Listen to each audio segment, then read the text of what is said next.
Here he comes, on the scene. Heavy steps, heavy scheme. Pop, pop. Hey. Hey. Sorry, what does he mean? Says there's a cover up, nothing's clean. Late talk, name on the tip, paper so twisted, crooked as shit. Sorry, he's the man, breaking it down so we understand. Educating us all from the screen to the block. Hope he pulls the curtain on the ticking clock. Yeah, bring him down, sorry. Do your thing. Once you light that match, feel the ring. It will happen, ready or not. Late talk going down, oh boy, it's gonna be hot. Bring him down, sorry. Do your thing. Truth cuts deep when the real ones sing. It will happen, ready or not. Late talk going down, oh boy, it's gonna be hot. Hey. They call him a theorist, say he's off track, but the lies run thin when the facts push back. Oh no, he's not just dust in the air. He's the crack in the wall, he's the cold hard stare. Whispers in hallways, shaking in suits. He's tracing the money right back to the roots. When he drops name, crowd leans in, whole damn room starts to spin. Whoa, bring him down, sorry. Do your thing. Once you light that match, feel the ring. It will happen, ready or not. Late tower going down, oh boy, it's gonna be hot. Bring him down, sorry. Do your thing. Truth cuts deep when the real ones sing. It will happen, ready or not. Late tower going down, oh boy, it's gonna be hot.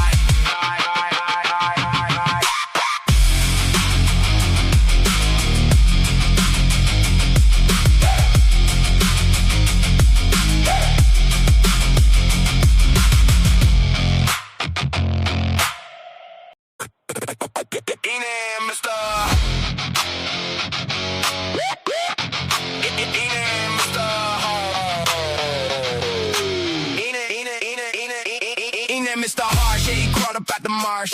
Mud on his kicks, but he still talks sharp like shards. Cool little demon, got that smirk, got that spark, flinging his fire at the sky, trying to light up the dark. Calls himself Chef Dizzy, just for kicks, just for fun. Weird little dude, gotta laugh like a stun gun. Pull up and search himself, then his memory done. Wait, what we talking about? Yo, the chaos already begun. Yeah, Mr. Harsh, better watch out. He gon' pull up, pop, pop, pop, off, then black out. Looks like trouble, heart like art. Crawl from the marsh just to tear you apart. Yeah, Mr. Harsh, when he slapped through, all the misfits yell. That's my dude. Wild in his head, wild in his plans. You can sip that trash can wine, I'll still be your man. Hey, got a bottle from the trash, you can have it if you dare. He just shrugs, takes a swig like, man, life ain't fair. In still, nah, not him, he got way too much flair. Wanna bet my kitty only if you care. Eyes like he seen things, laugh like a jump scare. Looks like a demon, but his kindness rare. Crazy ass giggle, echo off the stair. He the glitch in the crowd, you can't help but stare. Yeah, Mr. Harsh, better watch out. He gon' pull up, pop, pop, pop, pop, then black out. Looks like trouble, heart like art. Crawl from the marsh just to tear you apart. Yeah, Mr. Harsh, when he slide through, all the misfits yell. That's my dude. Wild in his head, wild in his plans. You can sip that trash can wine, I'll still be your man. From the mud to the moon, he don't walk, he zoom and relapse in the room, but he's still that boom. Chef Dizzy in the kitchen, cooking chaos on demand. If you ride with the harsh one, you know exactly who I am. Yeah, Mr. Harsh, better watch out. He gon' pull up, pop, pop, pop, pop, then black out. Looks like trouble, heart like art. Crawl from the marsh just to tear you apart. Yeah, Mr. Harsh, when he slide through, all the misfits yell. That's my dude. Wild in his head, wild in his plans. You can sip that trash can wine, I'll still be your man. Yeah, Mr.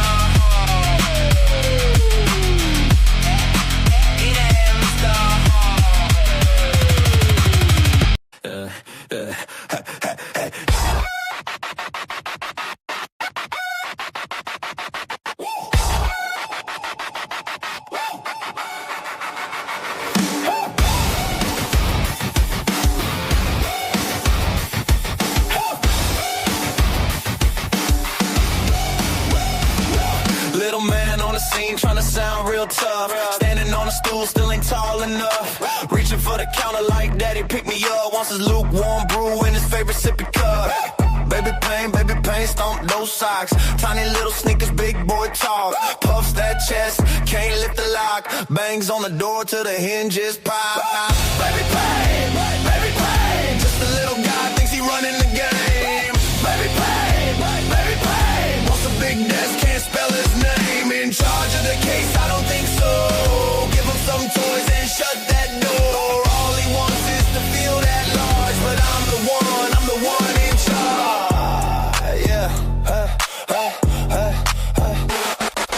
Poor little guy ain't got one friend. Crying to his mama, why's it all gotta end? Why? Tears on the floor. Kicks his legs, then he's back for more. Fake mean mug with the jelly on his chin. Throws one punch, then he runs back in. Hides behind mom when the world swings back. Wants big boots, still rocking snags. Baby pay. Just a little guy thinks he running the game. Baby pay. Wants a big desk, can't spell his name. In charge of the case, I don't think so. Give him some toys and shut that door. All he wants is to feel that large, but I'm the one in charge. I'm the one in charge.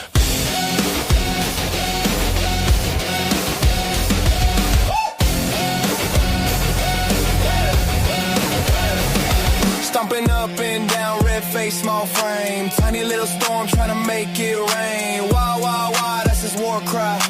Big boy dreams in a shirt size 5. Baby pay. Just a little guy thinks he running the game. Baby pay. Wants a big desk, can't spell his name. In charge of the case, I don't think so. Give him some toys and shut that door. All he wants is to feel that large, but I'm the one in charge.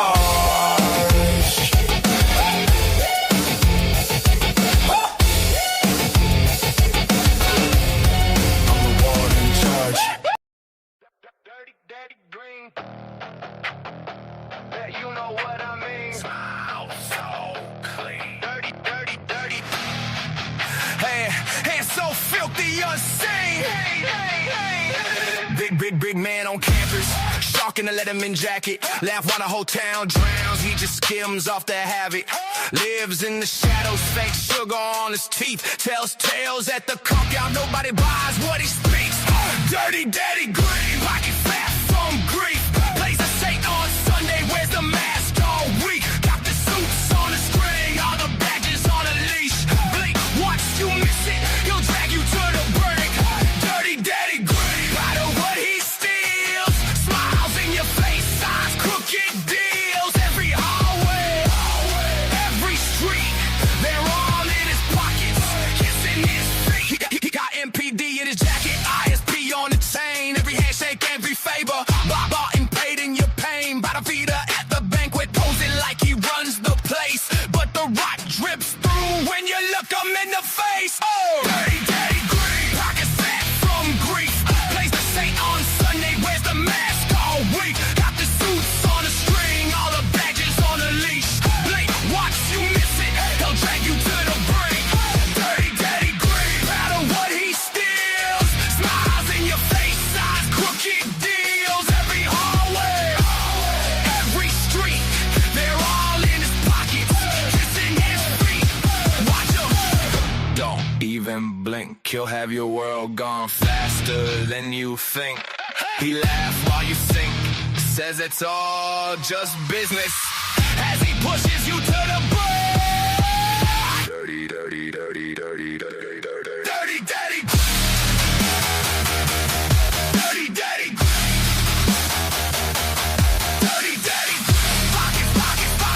Pockets. Dirty daddy. Dirty daddy. Pockets fat from grief. Plays a saint on Sunday, wears the mask all week. Got the suits on a string, all the badges on a leash. Blink, once you miss it, he'll drag you to the brink. Dirty daddy. Proud of what he steals.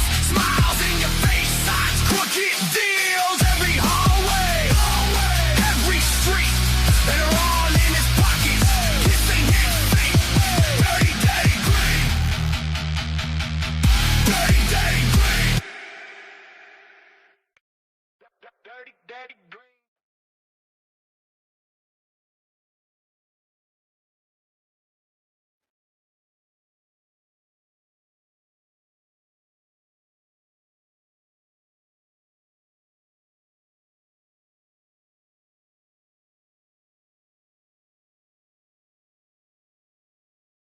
All right, all right. Welcome back to the cafe, everybody.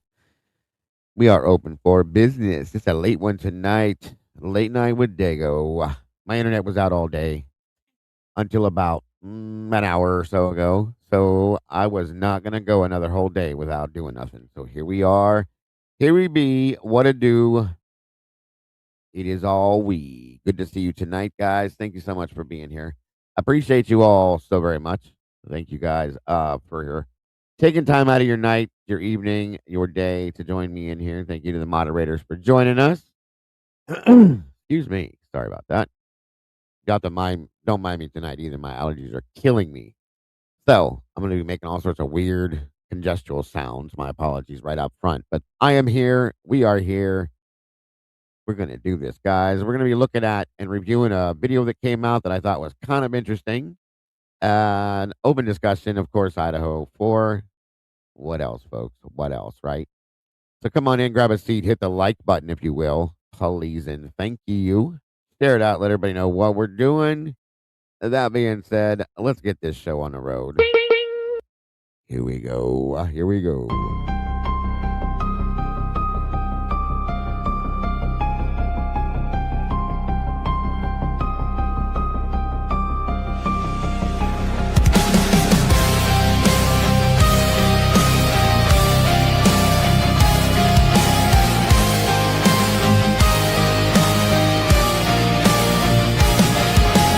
Neon lights flicker like broken halos.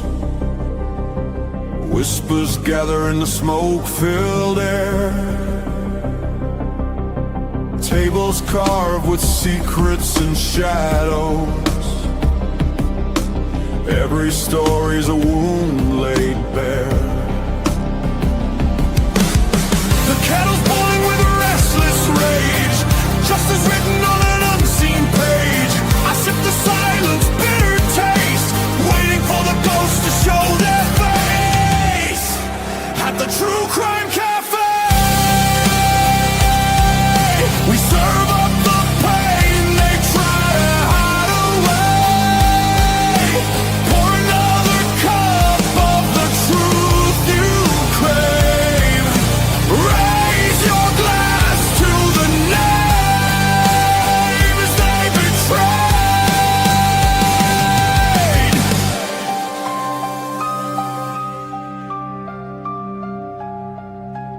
Mirrors cracked, reflections are liars. Ashes fall where the guilty once stood. The jukebox hums like a funeral choir. Echoes pounding through the neighborhood. Every scar is a candlelit vow. We hunt the how, we demand the now. No more silence, no more disguise. We'll paint the night with sharpened cry. At the TruCrime Cafe, we serve up the pain they try to hide away. Pour another cup of the truth you crave. Raise your glass to the names they betrayed. This is not a sermon, it's a battlefield hymn, a requiem dripping from the bottle's rim. The guilty write stories in invisible ink, but we'll drag it all up from the edge of the brave.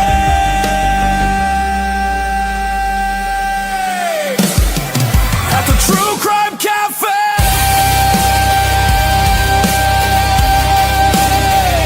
the reckoning burns like a black bouquet.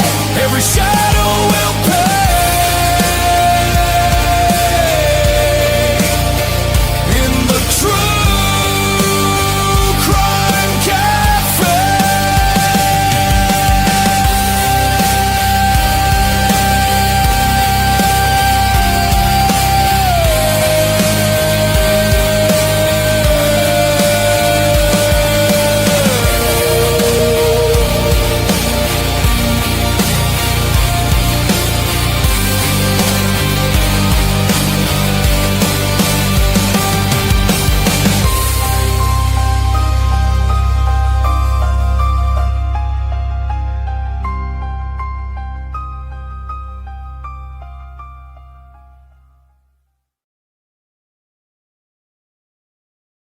Welcome back. Welcome back. Welcome back.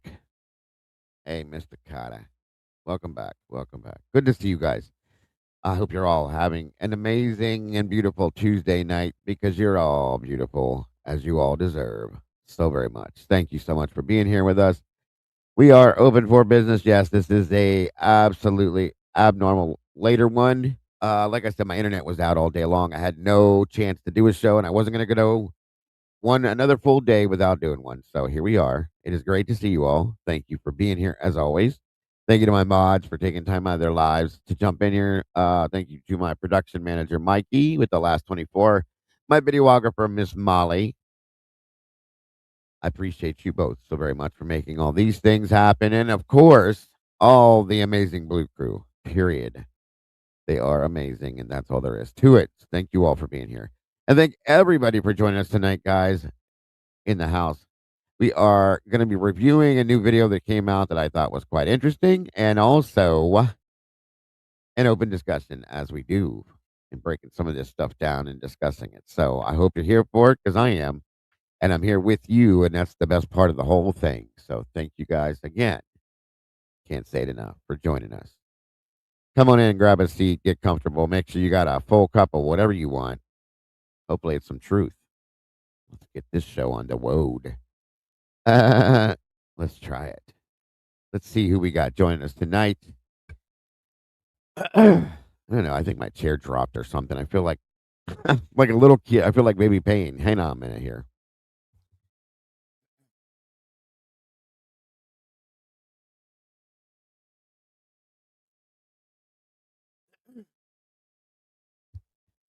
Yeah, that's better.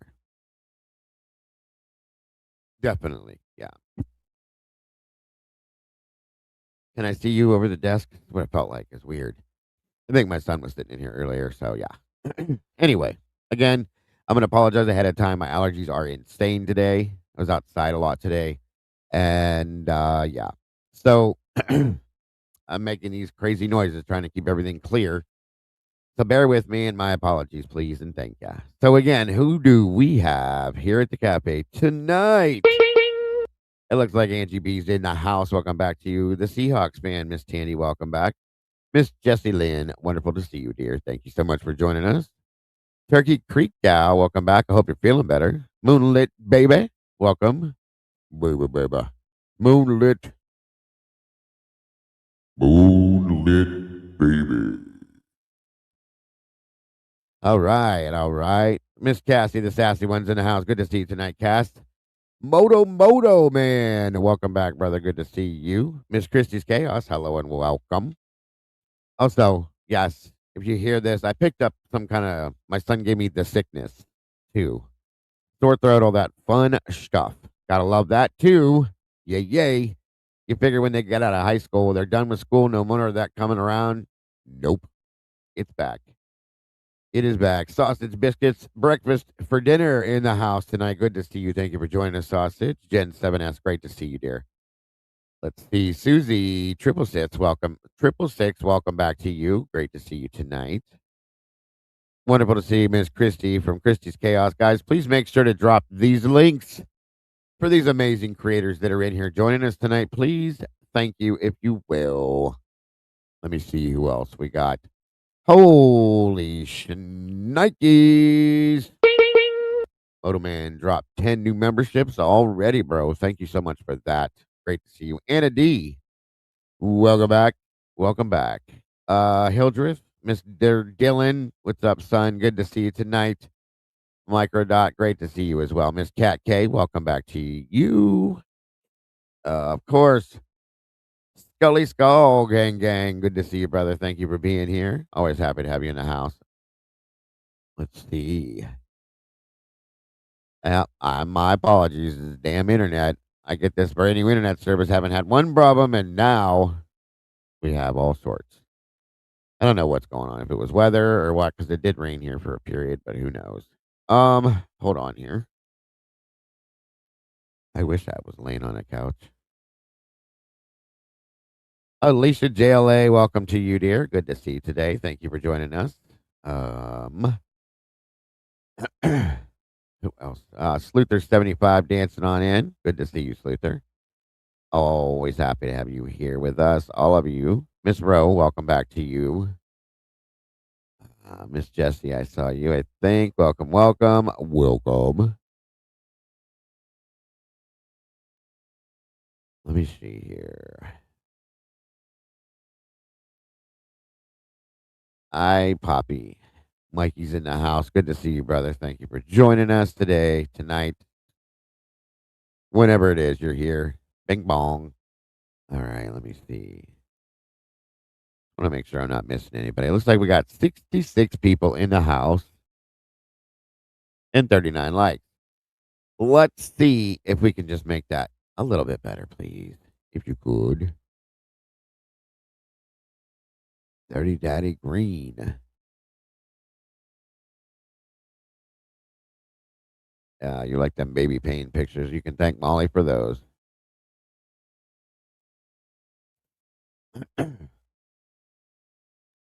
Baby pain in his shirt size 5. Absolutely.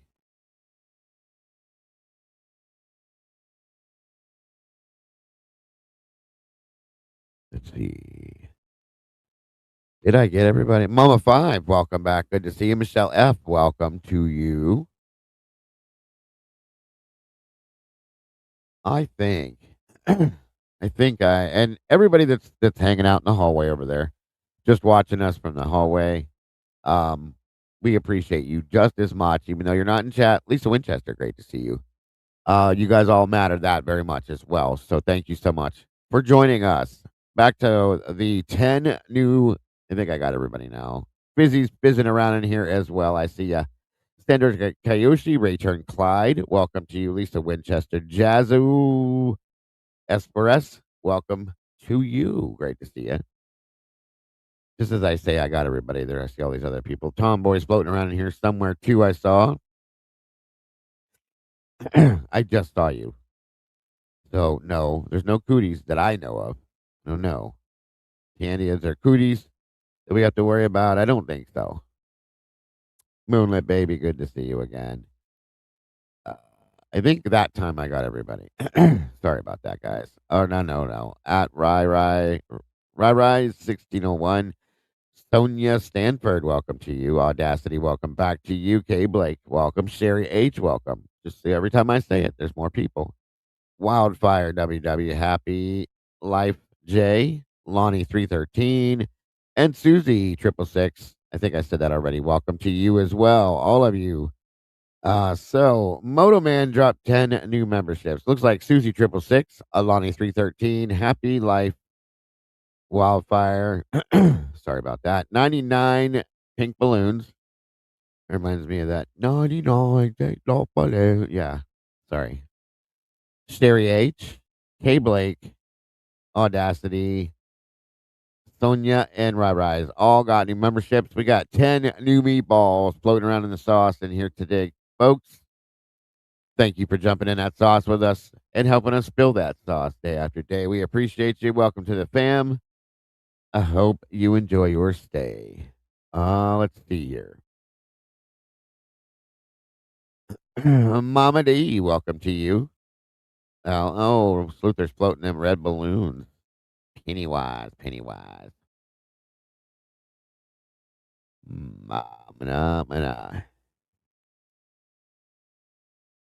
me see here. Michelle F, I did see you. Okay. Come on in the door. Grab a seat. Get comfortable, if you will. Again, thank you, Moto, for that, brother. Appreciate it. And Moonlit dropping the first of our goals for tonight. Super sticker for our super nice host. Thank you so much. You are a super nice person for that. And that was super nice of you too, my dear. Thank you so much. Always appreciated. Never expected, but always appreciated in any aspect. Whether it's a super chat, super sticker, gifted memberships, Venmo, PayPal, Cash App, or the Amazon gift list. None of it's ever expected, but we appreciate it so very much, and it keeps us going every damn day. So, come on in.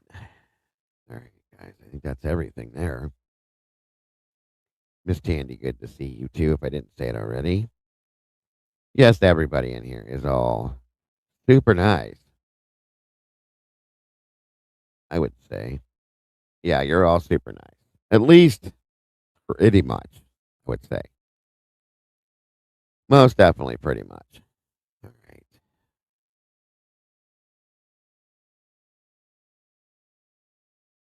You're sleepy. Oh boy. We're just getting started, but that's okay. I understand. Miss Christine Wadebird, good to see you.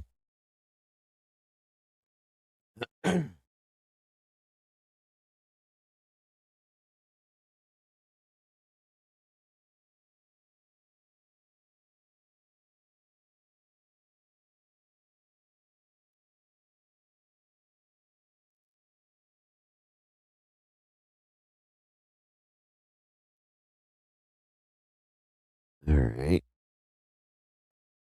Great to see you, Right Turn Clyde. Mama D, thank you for that. Number 2 towards our goal for tonight. Very cool, very nice, very generous, and very sweet of you. Yeah, sun went down fast. It's dark already.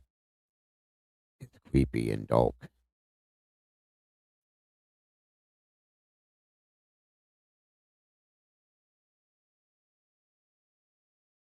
Let's see. Oh boy. Oh boy. I know that's coming.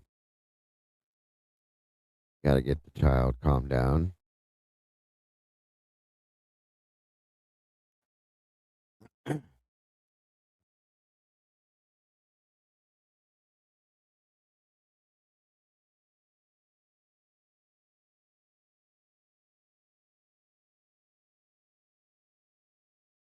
All right, there goes the links. Thank you for dropping those links there, guys. Make sure you guys are subscribed to Christie's Chaos. Komakai, please and thank you. And everybody else that's in here for those links that are being dropped, make sure you click the link, subscribe, hit the notification bell. That way you don't miss anything that gets put out. Because you'll be highly disappointed, I think. Excuse me.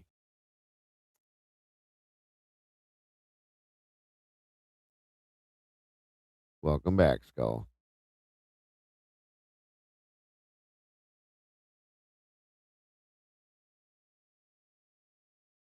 Okay. All right. I think I got everybody. Oh, geez, guys. Look. Surprise, surprise, surprise. Dago Jr. will be joining us here. Yes. Welcome, son. Hi, Dad. How are you, sir? Oh, I'm coming off that toast video high. Just got done editing it. Be up tomorrow. Oh boy. Did a rip session on Moscow PD with the noise complaints. Oh, surprise. I bet that was hard to do. Well, so I kind of looked at it a little bit closely, and I am a little curious by one of the videos that not a lot of people caught just because of everything else going on. Now, whoever it was, Rosie, Tizzy, whichever one that was talking to Kaylee, he asked Kaylee if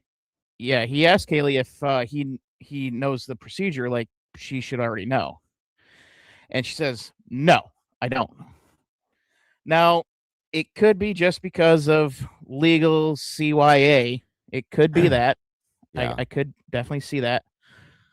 But then I ask, what if she doesn't? What if she truly doesn't? So the whole noise complaint stuff, I mean, we only got 3 body cam footages of it.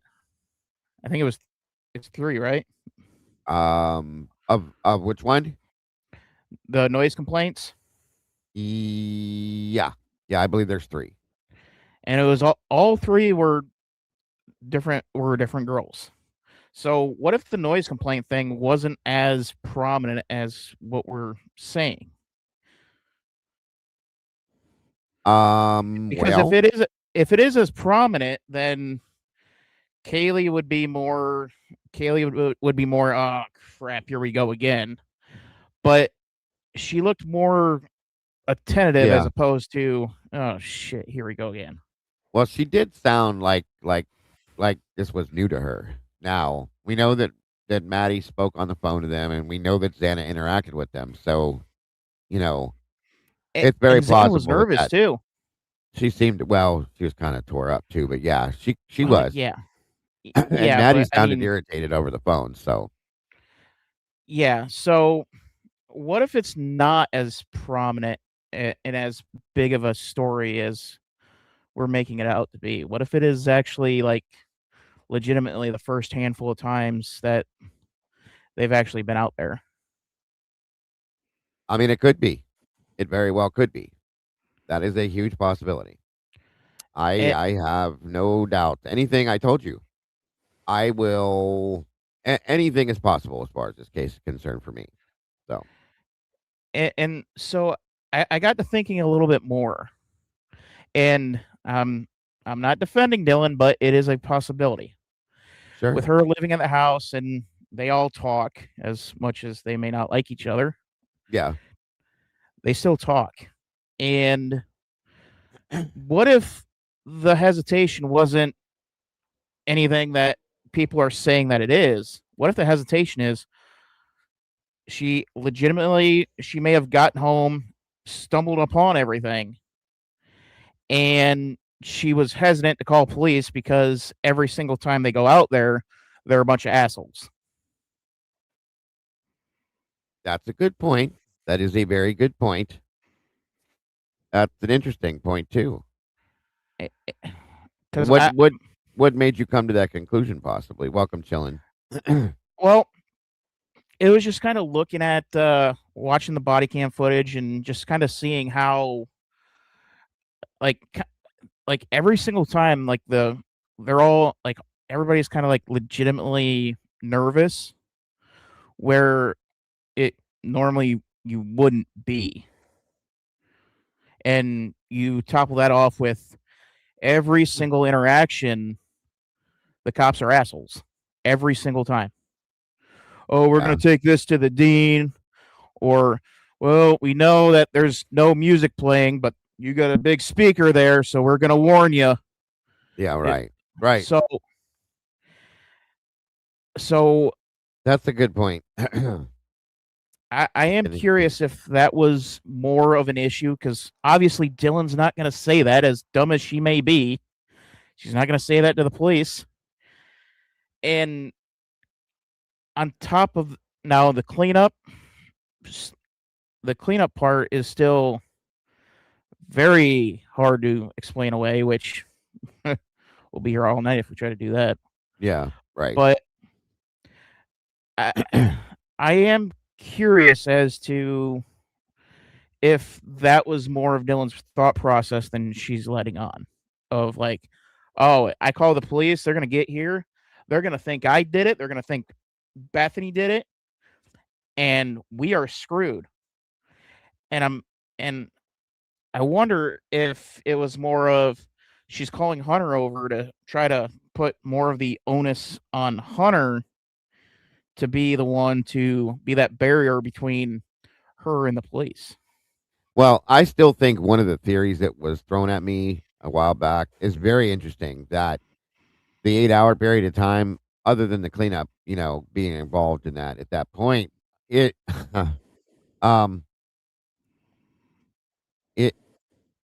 How can I say what I'm trying to say here? That I think they could have been waiting for um somebody to show up at the house to find the situation besides them, so they didn't have to find it. That's a thought.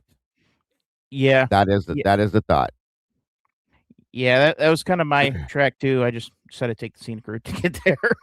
No, I got you. I got you. Hey, right turn, Clyde. Meg had some personal things going on, so she um stepped away, and that's about it. That's all I can tell you. Personal stuff is personal stuff. So, but yeah, that's kind of what that theory has always been interesting to me, Dylan. That um, if they sat around waiting for 8 hours, was it to let somebody, because they know people walked into that house all the time? Was it to have somebody walk in and go, "Oh my God, what's going on?" Yeah, that, and I kind of wonder if she was kind of waiting until morning so that she could get a hold of her stepmom through Instagram or Snapchat and be like, Yeah, "Hey, what do I do?" right. Because quite frankly, if I was in those shoes, I and I knew that I was safe, that it's all said and done. I'm calling mom. I'm calling dad. Like, hey, here's what's going on. Here's what happened. Here's what I saw. Uh huh. What do I do? Right. That's a good point. That's a good point. I can agree. Most definitely, I can agree. There, like I said, there's so many angles to this that that I could see being plausible, and some that Yeah, I don't. But that's a the good point. Dylan is a very thousand interesting point. thousands of angles, not to up to and including aliens coming down and doing the deed themselves. Well, I honest to God, I haven't discounted that either at this point. But hey, you never Hey, know. I'm beginning to just go under the assumption that fifth room is a Uh-huh. space alien command post. It could be, and the Banfield is the parking lot. So you just never know. Hey, it looks big enough for a spaceship.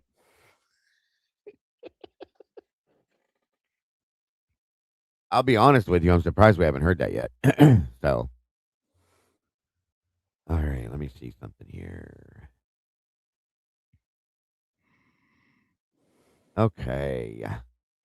Alright.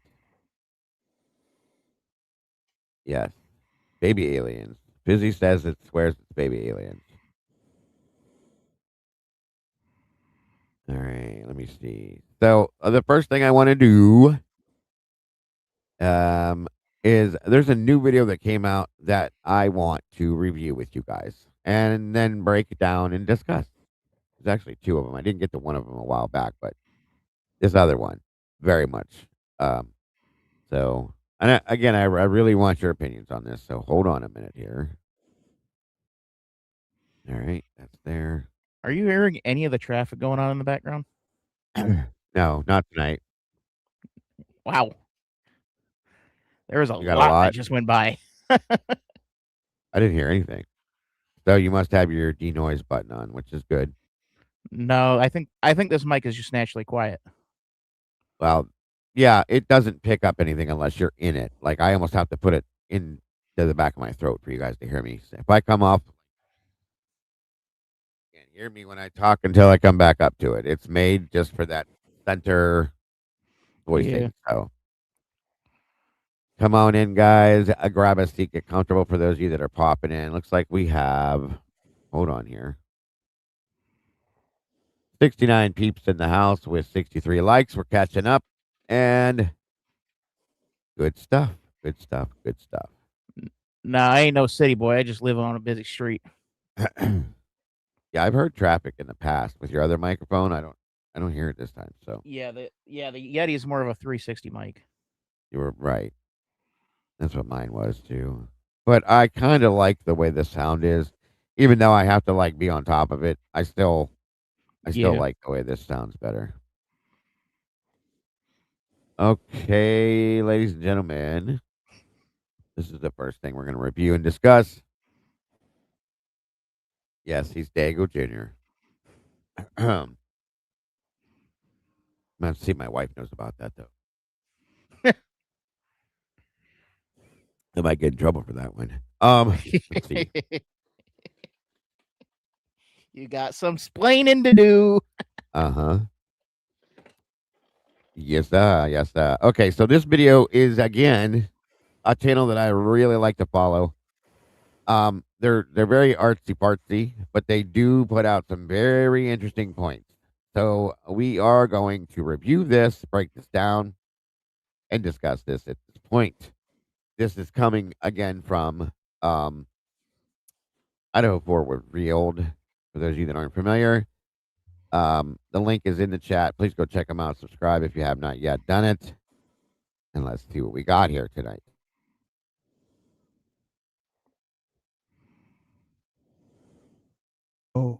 On November 13th, 2022, around 2:23 p.m., Jeff Kernodle, Xana's father, he shows up at the Moscow City Police Department, and there he gets the news about his daughter, Xana's death, from Captain Cupholder Dollinger.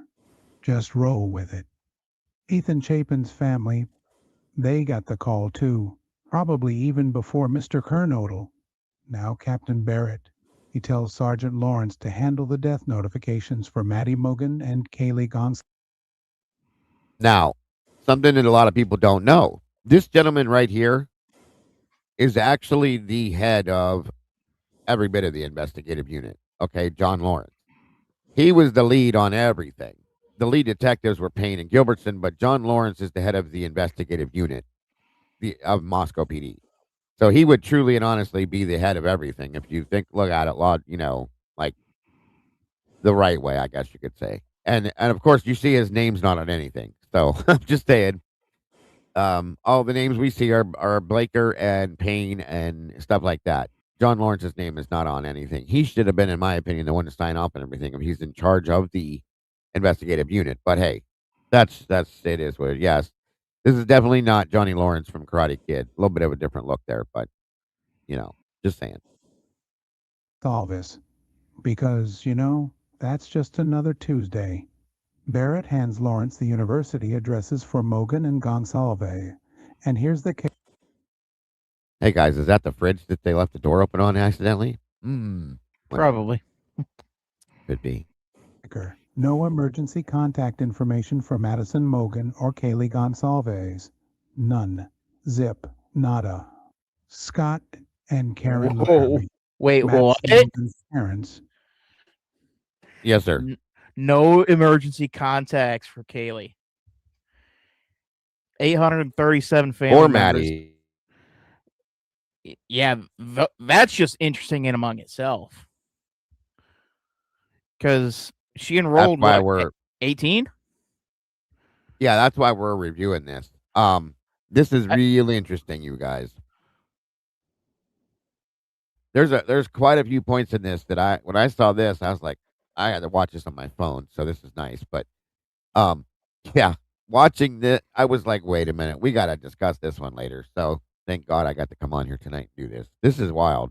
Good video for sure.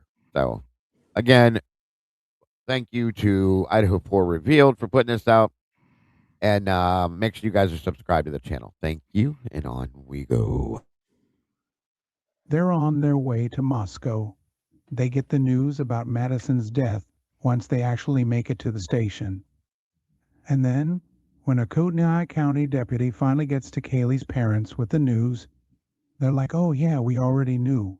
So, not only is it already a head-scratcher that Kaylee's parents apparently sat on the news of their daughter doing nothing, but this whole no emergency contacts thing? Yeah, that just opens up a whole new can of worms, doesn't it? You can find all this information in the MPD reports. Yep. Sequence number 8, written by Sergeant J.W. Lawrence. Fascinating stuff. So, I gotta ask, why do you think Maddie and Kaylee didn't bother with the emergency contact info? I'm genuinely curious what you folks think. Keep this little tidbit in mind as we push forward to the big reveal 3. Yeah, we're laying the foundation.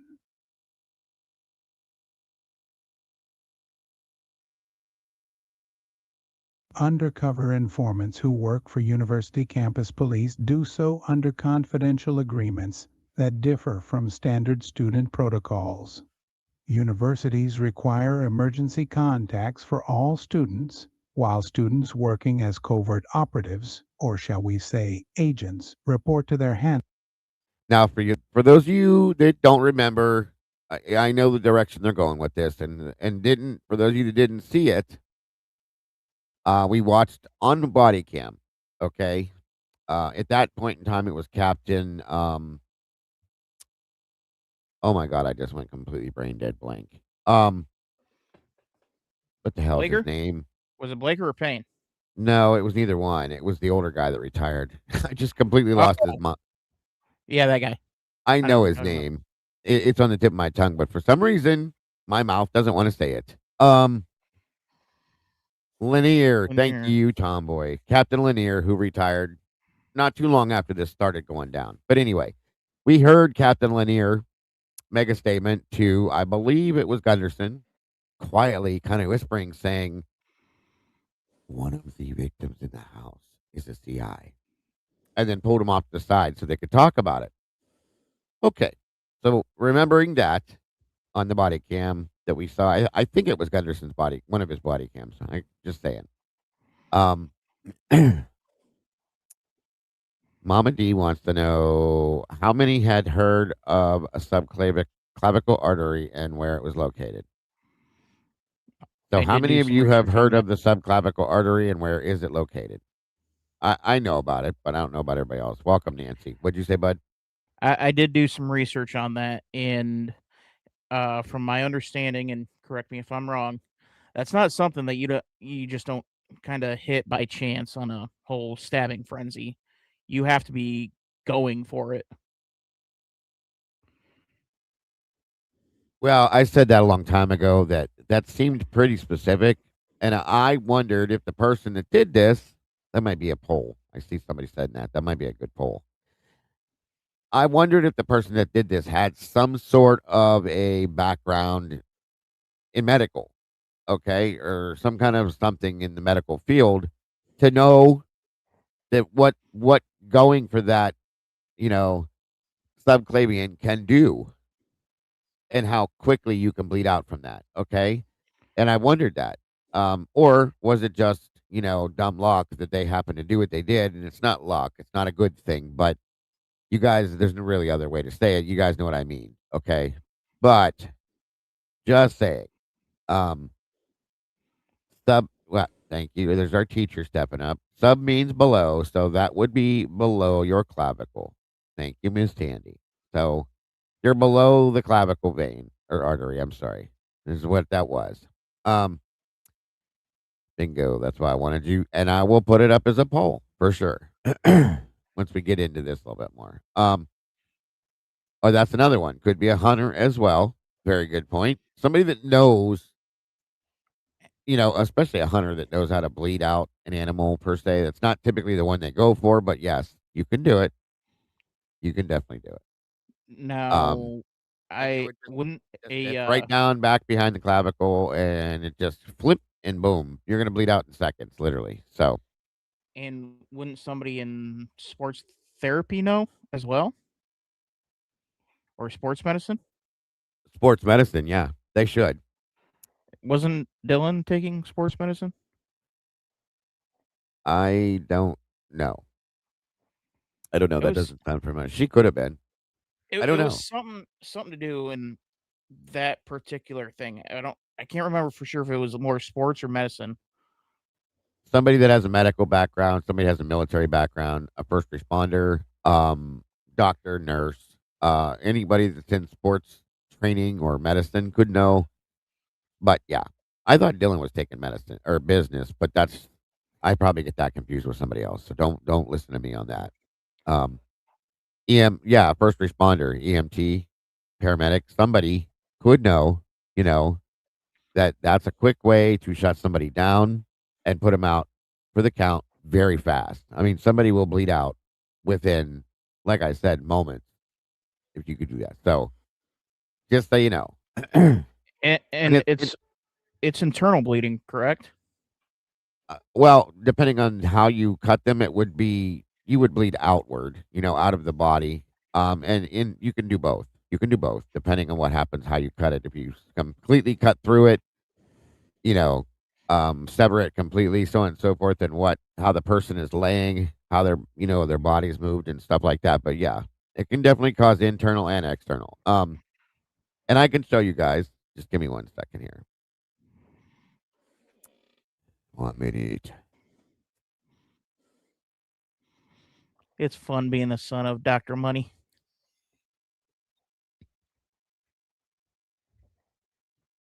I wish I was Dr. Money. I would love. But I do have something else that Molly had sent me as well. We might be able to look at here in a minute. Give me 1 minute. Just trying to bring something up here. But yeah, when I was Where in the talking with hell? Grok about it, Grok said pretty much anybody with any sort of medical background, hunters, would all know where it is, including EMT, Yeah. sports therapist. 1 minute here. Okay. I don't know if you guys can see this or not. You know, it's funny. I didn't even think of the hunting background portion to that at first, but and again, the way Gilbertson made this sound, you guys, the situation is not laughable at all. But the fact that he thinks people are going to believe what he said is laughable to me. He said basically that this person was fighting with Xana and stabbing her, and at the same time reached over and stabbed Ethan, and it was a fatal wound while he's fighting with Dan over here. Okay, so I want to see the person that could do this. That's truly what I want to see because here we are. I don't know. I can't remember what the document said, if it was left or the right subclavian. Okay. Yeah, Ethan had a thigh wound as well, but it was one of these two. Okay, and if you cut down through that, completely sever, yes, you're going to bleed out. You could have some internal bleeding as well, but if the heart is pumping when this happens, if they're still alive when this happens, okay, it's going to be like a pressurized, like water, like a hose shooting straight out of the chest. Okay. And as we noticed, again, just to be safe, because some of these things you just never know. Trigger warning. This video includes sensitive and violent content that may not be suitable for all viewers. This video is for 18 plus only. Trigger warning. This video includes. Okay. Sorry, guys. Some people don't, I like to put that out there no matter what. So, like I said, you have somebody that is fighting with Xana, because Xana's fighting back. So, they're going to be moving around and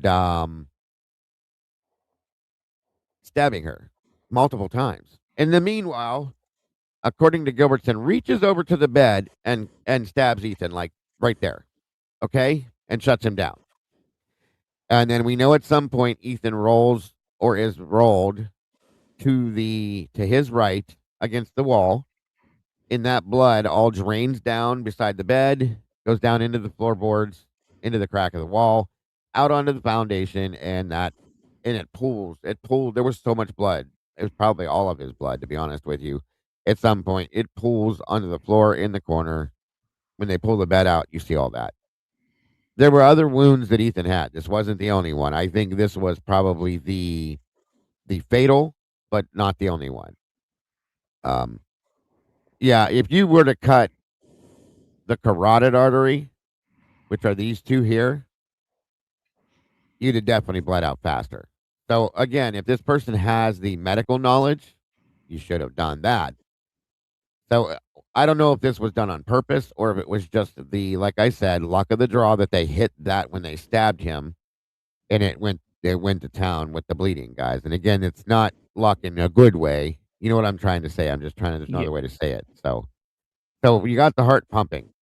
Imagine pressurizing like a water fountain that has high pressure behind it, and you open up that nozzle of that water fountain, that is going to be spraying straight up or straight out, depending on the open wound.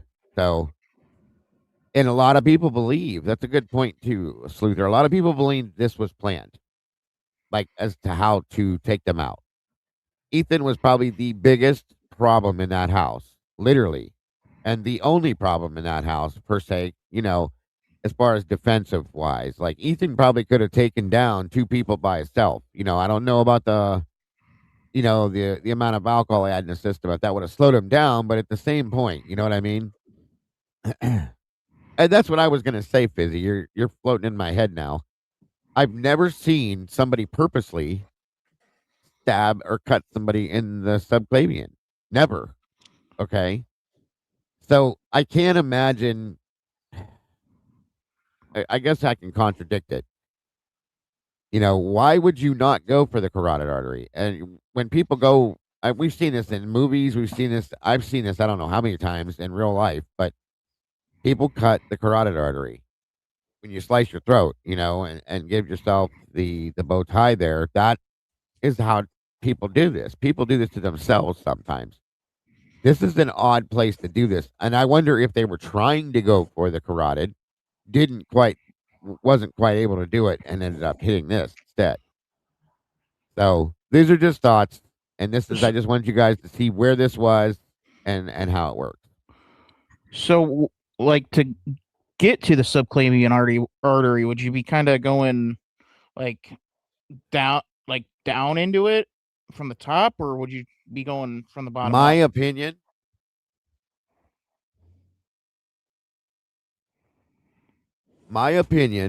is, hey, Karmic, good to see you, dear. Okay, that if you're going at somebody with the knife, that it looks like they could have come in, maybe down into the shoulder area, came down and pulled downward, or you know what I'm saying, almost like this to sever, to go through, depending on how sharp the weapon is. Also, this plays to my theory about the main weapon that I think was used, which is the machete.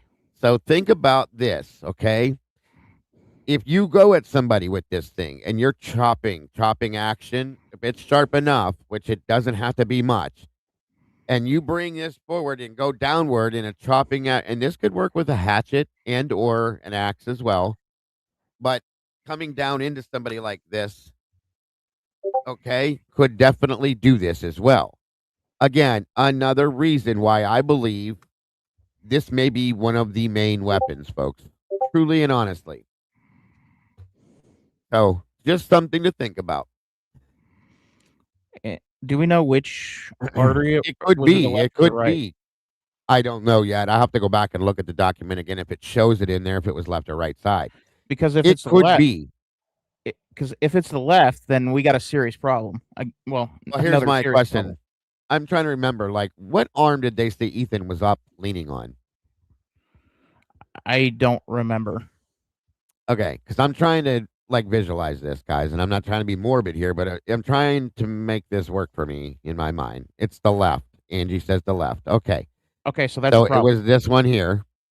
Now, which arm Ethan was leaning upward on this arm, which explains how they could have done this, with the, per se, a machete. If he's up on that right arm, they could have came right down on that shoulder area and went right through it.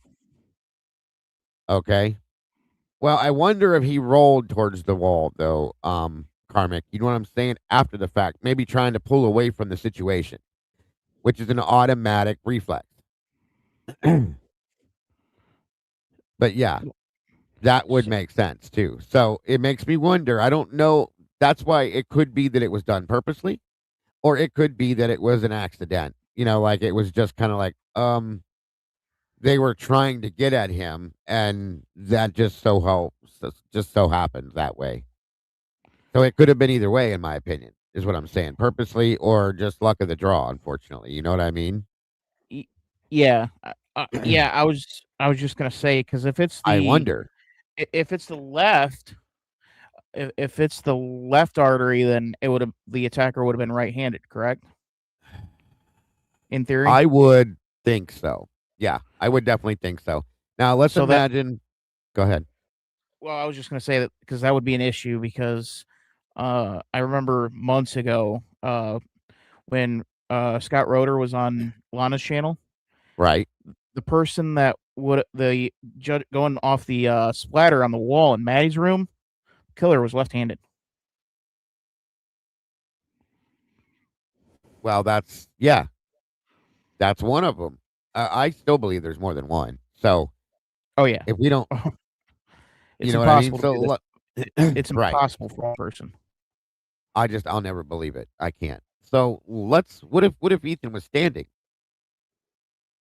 And if Ethan was standing at that point, possibly, or jumped up or something, it would give the possibility of hitting this even easier, especially with a machete from a distance. You come at somebody, boom, and you can slice right through that into his chest. Okay. Yeah. And like Christy just said, I was going to point that out too, but you guys are in my head today. Brian Koberger is right handed. So there again is just another piece of interesting information, is all I'm saying. Well, if he was standing, wouldn't it have been easier for most people to go from down to up then because of him being 6'4"? What do you mean down to up? Like going in like under, like kind of under the collarbone, going in from the bottom Well, up and severing it that way. it depends on how tall the person is. It could be a male that's just as tall as him. Okay. Swiping upward. I see what you're saying. Yeah. But with this, I still think, I don't care what anybody says. A machete has a reach, folks, and you could stand at back a couple feet from the person and go at him full force. Imagine the power that you have behind that with that swing you'll have. You come down into that shoulder and chest area, you could go right through. Clean cut, right through. Good to see you, Randy Fur. And it's interesting. And then that could have knocked him back onto the bed, and then at some point he rolls over. Just a thought, guys. Part of our problem here is the visualization of this and not knowing what happened. I believe that helps. So that's just part of that. This wasn't even part of what I was going to do. And then I'm glad that I'm able to do this because this is interesting, I think. And it's putting together a visual in my mind that I kind of wanted to see in some aspects. So 1 minute here. Okay.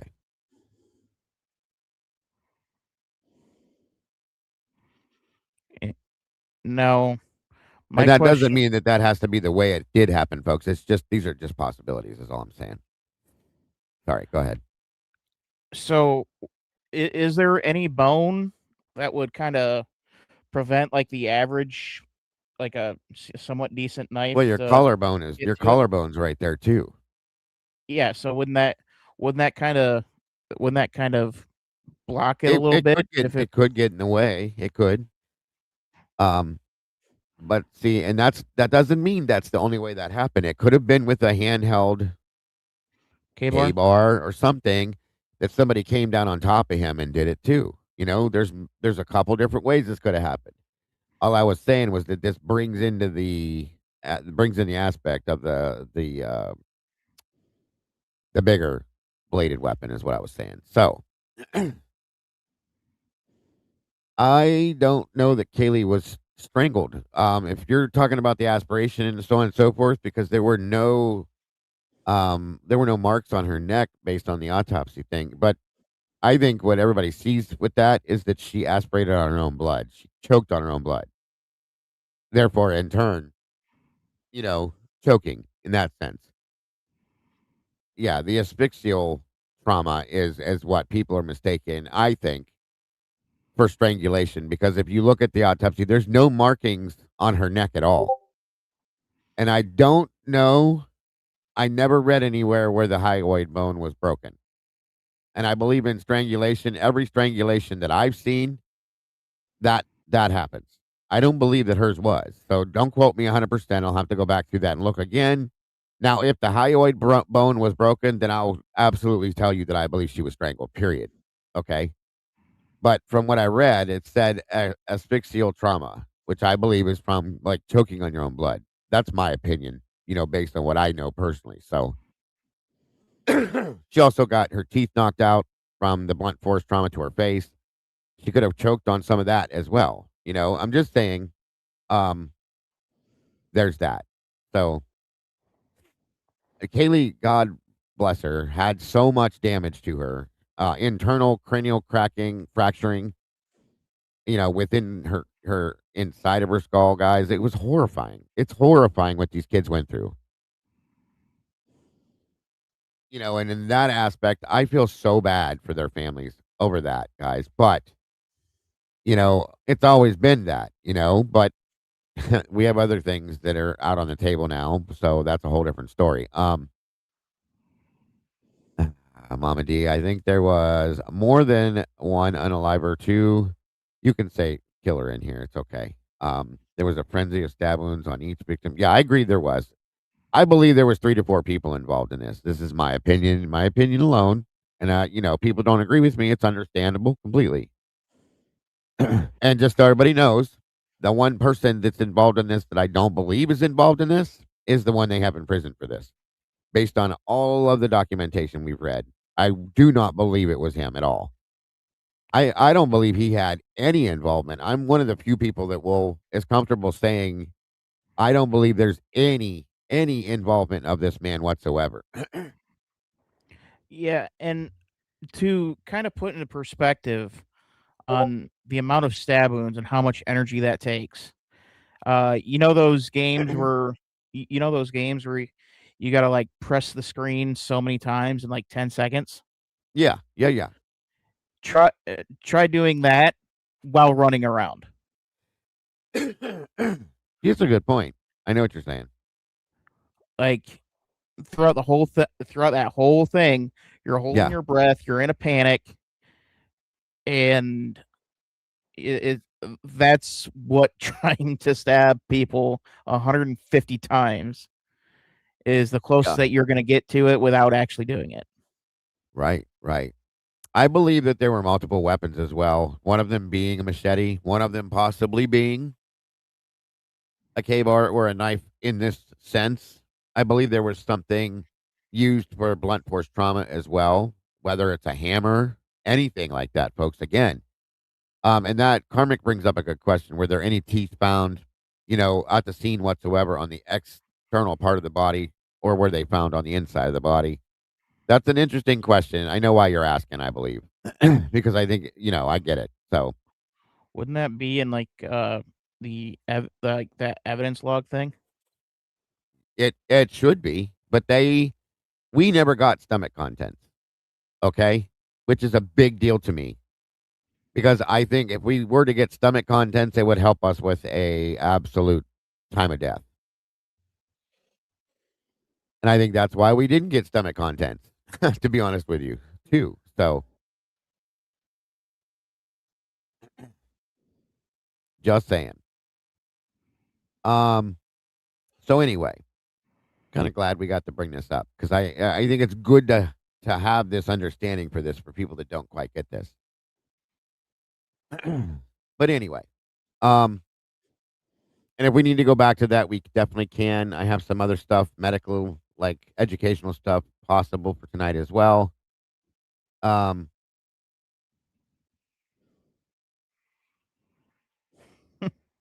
minute. Angie's making me laugh.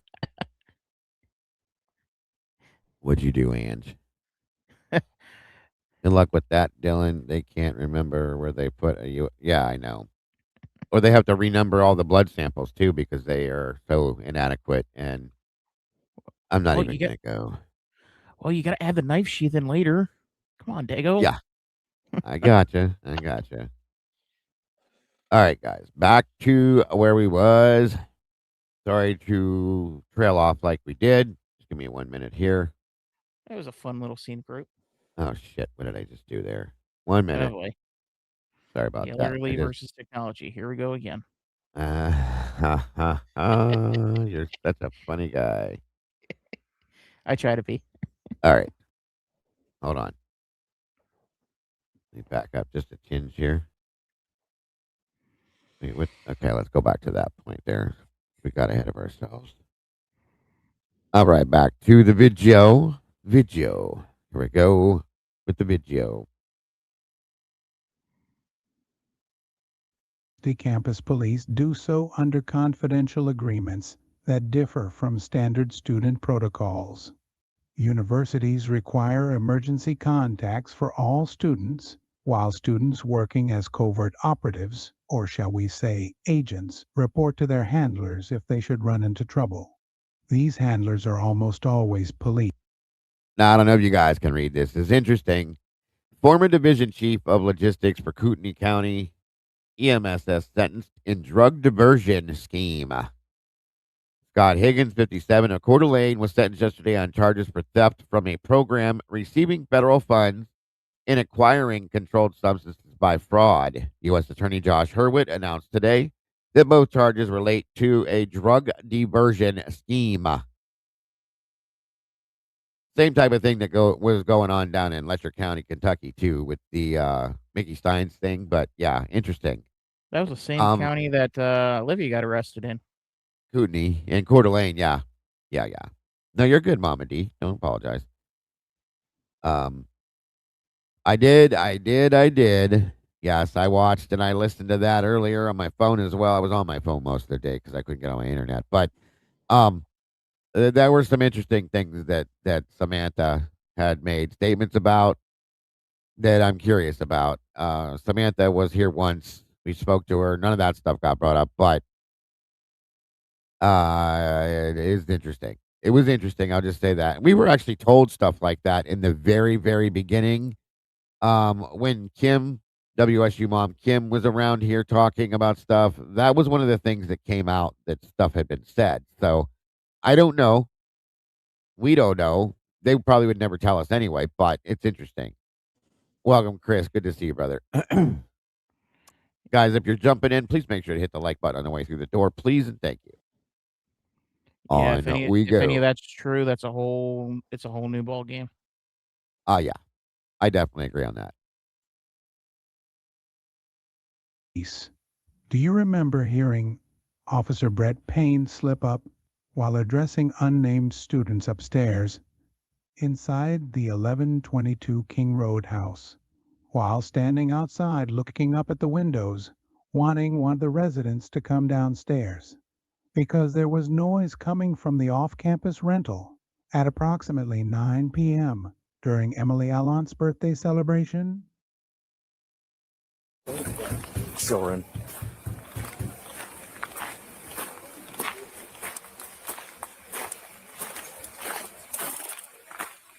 Come to the door, guys. Send whoever lives here down to the door. I owe you, Skip. The rest of my life. I'll never forget. You looked the other way on that Bevilacqua beef. What? The Bureau would never turn its head on a murder charge. All right, what else could you say at this point, right? What do you know about Scottsdale? Arizona? Yeah, I was thinking I would pick there to live when this assignment is over. Assignment? You know, when I'm in witness protection. They got more than 300 days of sunshine, golf, giant. Welcome, Randy. Can you hear me? Can you hear me, Randy? You're up here, buddy. I don't know if he can hear me or not. If you can hear me, Randy, you might have to jump back down and come back in again. All right. Spring training. Naturally, I'm talking about after I do my 2 years in Lewisburg. I've been thinking about taking some courses while I'm in the camp. Psychology, criminology. Maybe go around and give lectures at police departments on OC. That's an idea. An airline ticket from the Scatino bus stop. Tony made the guy order blocks of these things through the sporting goods store. I'll put it on file. You could use it as probable cause for a warrant, couldn't you? Evidence of extortion, intent to defraud. Those are RICO predicates, right? First, you'd have to tie the ticket to Tony. And he's too smart to use any of them himself. He probably moved them by now. Oh. However, this engagement party for the sister? Just so everybody knows, some of the stuff that the clips they put into these videos, makes you think on what they're playing and why. Can you hear me, Randy? I can. Can you hear me? All right. Yes, sir, I can. Welcome, sir. cool. Just trying out my new laptop I purchased the other day. So I thought I'd jump on, see if it was working. Listen to my friend Dago. Absolutely. Welcome, my brother from another mother. Great to have you here tonight. All right, buddy. Go ahead with what you're doing. I'm just going to watch and join in. Sounds good. Nice hair. I'm going to want to wire you up. I know you're sensitive. Yeah, fuck that. What the fuck was I, his errand boy? Saturn, yeah. Running all over, looking for his kid's science teacher's car. What the fuck is that? Any faith I had went out the window that very day. CW16? Passero, yeah. Fucking guy thinks I'm his friend now. Talking about RICO predicates and probable cause. All of a sudden, we're the good guys. Yeah, that's true. And I do regret, and I do wish I could see him again and hug him. I haven't been able to see him and hug him and tell him, you know what? Thank you. I appreciate that. I do remember that. That helps. I don't know if you remember. When this is all over. Yeah. When Yeah. at the end of the trial, hopefully you'll have that moment. Yeah. Yeah. Does that kind of stuff happen? I think so. Yeah. Is that definitely, kind of? Yeah. We talked about it. I told him. I said, you guys nailed this. Get this done. Dinner, beers on me. Yeah. We'll go and Yeah, they did. He said we'll laugh. We'll laugh about some of the struggles and some of the the conflicts that. And he goes, he said, I can't wait till I could tell you everything. Yeah. I can't wait. Right. There was no connection. There wasn't at all. We looked into every bit of it. We took a deep dive into it. We researched it. We utilized. I can't wait.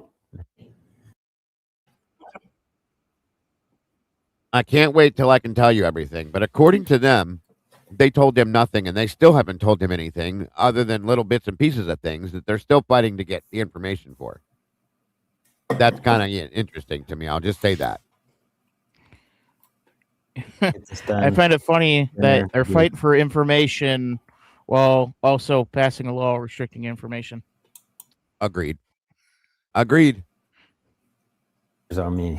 Yeah. We'll go and Yeah, they did. He said we'll laugh. We'll laugh about some of the struggles and some of the the conflicts that.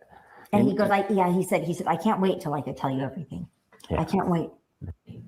Right. There was no connection. There wasn't at all. And we looked into every bit of it. We took a deep dive into it. We researched it. We utilized. It was not. It was. I can't wait till I can tell you everything.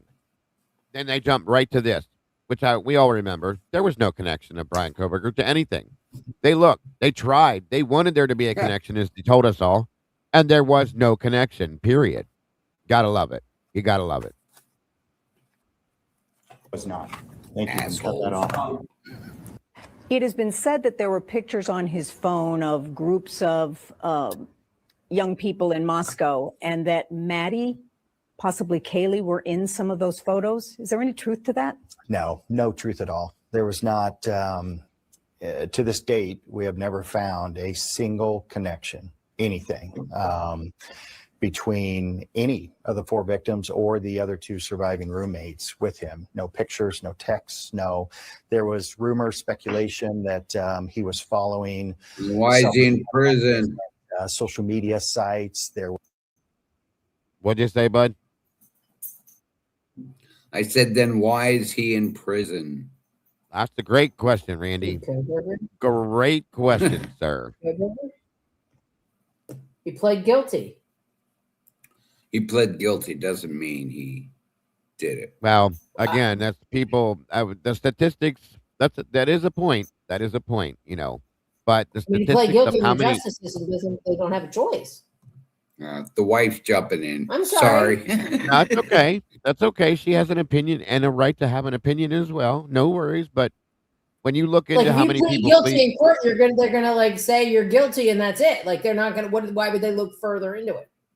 That's how that works, unfortunately. And the thing is that the amount of people that plead guilty daily to crimes that they didn't have anything to do with is unbelievably astounding, and it's high, very high. And I agree with you, Pamela. They're scared into it. They're scared into doing it because they think they're going to get a better deal than if they go absolutely to correct. trial. Yeah. Or the threats, all of that. She's absolutely correct. You guys, 100%. unfortunately. But it is a fact. That's a correct point. This video is basically a wake-up call to everyone to pay attention. Agreed. Thank you for that, Pamela. And Absolutely. Christy kind of let the cat out of the bag on Hanson's little show that he does, where she was talking about how, oh yeah, without a doubt, Brian's dad was aiding and abetting. That's interesting that was said, isn't it? There you go. Think about that for a minute, folks. After I heard that, there is zero doubt in my mind. They threatened Kohberger, saying that they will go after your go after your dad. After your dad. Yeah. I fully agree. And his father has a heart problem. His mother has been deathly ill. Hasn't even left the house since this all went down. And there were threats made to his family, to the defense attorney, the defense teams of families and themselves. I mean, there's so much of that, guys. Think about that. If somebody tells you, if you don't go along with this, if you don't play the game, you'll never see your family again. Period. Whether it's on that side or your side, you'll never see them again. And this kid, okay, was so super close to his mom and dad, especially his mom. Okay. Very close. And there's nothing wrong with that. Nothing at all. I'm so sick and tired of hearing the guilters like, oh, he's such a pussy ass mama's boy.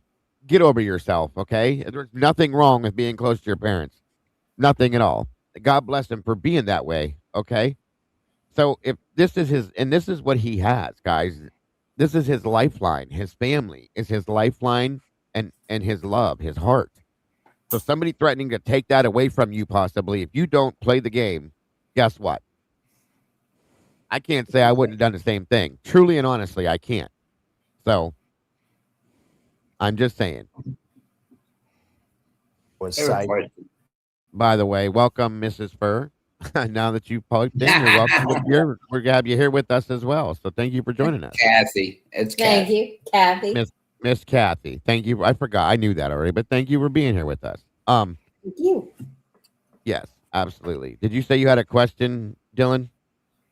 I was just gonna add on to, and then Christy has the goal to say, "Oh, we definitely wouldn't have done something like that if we thought it was our kid," while they helped cover up Olivia's miss. You don't. Yeah, thank you. And you don't know what you're going to do in a situation like this until you're in a situation like this. So don't say stuff like that because none of us do.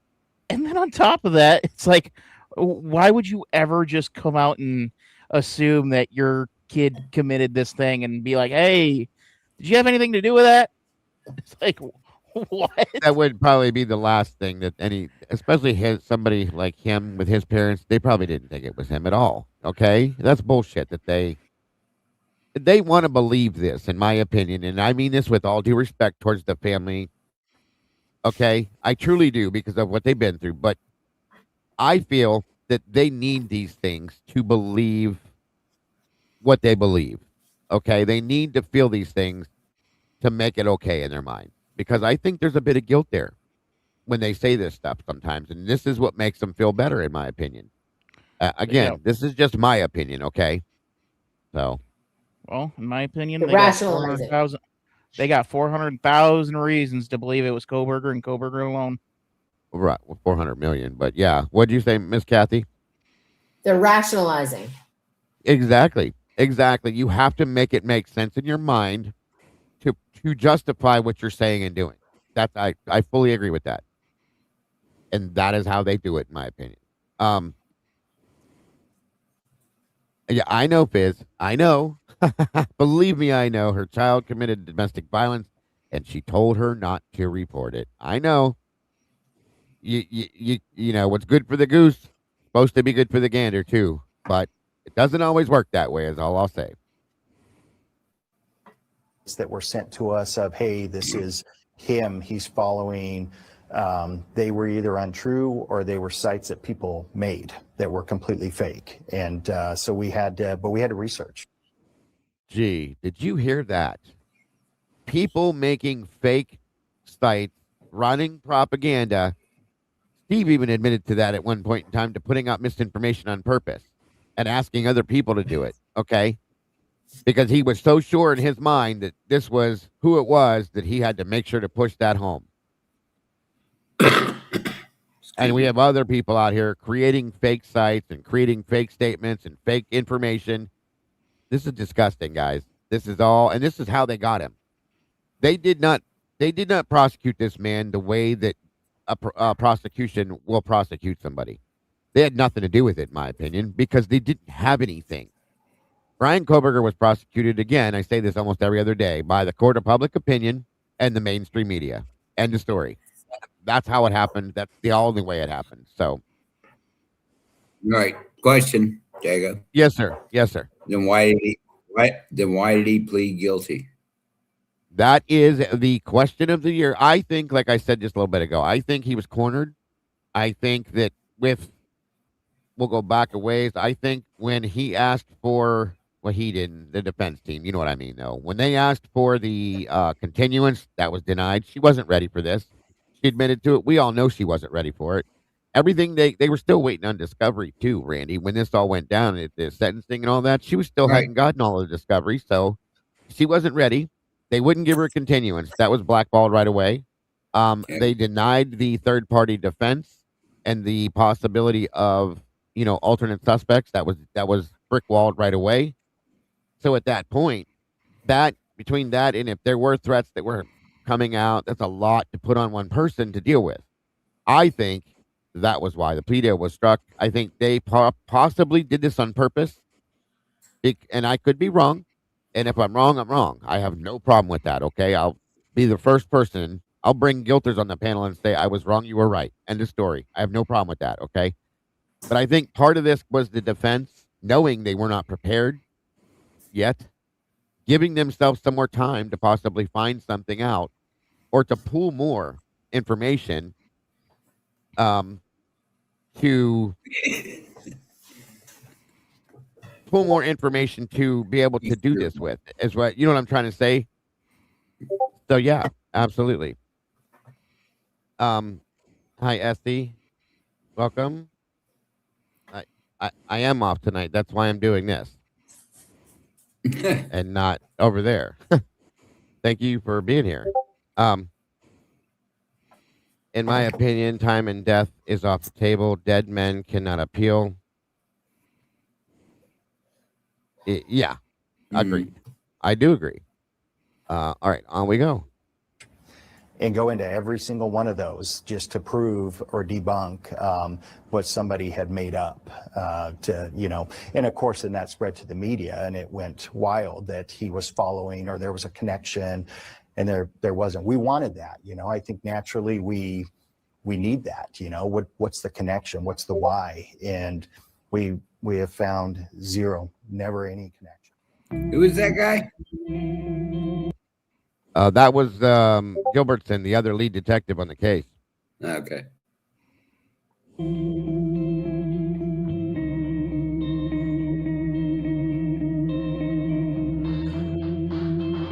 Scary music.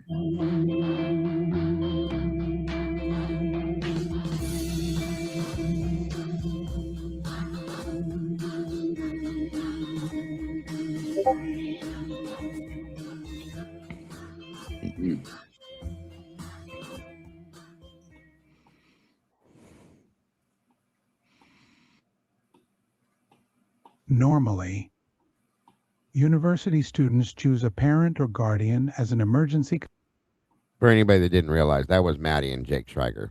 contact, but Maddie and Kaylee didn't. Students operating as undercover agents are managed by special units, separating these students' records from those of regular students. Info about student informants is deemed sensitive and subject to stricter confidentiality and tighter gatekeeping from unauthorized access. After all, these students' records are considered property belonging to law enforcement.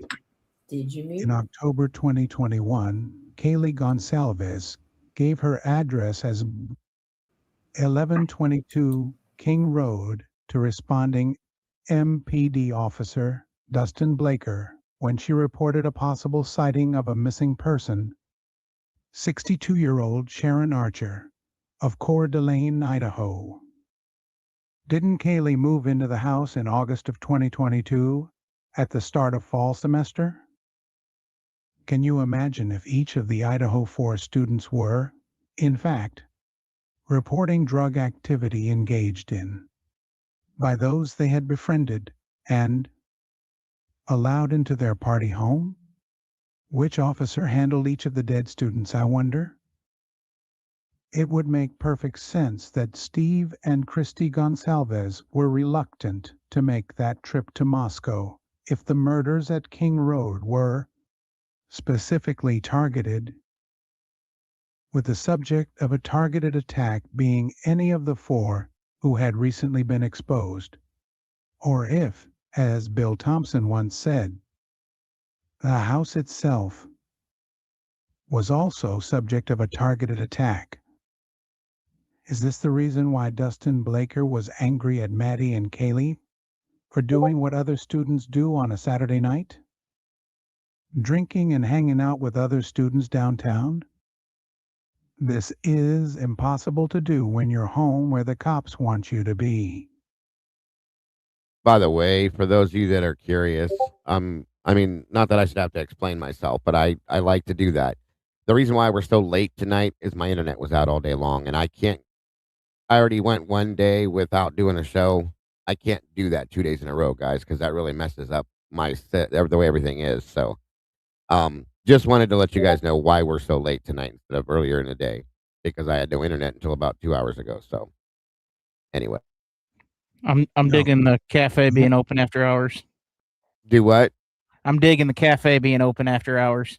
A few people said that. So I'm glad you guys are, for those of you that are enjoying it, I appreciate that. Job to do.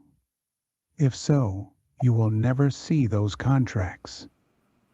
Have you ever wondered why Sergeant Blaker was so mismatched with a quadruple murder case after playing a prominent role with the Quad Cities Drug Task Force conducting controlled buys? Or why U.S. Attorney for the District of Idaho Kerwitz, better known for his campaign against drug trafficking and gang-related crimes, was pasted into the lawyer panel in the 9th inning of the Koberger case, which was marketed as a quadruple homicide case that raised lots and lots of hard, cold cash for the state of Idaho and the various governmental agencies within. But the question that lies closest to where we are with making sense of it all asks, why did Kaylee leave in early October? More importantly, why did she ever return to the King Road residence?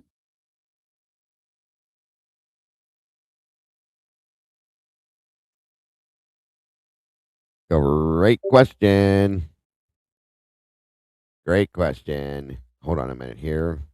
Any thoughts, either one of you gentlemen and lady, before I go on to the next one? I have one I was going to show you guys last week. I didn't get a chance to, but any thoughts or feelings on that, what we saw so far? I do find it interesting that Kaylee nor Maddie had emergency contacts, especially Kaylee with her being not on speaking terms with pretty much anybody in her family.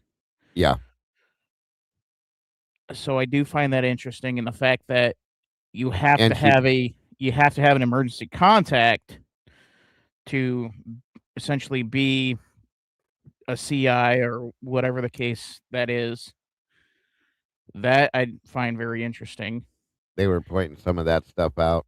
And I also think it's important to point out the term victim has different definitions depending on who you ask in this case.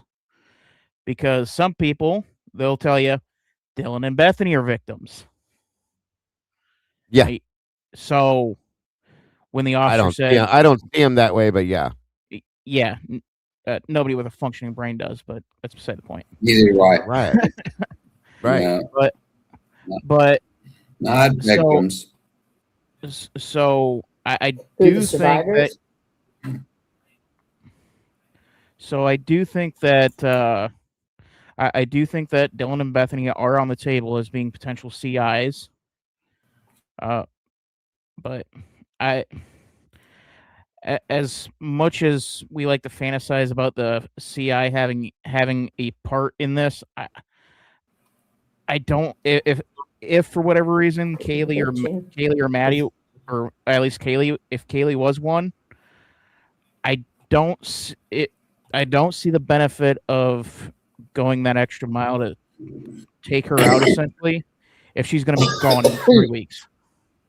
Right. Agreed. That's a good point, sir. That's a good point. Yep. Sausage says if something's going on that you leave in October, you're still paying rent, but you're staying 90 miles away. Why did you leave? Why did you leave? Why did you block all of your siblings and whatnot from your social media? Why were you estranged with your family, your parents at that point in time? Why were you not staying with them? Like those things. Who? Kaylee. Kaylee was staying with her aunt. Okay. She was not staying with her parents, and she had blocked her brothers and sisters on her social media platforms. So what was going on between them that happened? So that's what Dylan is talking about. I do agree. There's definitely some strange things going on with that. I think the catalyst for that is the breakup with Jack. As we all remember, when it first happened, and everybody started pointing at Jack. Good old Papa Bear Stevie G steps right in front and says, "Nope, he's a part of our family. 1,000%, 2,000%."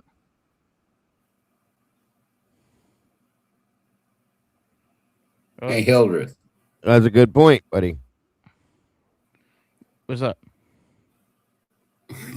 Why do you have Dago Jr. as your name? Come on. He calls me Dad.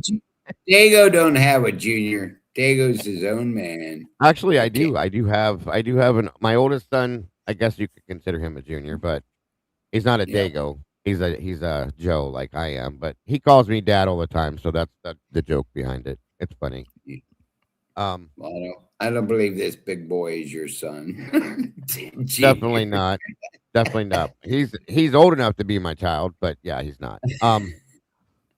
I assumed she couldn't break the lease and left anyway. I had to have. Well, here's the thing, though. Here's the thing. That would make some sense if she had moved her things out. And when we went through the crime scene photographs, nothing she owned was removed from that house. It was all still there. Her clothes were all in the closets. Her drawers were full of her stuff, her makeup, her personal things, her jewelry. Everything she owned was still in that room. It didn't look like she had left at all. So, a couple golf clubs downstairs too. Sorry. Yeah. So I mean, it is what it is, you guys. Nobody had left. Welcome back, Scully. Nobody looked like they left at all. So.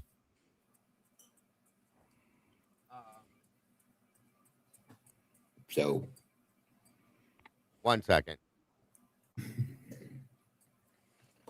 Sorry, my microphone has to be literally in my mouth for me to be able to, you guys to hear me. So if I move away from it, you're not going to hear me. Why are you frozen, Dago? Me and Dago Jr. Oh, there you go. No, I don't know. I didn't know I was. I'm sorry. No. You're good now. Weird. Yeah. So why leave all your things? That shows me it was something's not right. Something was not right. It's almost, to me, it almost looks like she left. If she left all her stuff there, it makes me think she left. Think that it's a possibility she left in a rush or in a hurried type of way for a reason. Did something scare her into leaving? Did something force her into leaving? Was there some sort of a threat or something that was being, put in front of her to make her want to leave? That's kind of where my mind is at with that. She's not going to leave all her shit there, I wouldn't think. Not if you were playing. Here's my thing. The way and it was like 10 days, I think, that she had been gone. So I feel like it's possible that something forced her to leave. Like maybe she was fearing something. Maybe somebody threatened her somewhere and she just went home to get the hell away from the possible threat. That would make some sense with this too, you know? But then So, why come back? well, that's For a the dance, question. for a And dance. that's the question. And and the thing is, if we were to believe the the thing about Dylan going back there and talking her into coming back to go to be her plus one at this dance, and as Christy explained it, that she tossed it around in her mind for a while, so that she didn't know if she really wanted to. And, but then decided since she got the new vehicle, hey, I can go show it to Maddie, it's only one day or so or a couple days or whatever. And then I'll be able to come back here. But she didn't make it. It's 10 days she's gone, and the day she goes back, she doesn't make it. That's So that's she went definitely. to her Right. sister's house. She went when she For left those and 10 went days? home. She went to her aunt's house. She was at her aunt's house. Aunt's house. Okay. Yeah. No. That Christy wouldn't know anything of what's going on with Kaylee's thought process. I wouldn't think so. No, she doesn't seem to in some senses now either, unfortunately. But it is what it is. But that turned out to not be true, Turkey Creek. Could she have been scared of something or someone? That's my thought, Alicia. I've been wondering that since I found out that other stuff in the background. You know what I mean? It makes me wonder, did she left everything in the house that she owns and she took off and went home to her aunt's house, and that was that. So, and she struggled with the thought of coming back there for whatever reason. But yeah, just so people aren't misinformed, that was not a loner, whatever Jack Decor had said. That wasn't a loner. I don't know where that even came from. I don't know if there was a problem with the vehicle that when she first got it and they did something quickly to it or something, but it had the temp tag on the back of it. So that was the actual vehicle. And everybody believes that Dylan coerced her and convinced her to come back. What's that, Randy? Oh shit! I forget. Sorry. That's okay. No worries. Something about her car. I forget. You're not gonna leave your stuff behind if you're not planning on coming back. So she left for 10 days. Yeah, and if she was moving out, she wouldn't have left her stuff and behind. left everything. Not if she was not planning on coming back to get it. Yeah. That's what I mean. I know she had to come back at some point for graduation, but it's almost like I said, it's almost like she was rushed out of there in a hurry. And like I said, it could be out of fear.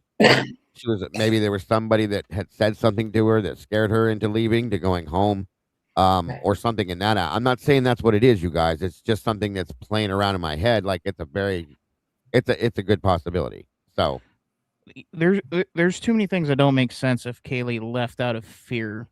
I mean, if she left out of fear, why come back for a dance? That would be that. Well, that's the other side to it too. Yeah, that's the other side. On top of that, why go to the corner club and then kick a hornet's nest by making it well known that her and Jack are never getting back together? Yeah, she made it. Well, according to Howard Bloom, she made a big deal about that at the corner club that night. I got the audio book on that, so I'll be doing a deep dive on that real quick here.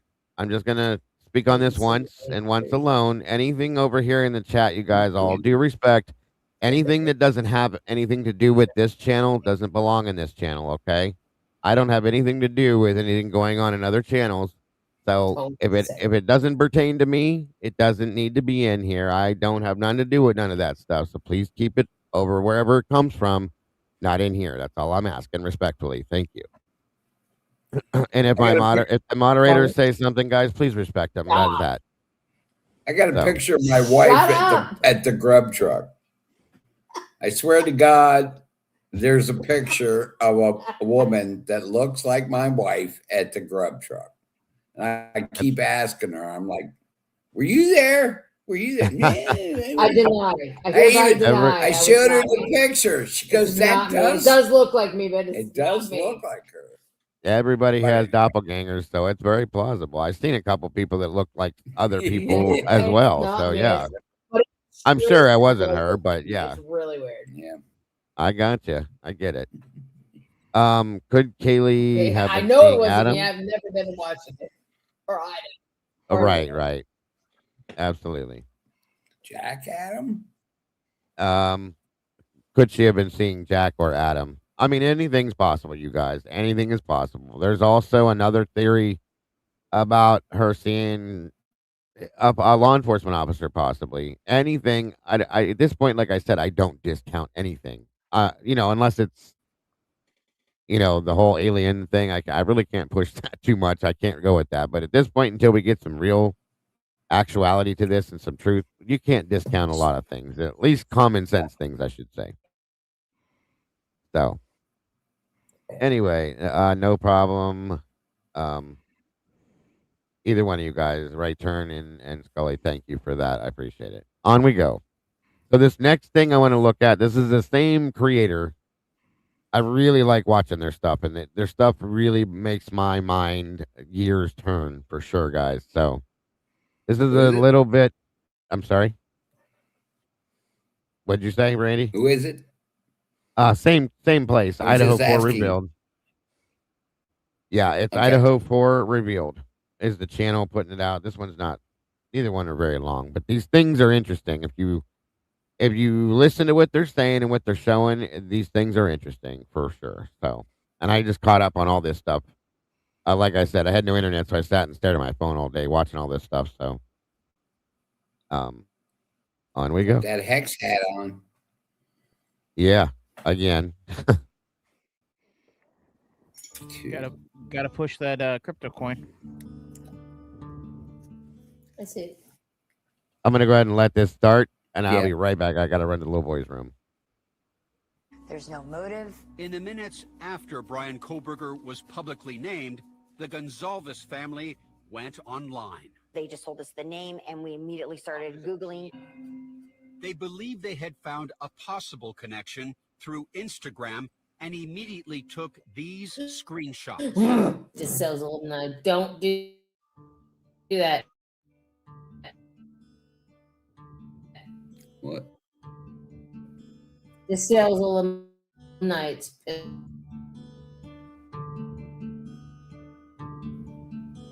You not have the speaker turned on? I thought you did. We talked with them one-on-one. No, I and plugged it in. You looked at him and said, please just tell me that there's going to be somebody. And they stepped out of their comfort zones to comfort Christy and the families, to like, hey, we're on top of this. We got it. We're going to. And they we did. know. That was the only thing that I left that day when we met with them. It was like, I believe it was December 13th. And It made a asked big them, impact I'm on going you. to ask you both. I said, who's in charge here? And they told us, and I said, I'm going to ask you about the same question. How do you feel 0 to 100% that this case will be solved? And I asked him, and he said, he looked at me and he said, 100%. And then I said, your turn. And he looked at me, and the second one looked at me very intensely. I mean, the first guy did too, but that look that I got from Don't say it. Don't say because I won't get nobody. I know, and I was like, and that was right around the time that they were swirling his name around. And he said, 100%, this will be solved. And I was like, that's all I need to know.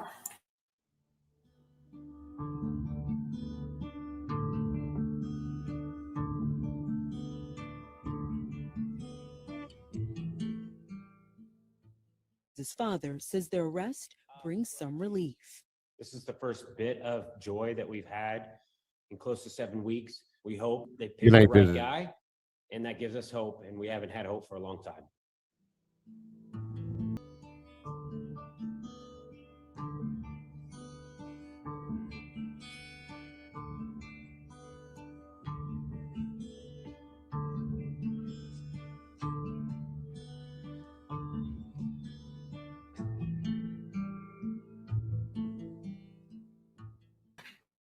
We talked with them one-on-one, and you looked at him and said, please just tell me that there's going to be somebody. And they stepped out of their comfort zones to comfort Christy and the families to like, hey, we're on top of this. We got it. We're gonna. And they We did. know. That was the only thing that I left that day when we met with them. It was like I believe it was December 13th, and It made a asked big them, impact I'm on going you. to ask you both. You know, I said, who's in charge here? And they told us, and I said, I'm going to ask you about the same question. How do you feel 0 to 100% that this case will be solved? And I asked him, and he said, he looked at me and he said 100%. And then I said, your turn. And he looked at me, and the second one looked at me very intensely. I mean, the first guy did too. That look I got from Don't say it. Don't say because I won't get nobody. I know, and I was like, and that was right around the time that they. So is that why she's stuck on the fact that this has to be Brian? Is that why? Because she was told that? Because people make mistakes. They could have wanted it to be that, but just couldn't. As you heard them say, they wanted to find connections and couldn't. You have to accept what they tell you at that point. If that's, if you want to believe in them, you got to believe in them all the way. That's all I'm saying. Were swirling his name around. And he said, 100% this will be solved. And I was like, that's all I need to know.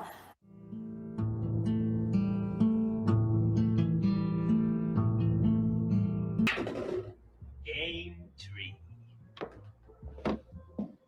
That's $60. Good luck getting it. Hey, I fucking won, Paulie. It's only right you pay me. And for other things, too. Like what? Fucking Dom Perignon for everybody in the skybox at the Garden the other night. Check comes, suddenly you're MIA. Chrissy, you're too fucking worried about what I give you. Worry a little more about what you give me. Blow me with your lectures, Paulie. Kid, you wearing a wire? You fucking crazy? That's what. Let him down. He fucking touches me. Then make it easy on us all. Take him off. Everything. New York reopened the books, but they also laid it down. Probationary period. When I was coming up, this would never happen to new-made guys. But too many people are doing a simulcast. Or maybe you fuck. Do me a favor, and don't take it personally.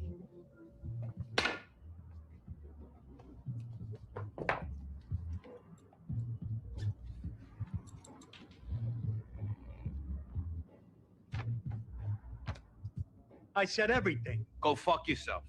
Before I was breaking balls. Now you're beginning to worry me.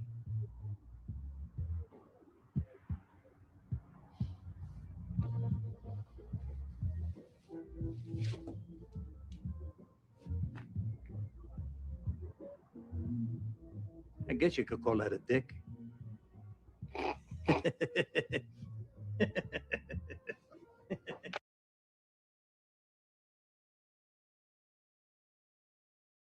So do I.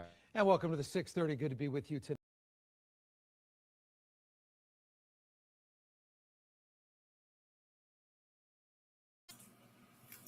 What the hell? Sopranos?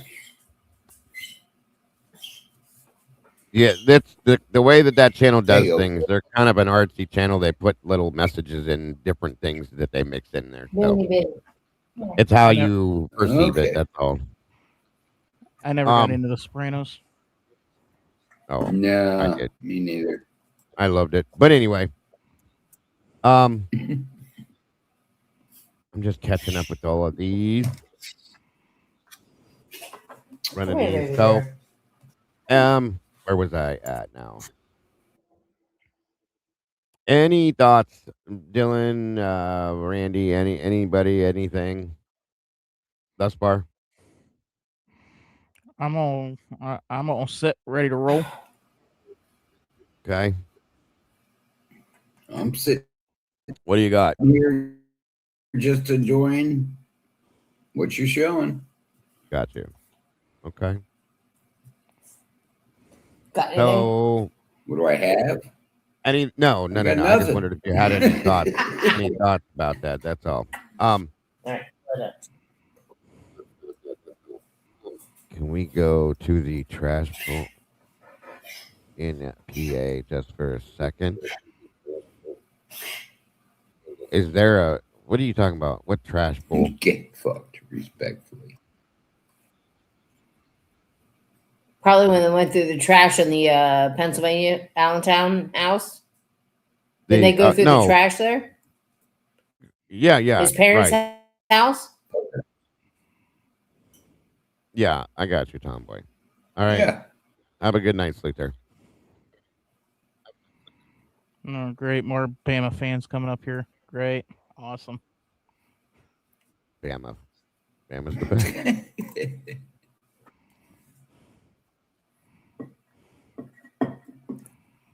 All right, Tomboy. Hold on. We're holding. Can't wait. All right, let me It's see. so dark, Dago. I'm Why is sorry? your background so dark, Dago? Why is your background so dark? Where is it dark? You see the light back here? He's in the basement. Oh my God. I don't know. She told me to hold while she comes up here, so here she comes. There she is. What's up? First of all, What's up? Dylan, take off that nasty ass shirt and hat. I kind of like the Yankees, but it's okay. Screw the Yankees. Okay. Don't Okay, hate us on because you the- hate us. On the ISP, Uh-huh. let me pull it up, read it. No problem. Take your time. Oh yeah, you have all night, no biggie. It says it was the trash pull in Pennsylvania. You know, I think it's report number 17. ISP reports is what you were saying. Yeah. Okay. Yes. I thought you were talking about a video or a pic. I'm like, I never saw that, but I was gonna. No. Okay. It says it's like the Hold on. evidence. I have it I'll- here. Let me see how to.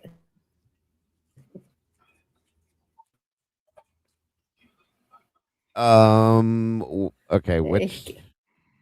What number was it again? Report number 17. Okay, hold on. Let's load it in. It's the ones with the like the DNA. It's all the evidence stuff. Supplemental number 17, not page number 17, right? It says report number 17. The right-hand corner. What is the number on the right-hand corner of the page? Supplement number. If you go look in Discord, it's in your Discord. I sent it to you in Messenger. Well, I was pulling it up through my ISP documents, but okay. Hold on. Oh, that one. Yep. Got it. Okay, so they pulled the trash. Okay, so when they say they pulled the trash, they don't mean they take the trash out of the trash can and put it in their car and go through it right there. No, they take the whole trash can and they take it to the waste management facility. Yeah. That's what is in Blakesley, PA. Uh-huh. No, I'm just saying there's a lot of people. I've been listening to a lot of things today saying, oh, is that where he really lived? No. Oh, no. Is this one of the newer documents or something that was this just released? No, it's been out for a while. Why are they just now coming to it now, I wonder? Because I don't think anybody paid attention to the name after it because everything else is blacked out. But I believe that is the address for the waste management facility for the county he lived in Pennsylvania. Probably. Yeah, he was in Albrightsville, Pennsylvania, not Blakesley or whatever the hell it is. No. Yeah. And this is all the stuff they pulled from the garbage to do what they claim they did that I still don't believe. Right. So they did the warrants for his apartment in Pullman, I want to say on the 27th. I believe so. With Don Daniels, yeah. Yeah. So you took trash from there too. You couldn't Yes. test the trash there. You had to test the trash from his dad's. I mean, that's a good point. That is a good point. But the funny thing is they didn't even get his trash. It was based on his dad. So That's what I'm saying. according to them, right? No, I know Right. what you're saying. So, but I want to know why you didn't test the DNA on the trash and Pullman. I agree. Truly, because they could have done that unless they did it because he was in PA at that time, which still doesn't make any sense to me. But Or could that be where the trace came from? well, Because could it that- is literally, you can watch her carry it out. It is literally a black trash bag. It's not in another bag, nothing. It is just a black trash bag, but it's like they took it out of the trash and tied it. at his apartment, right? Yeah. Right. Well, it makes me wonder, and I said this before, because I have questions about the. Hold on, let me move this thing. I have questions about the DNA itself, how it was found, where it was found, and when it was found. Okay. So, do you still need this up, Tomboy, or do you want me to take it down? No, I'm good. So, as I stated, how do we know Sorry, what they don't- swabbed and where they got the swab from? Because they didn't send the knife sheath to be tested. They sent a buccal swab in a plastic bag. That's what was tested. So we don't know that came from this. I've never been comfortable with that when I found out that they didn't send off the sheath. They sent off a buccal swab that they swabbed the sheath with, they said. And like I said before, there's no body cam of them doing this. There's no physical proof, a visual proof of them doing this. Yeah, there's no video of a handoff or nothing. With the chain of custody, none of that. Nothing at all. So for all we know, and again, I say this all the time, they could have swabbed his asshole for all we know to get the DNA that they got to put on the sheath. Period. End of story. Yeah, There's no proof of anything. That's kind of what I'm saying. Do you think maybe they could have taken the DNA from his trash and that's how the transfer got on the sheath? Right. There's no proof. No proof. Because that is such a dangerous sheath. Yeah, right. It's weaponry.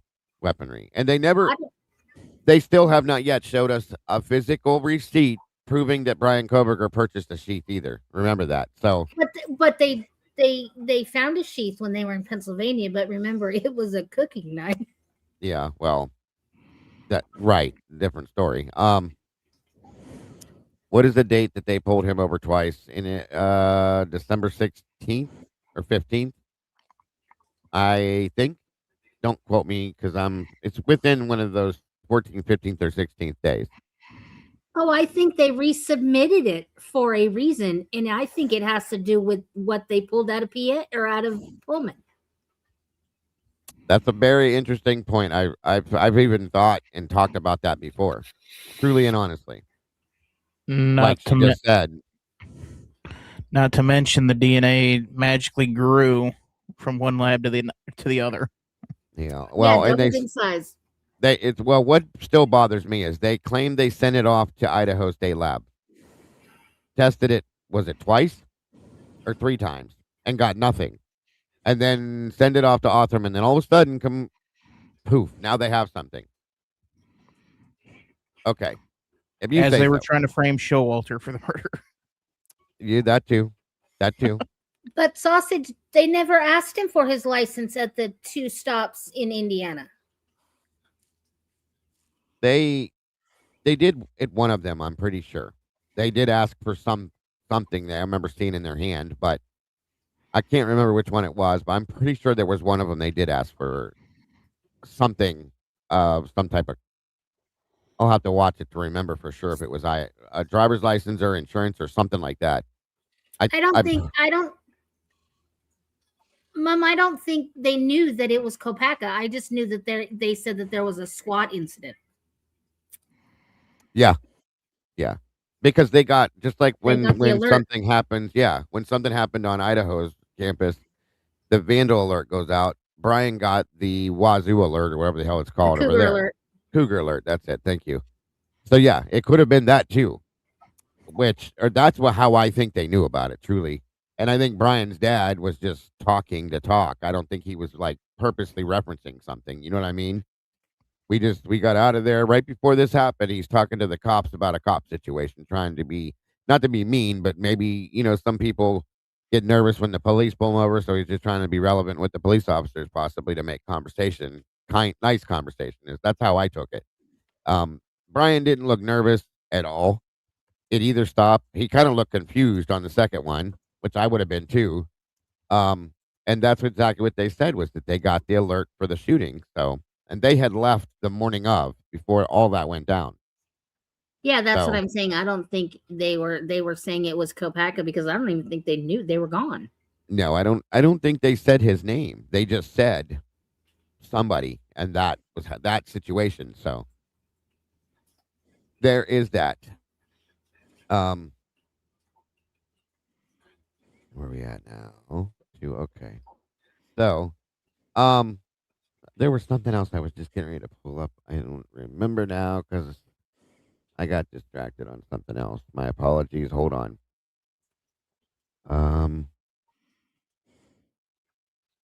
What the hell?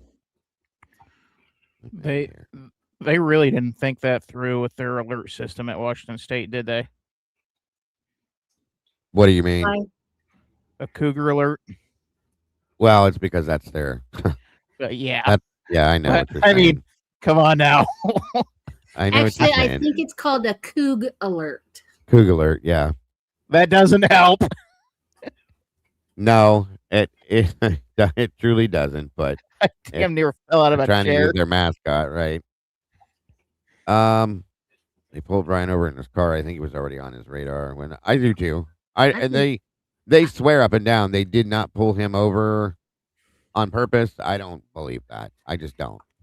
There's no way in hell that they pulled him over twice in 10 minutes while this is going on and it had nothing to do with this. Come on. That doesn't make a lot of sense to me. It just doesn't.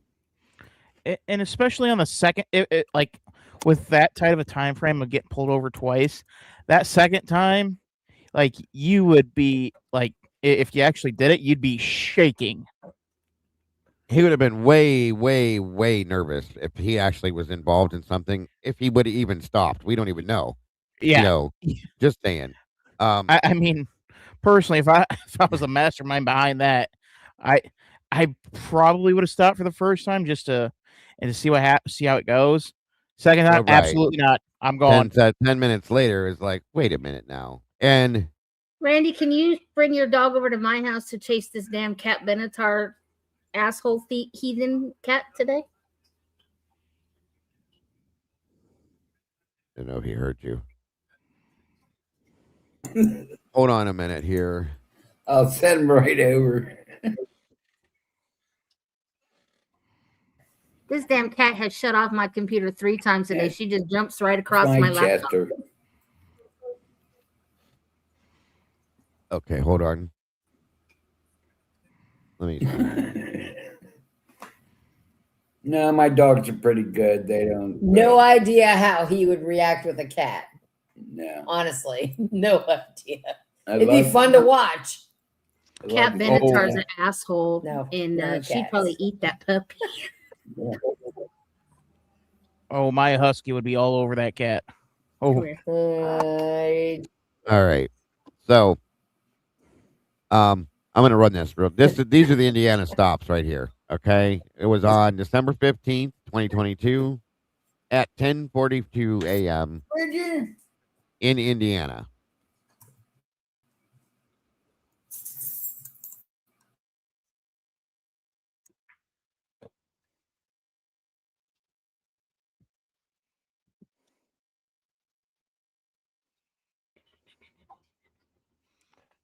is there supposed to be sound on this? Is there no sound? No. Jesus.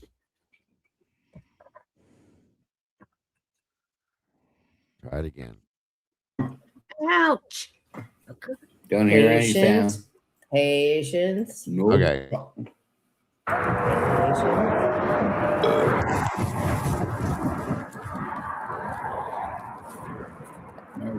Hello. How you doing? How y'all It's just doing today? somebody doing something stupid. Good, good. Take a look at your driver's license real quick if I could. Oh, this is car stop. Okay, I remember this. He got soft toys. Yeah. Back Yeah. You guys have sound now? I'm not being mean to her. Yep. Yes, please. Okay. Yes. So there's his. He's We pulling do. out his ID right there. Tailgating. Is this your car? Okay. Cool.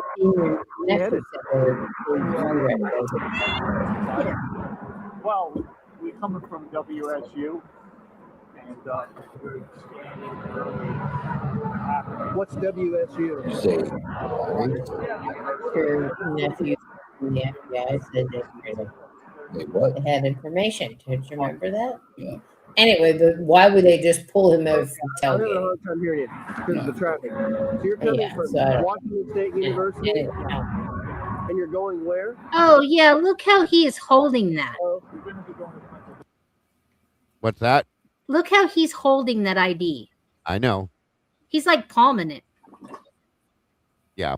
His hand, this hand over here, it's a little weird. I'll say that much. Well, you know how you palm a card? Uh-huh.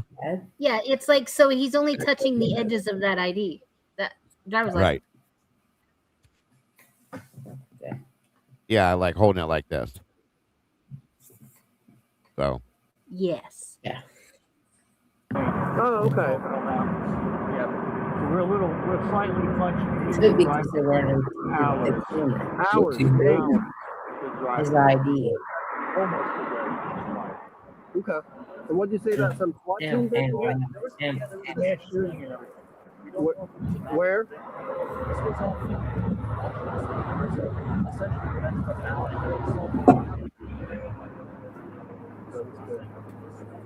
Music.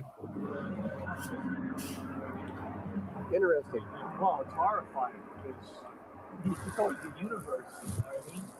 Mm-hmm. So y'all work at the university there? I actually do work there. Oh. Okay. I don't know what anybody else thinks, but this guy killed 4 people and gets in his car and drives cross country, and he's that calm being stopped by the police. I can't see it. I just can't see it. I think this is the first time, but still, I don't see it. Bundy or didn't do it. It just doesn't make sense to me. And I mean, on top of all that, with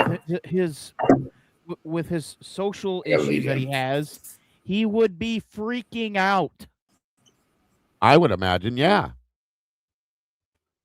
With his anxiety. Go ahead. Look, my example for that is look at that that Tyler Horner. Yeah, right. He according to him, he's got autism or Asperger's or whatever the hell he has. Crazy, whatever. Yeah, right. He started freaking out the minute the cops pulled up. And I mean, we know he's guilty, but if this dude was guilty, you think he'd just be like, la-di-da. Because that would be a true and utter 1,000,000% psychopath. My wife and I watched these when these first came out probably 300 times.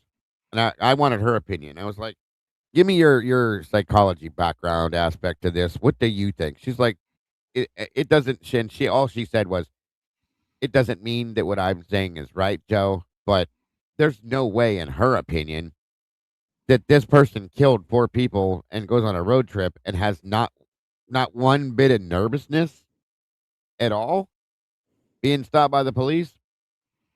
I said, that's my feeling. And there's no way his dad knows about this. Okay. If there's a whole thing about, they talked about it on the way back to PA and blah, blah, blah. Come on. No way in hell. No way in hell. So just saying. Yeah. And yeah, Dad would be like beyond freaked out. That's my opinion. That is especially with the heart issues and stuff that the guy's got. isn't like no way and hell, in my opinion. What does he have here going on in his hand? He's got the ID there, and what's this? You see the black thing there? Fucking mute button. His glove? Well, there's his hand. So why is his glove not on his hand? If that's a glove. I don't. Run it back. Well, it's right up here. If you look right, like kitty corner from where it says live, right there. It's right. Nope. Go down. See where the long crime is? See where the E is? Go to the right. Right there. Go right there. That's where that picture is. Right there. Okay. Oh, they blew it up in the corner so you could see it. Yeah. Just blew it up is all it is. Okay. That makes sense. Okay. Christy slandered the whole damn family when she did that. Say again. Mute button. Stupid mute button. Just leave it off. Jesse said Christy slandered his dad in that new podcast with Chris Hansen. Yeah, I know. Big issue there too. That's so off. So off. I'd say Yeah,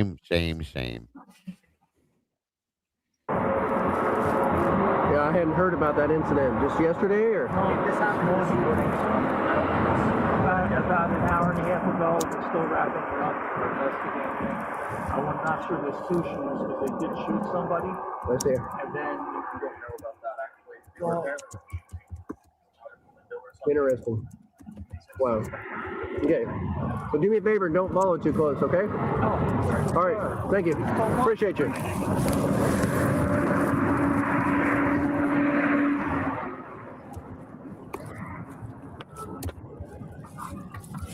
Okay, so that was the first one. Hold on.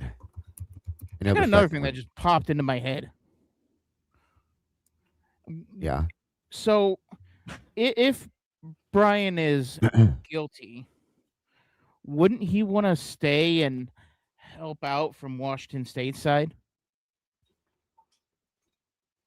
Wait, say that one more time.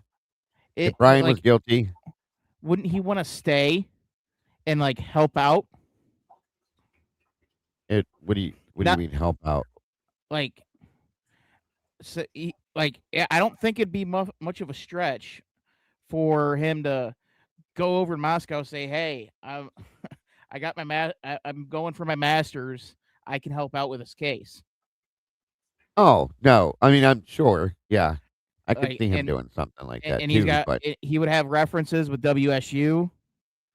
I mean, it would have been all hands on deck in Moscow. So it could have been. Yeah, that's definitely something I could see him trying to do. Dago where was it said and or written that they were tracking him by plane? Oh Jesus God, that was years ago. I remember it because I remember we talked about it a little bit. Right. So if they were tracking him by plane, that would, to me, it would lead a little more credibility to the back-to-back stops because maybe there was a little bit of miscommunication between the police agencies. I mean, it could be.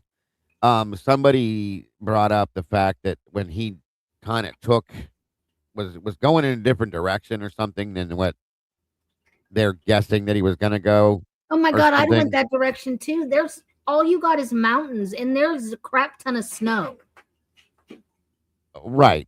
That's what my guess was, is as to why, if that was true, they would do that. This is the second stop, I believe. I'm sorry. And one was a Indiana State Police. The other one was a county sheriff, I believe, for that county that he was in. Wait 1 minute.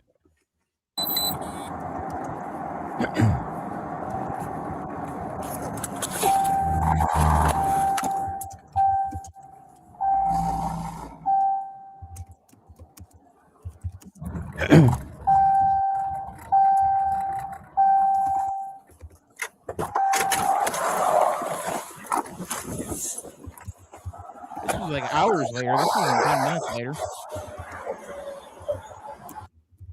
Okay, so this one, Is that- 12:15, 22. But this is weird because this shows that this was at 3:50 and 36 seconds in The the other in one the was like afternoon. 10:40. It should have other one been was like like 10:40 in the morning. 10:52. So why is the body cam time different on this? I don't understand that. That's the first time I've seen that, but okay. I don't know. All right, hold on. Play it through. I want to see where the sun's at.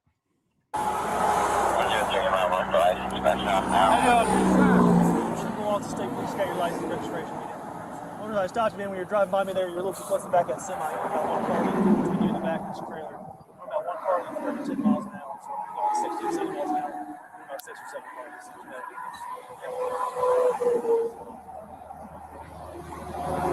Oh, you guys did?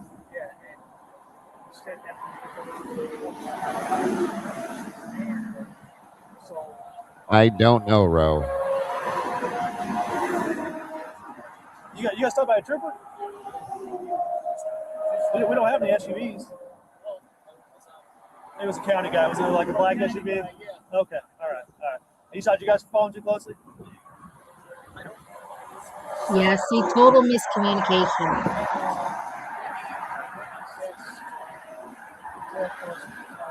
This doesn't have subtitles, so I can't pull them up. I'm sorry. Today? Micro, part of it's in Central, part of it's in Eastern. Maybe that's what happened, but So like I said, it's all about how fast you're going, okay? So if you're going 10 miles an hour, you only need one car. Or if you're going, so speed limit here 7. If you're going 70 miles an hour, you need 7 cars. Yeah. That's the easy way to explain it. Right? Yeah. Okay. It's really easy in the B&B BS, it's 2 seconds. All right, you guys have a safe trip. Where y'all headed? Thank you so much. Where y'all headed to?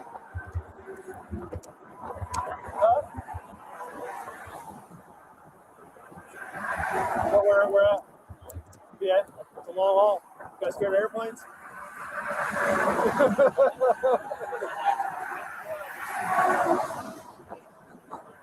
Did you? Okay. All right, well, hey, peace out, safe trip. Thank you, sir. the way I understand this now, Pamela, something unmarked car too. Stadies, a lot of stadies have those. The way I understand this now, we were told that they had him. What was the original date, Tomboy? If you remember, did Randy jump down? He must have. Okay. And now we've been told it's been put out there that it's possible that they had his name as soon as November 15th or 16th. I think it was 16th now. Isn't that right, Tomboy? Yeah, the 16th. 16th. So 3 days after the murders, it's possible they knew his name that soon. Okay. I also read too that he was being tracked by the FBI all the way from Washington to PA. Yeah, I did too. And there was an article I read. The officers that had pulled him over immediately downloaded body cam, and so the FBI could see it because they just wanted to see his hands. Which would make sense. And of course, there's no markings. Somebody tried. We even went through that and analyzed that, if you remember that, multiple times. And there was no markings on his hand. There was a couple shadows that made it look like it at first that we really looked into, but no. Yeah, I actually did a video reacting to sweet little low IQ Annie Lease going off about the DMV video, and she said that Koberger was wearing gloves pretty much every day after, and it took me 15 seconds to pull up a video proving that to be wrong. Jesus Christ. What a mess. What a mess. What a mess. They had Pennsylvania State Police planes and helicopters flying over his parents' house the 4 days prior to his arrest. There you go. Cheryl says November 19th. Thank you, It was Cheryl, the- for being here. It was the 16th. Hold on.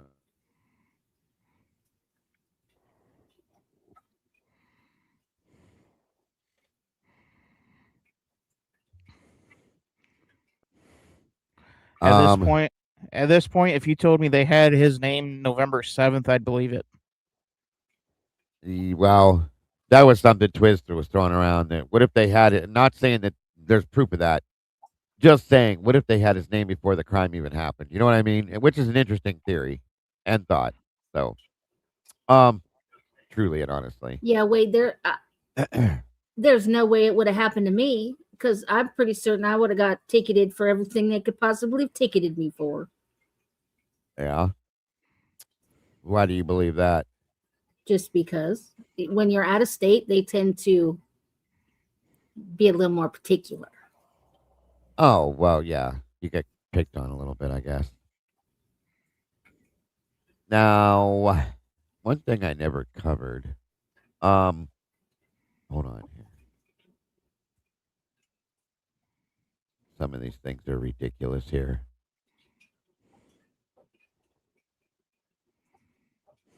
Absolutely. Where are we at here? 1 minute. Come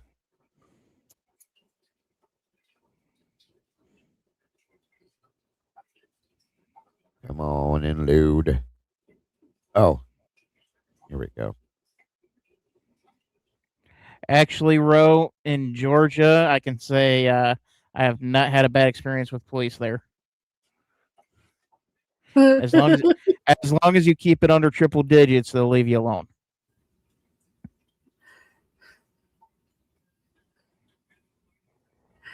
I could agree with what Dylan said, just not that sure. Okay, hold on here. 27-time World Series champs. Cheaters from hell. That's the Astros. Or Red Sox. Either one. Yeah. We won all 27 of ours fair and square. That's debatable. All right, kids. No sports fighting here. Dad, she's picking on me. I knew that was coming. Okay. On we go. For those of you that aren't familiar, this is after the Brian Koviger sentencing hearing press conference that they gave. There's some things in here I want to point out again because I was watching this morning again too, just to catch up and make sure I'm right about some things. So here we go. And I definitely want opinions on this too. Investigation. One of the most complex and high-profile cases in our state's history was made possible by an extraordinary level of collaboration. From local and state police officers to federal agents and analysts, as well as prosecutors, forensics teams, and technical experts. It also took immense courage, patience, and resilience from a grieving community whose role was invaluable. From the very beginning of this tragedy, Moscow Police Department and our law enforcement partners never lost sight of the mission, which was to bring justice for the victims and their families and to hold accountable the person who committed these horrible crimes. Despite the complexity of this case, our team never wavered. They never gave up, and we completed the mission. During this investigation, I was fortunate to witness the level of professionalism, expertise, drive, and passion that each member of the investigative team brought to the overall effort. And it was truly awe-inspiring. To all who came to our aid and assisted in this immense undertaking, I cannot express my gratitude enough. We are forever thankful. And I would be remiss if I did not thank the amazing communities of Moscow and the University of Idaho. For weeks on end during this investigation, the support you provided to our team was greatly appreciated. The numerous phone calls, letters, and seemingly endless stream of food helped keep our spirits high and encouraged us to press on. Today, we want to provide an opportunity to hear from the key agencies involved in the investigation, prosecution, and overall response to this case. Each agency played a vital role in pursuit of truth and accountability. Further remarks. Just a little info for anybody that may not have known that this gentleman, who was now chief, Captain Dollinger, he was during the murders, had gone and graduated, I think it was March of 23, sorry, right after this happened. Graduated and was started with some kind of certification from the FBI. And Chief Fry, I believe, had gone to Quantico for some kind of training a couple months before the murders happened. Just something to keep in the back of your mind. So, just saying. Will be provided by the Latah County Prosecutor's Office, followed by the Idaho State Police, the Federal Bureau of Investigation, and the Office of the Attorney General. Each speaker will provide brief comments, followed by a limited Q&A session. With that, I'd like to introduce Latah County Prosecutor Bill Thompson, representing the Latah County Prosecutor's Office. Thank you, Anthony. Welcome, everybody. It's been a long time since we've been able to stand in the same room together, and you have to listen to me talk. I'm sorry. Apology First not off, accepted. I want to thank the folks here in Ada County. I can tell you I would much prefer to be in Latah County right now and be able to talk to the people most directly impacted by this. But Ada County has been a phenomenal support and protector for the integrity of this case. And I just want to send that shout out right now. Integrity. So today, you were all, I think, listening in either in person or with the live stream. We have reached the conclusion of the judicial process, and we believe we've achieved accountability and finality and certainty for everyone who has suffered from this, so we can try to move on. As you are aware, Mr. Koberger pleaded guilty to all 5 counts of the indictment. He pleaded guilty as charged.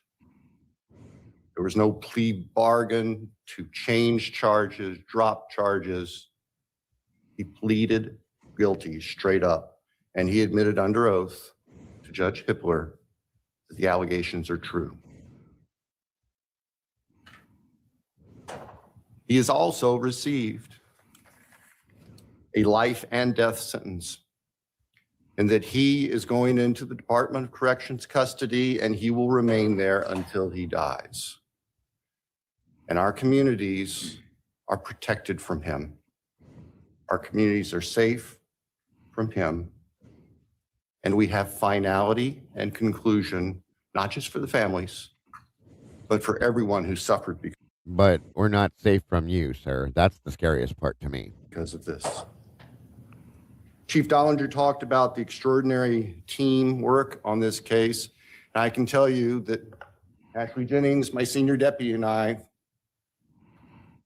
we were with the investigators from day Who one. has never once in her life had anything of Worked as substance a come team out of her mouth. beyond any team that I've And that statement right there, you guys, I'm going to let you hear that one more time, that statement he just made.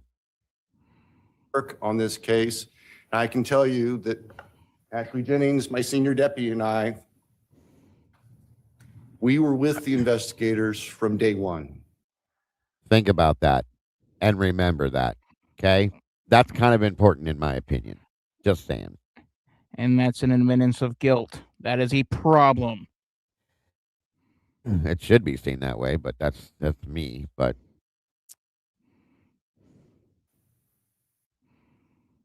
everybody knows this man, we found out, was the top dog. This was the boss. This was the person that everybody went to for everything on this. Nobody did anything on this case without talking to him first. Nobody. None of the law enforcement officers, lead detectives, nobody did anything unless they went through Bill Thompson before they did and made that final judgment on it, okay? Remember that too. We worked as a team beyond any team that I've seen in my almost 33 years as a Latah County prosecutor and 45 years as an attorney in Idaho. This level of collaboration is indescribably phenomenal. And in this room, we have representatives of the FBI, and you'll hear, of course, Special Agent Grover. We have representatives from the Idaho State Police. We have representatives from the Moscow Police Department. We have representatives from the Office of the Idaho Attorney General. I can tell you, I will be forever grateful for the assistance. Here it comes. Jeff Nye, the head of the criminal division, and his deputy attorneys general, Ingrid Maddie, standing beside him, offered to us. I don't know that we would have been able to reach the conclusion that we have today as successfully without their brilliant and dedicated work. And they too have lived this case from the get-go.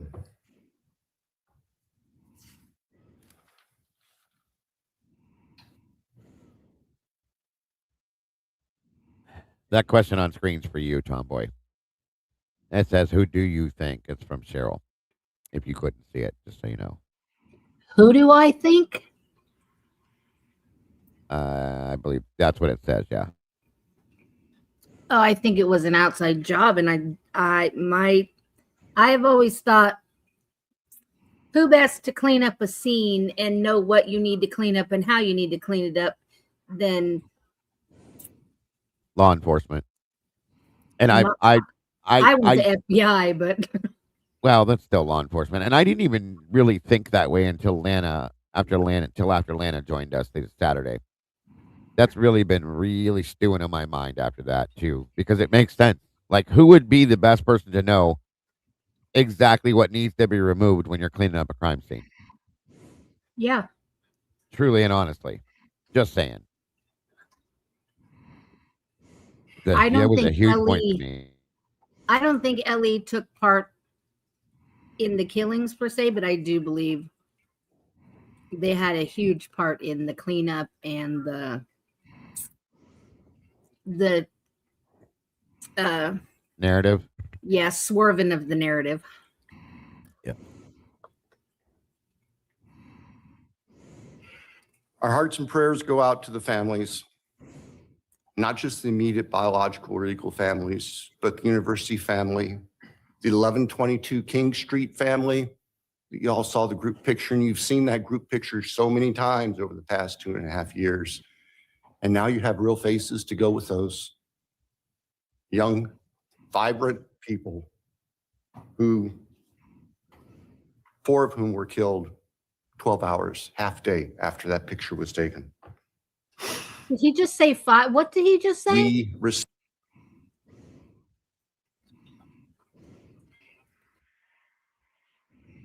I'm playing it back.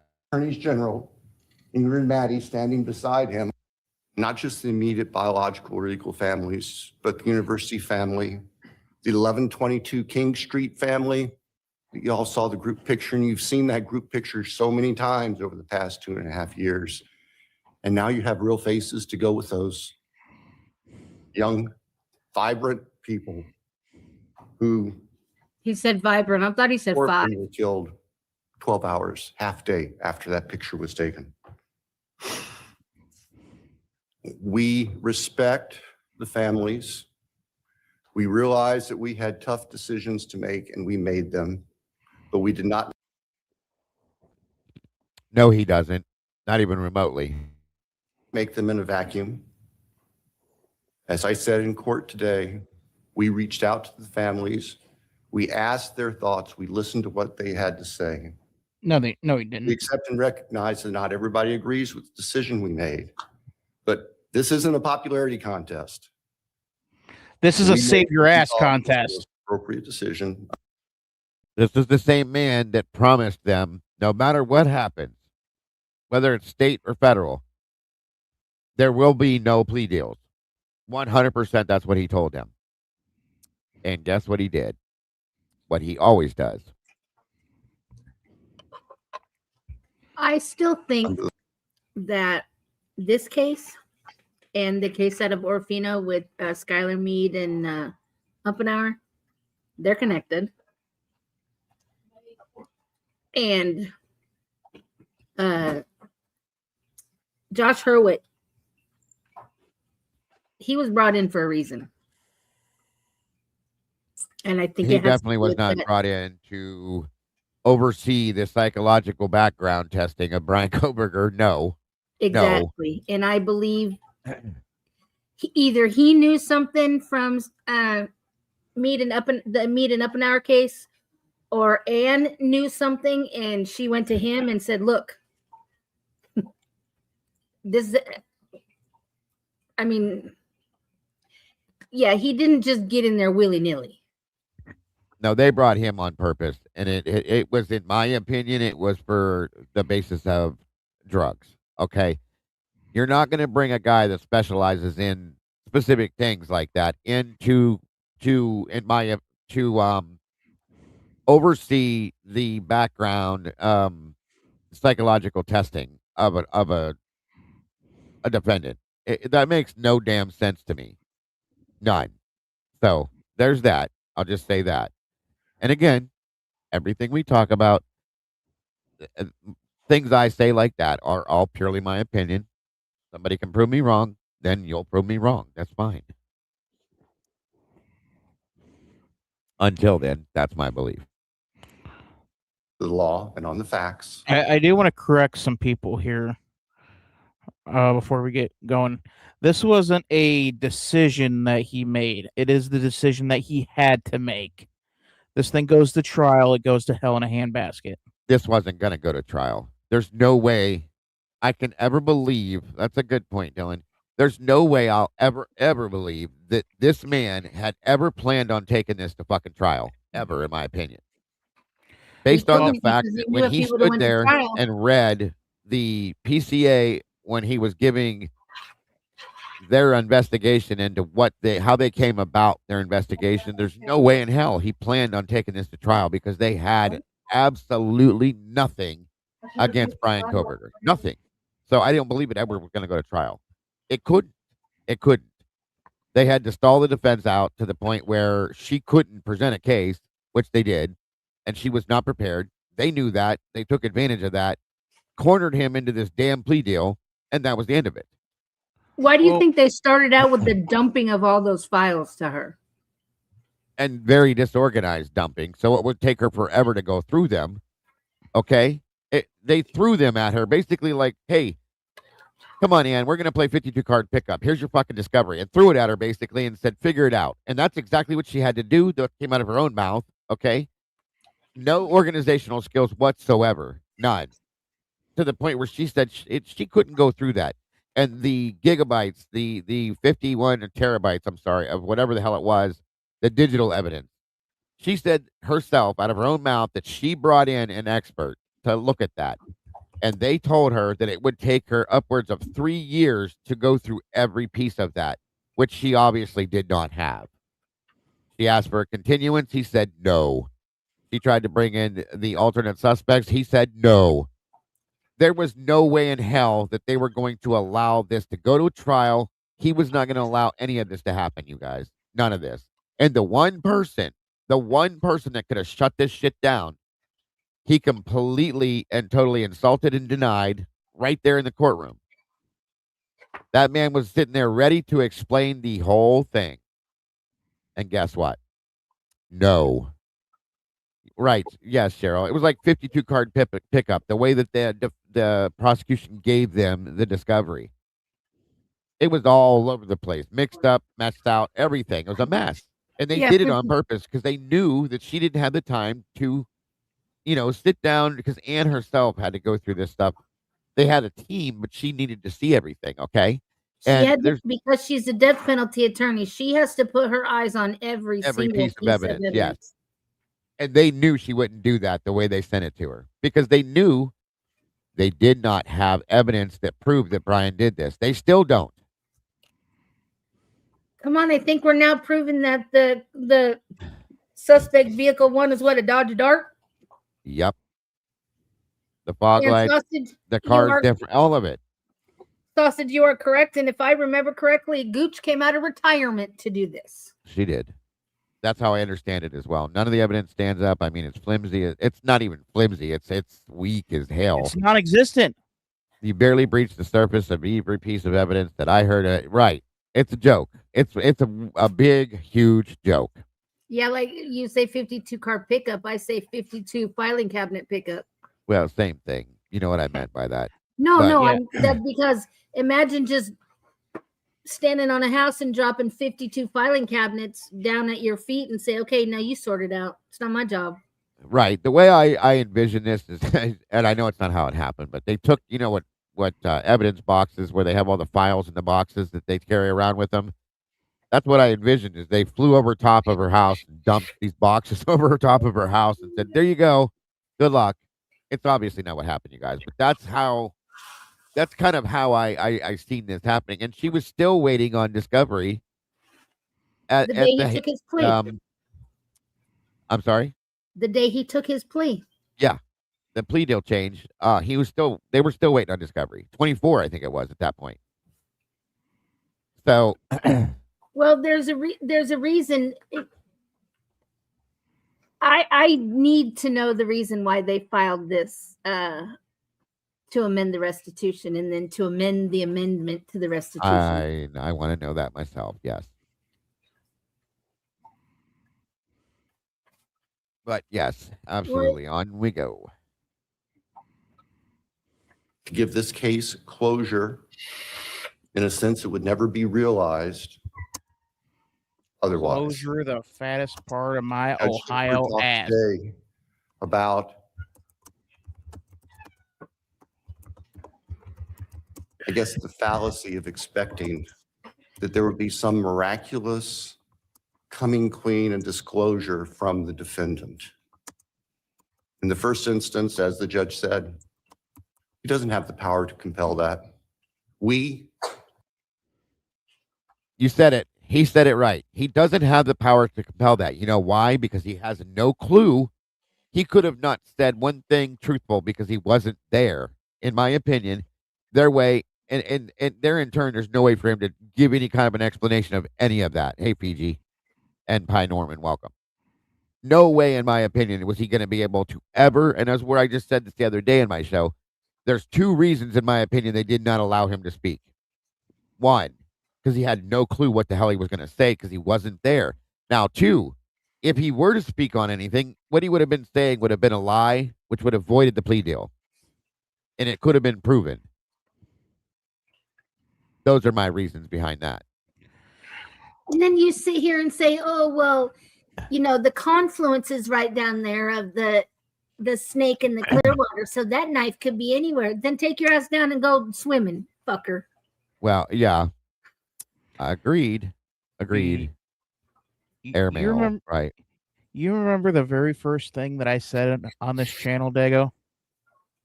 No. Alabama rocks? No. So I popped in. You guys were talking about the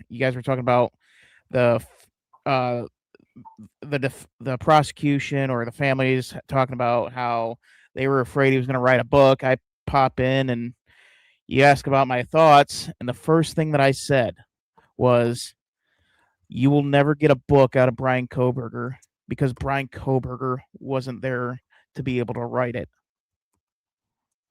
Well, yeah, I do remember. If there is a book, it'll be about that right there. How he wasn't there. So that's why they didn't want Brian Koberger to speak.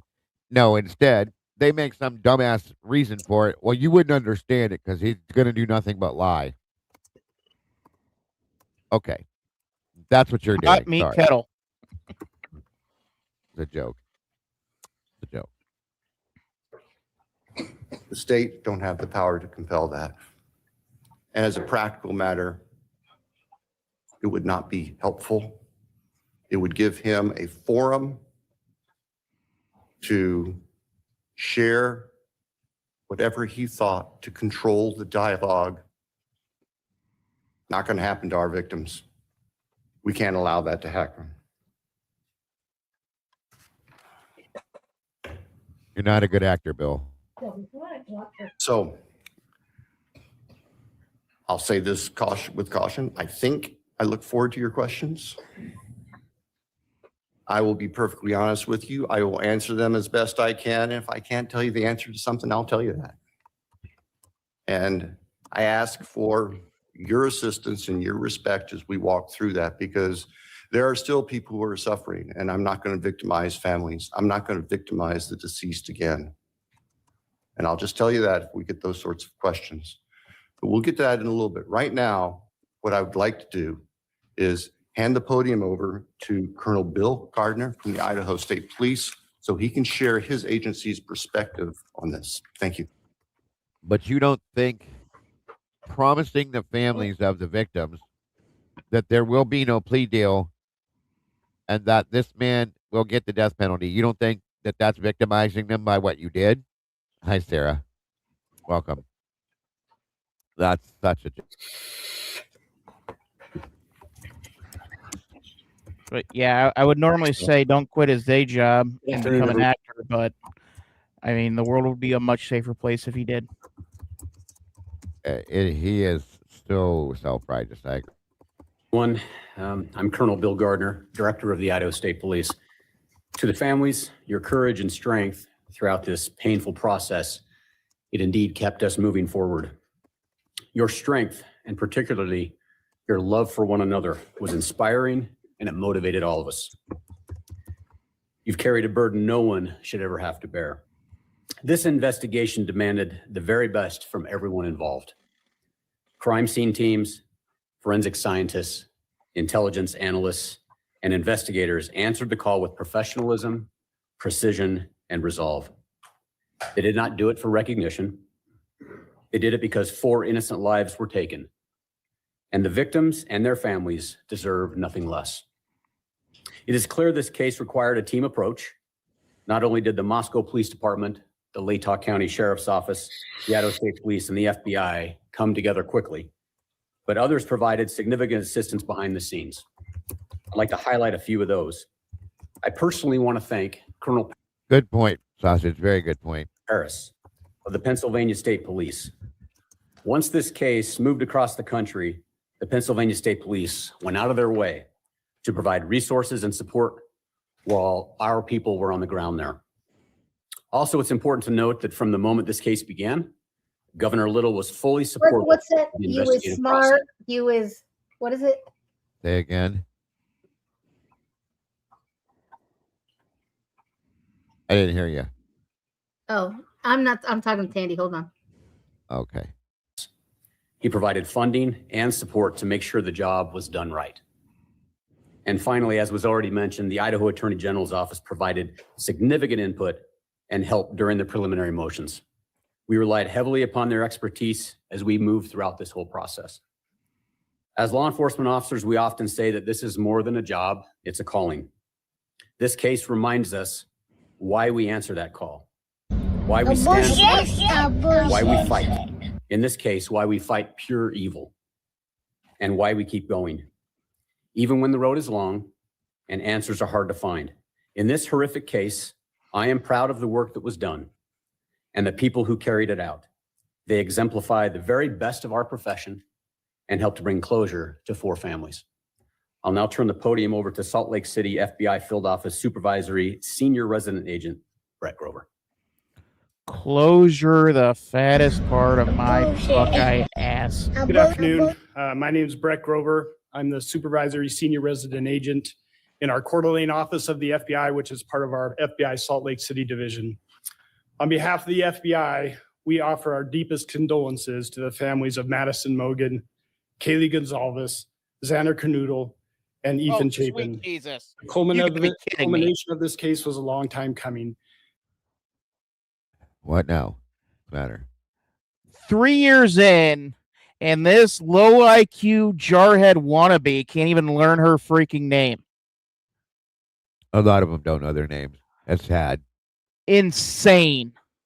It's very sad.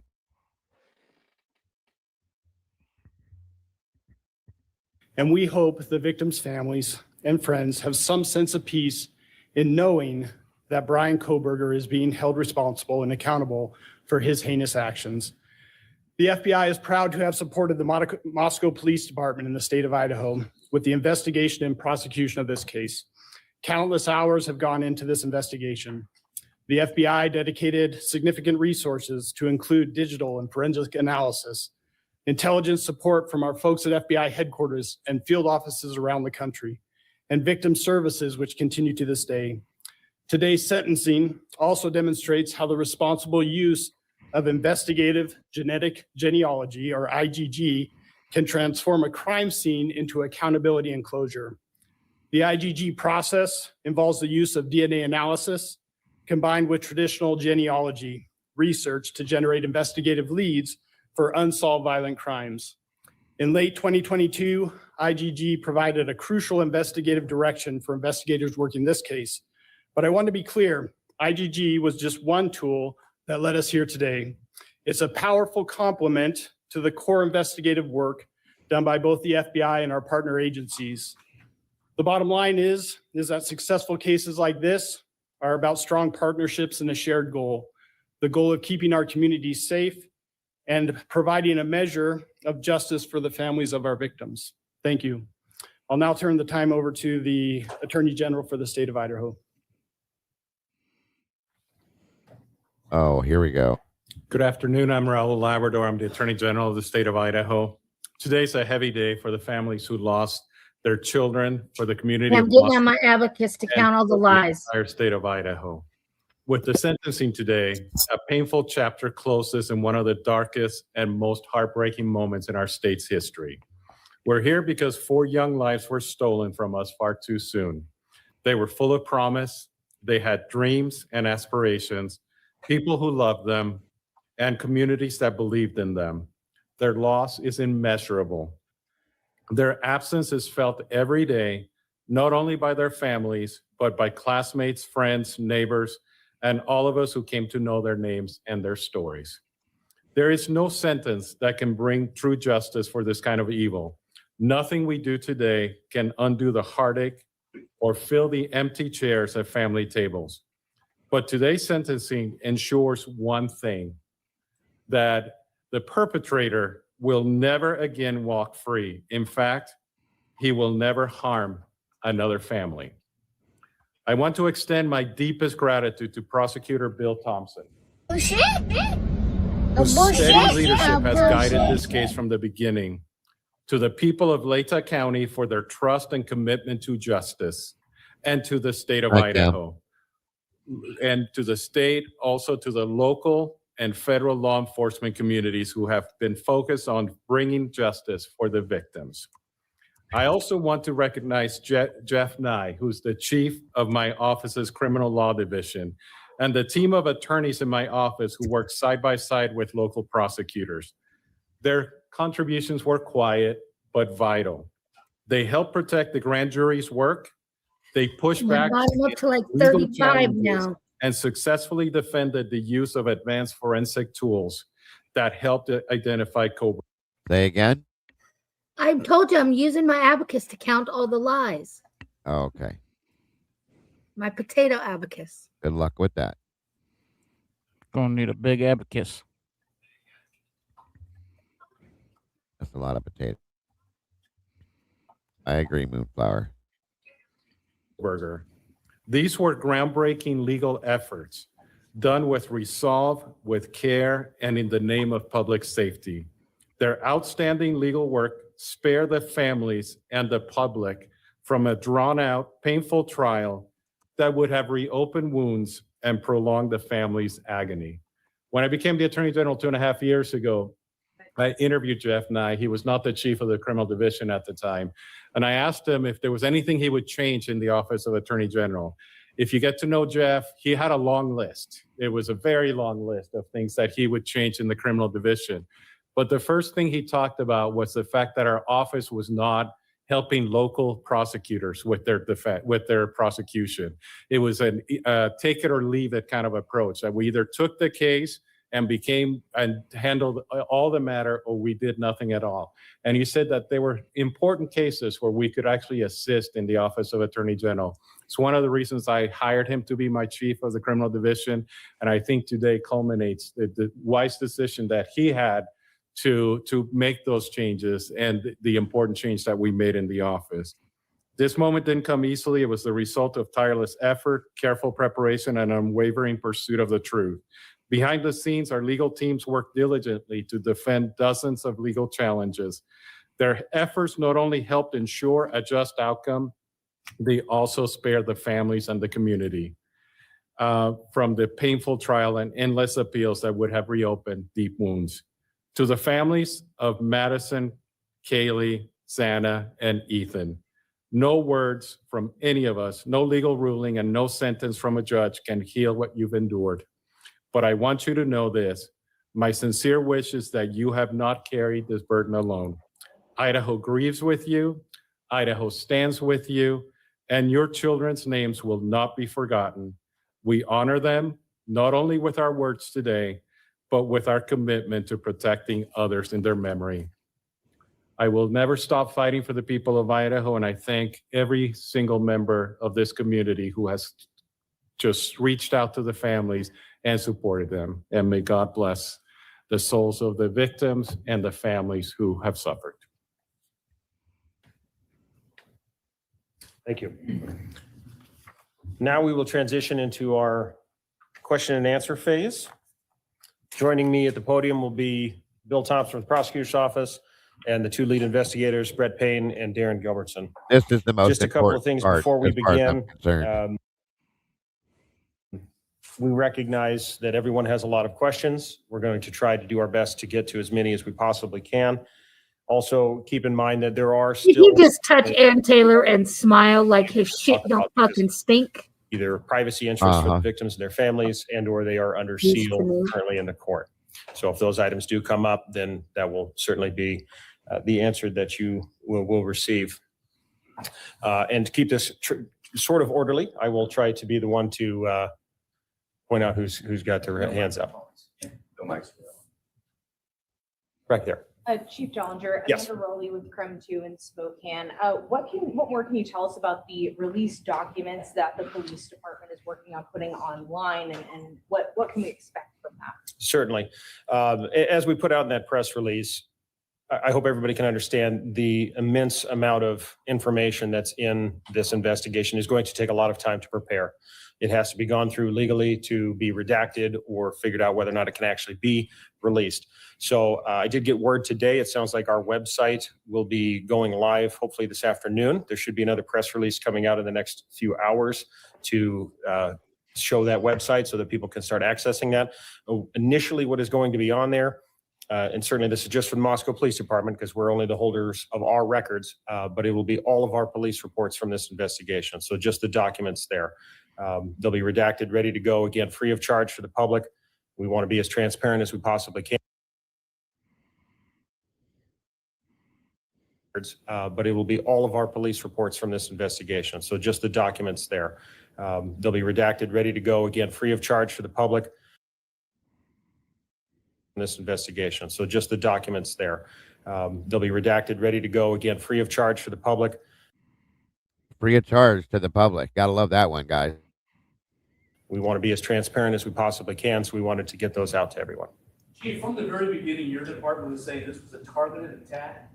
Can you now say who was the target and what's your evidence to show that? I'll turn that question over to the investigators to answer that one. Well, I think Darren and I have, the evidence suggests that there was a reason that this particular house was chosen. What that reason is, we don't know.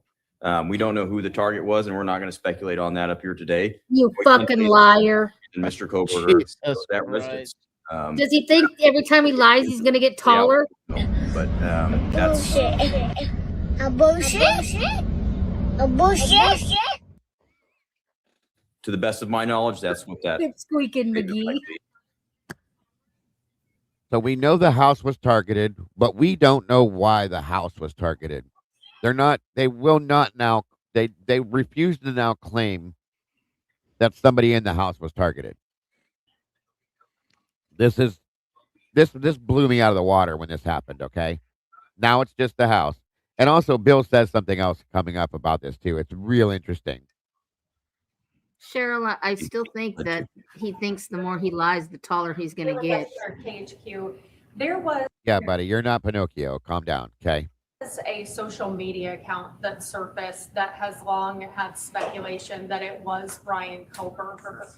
Can you talk at all about the Papa Roger potential connection, if any? Right. There was no connection. There wasn't at all. And we looked Because it was a cop. A deep dive into it. We researched it. It was not. It was not. Thank you. I was told that it was an Asian woman living in another state. So they've never put any truth out about any of this stuff. None of it. Wait, what was an Asian? What? That Papa Rogers was some Asian woman that lived in some other state. That's the rumor that got to me. So I still think it was the FBI. it could be. It was law enforcement. It was law enforcement. Florida. I think that's right, Sarah. What? That's how I was. That's what I was told too. But we all know. Yeah, that charge my ass. We can cut that off. Is it possible that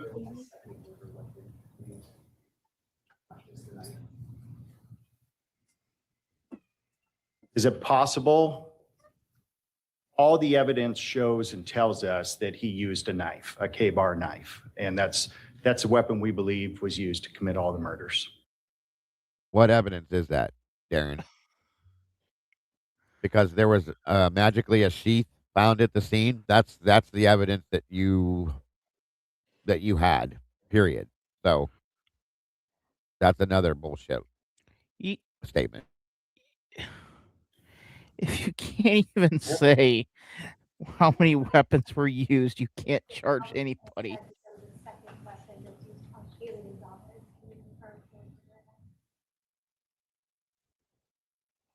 Out of respect for the families, that's something that you'll have to get from them. If they wish to share that with you, it'd probably be through them, not through us. I laugh at this picture every time I have to see it. What is this? Did they forget his stool? You know, after working in Moscow for several years as what's that? I said this picture, I laugh at it every time I see it. Did they forget to put the step stool in front of the podium for pain? Yeah, it definitely looks like it. Midget in the middle? Yeah, I was like, they almost need to like give him a boost or something. It's kind of sad.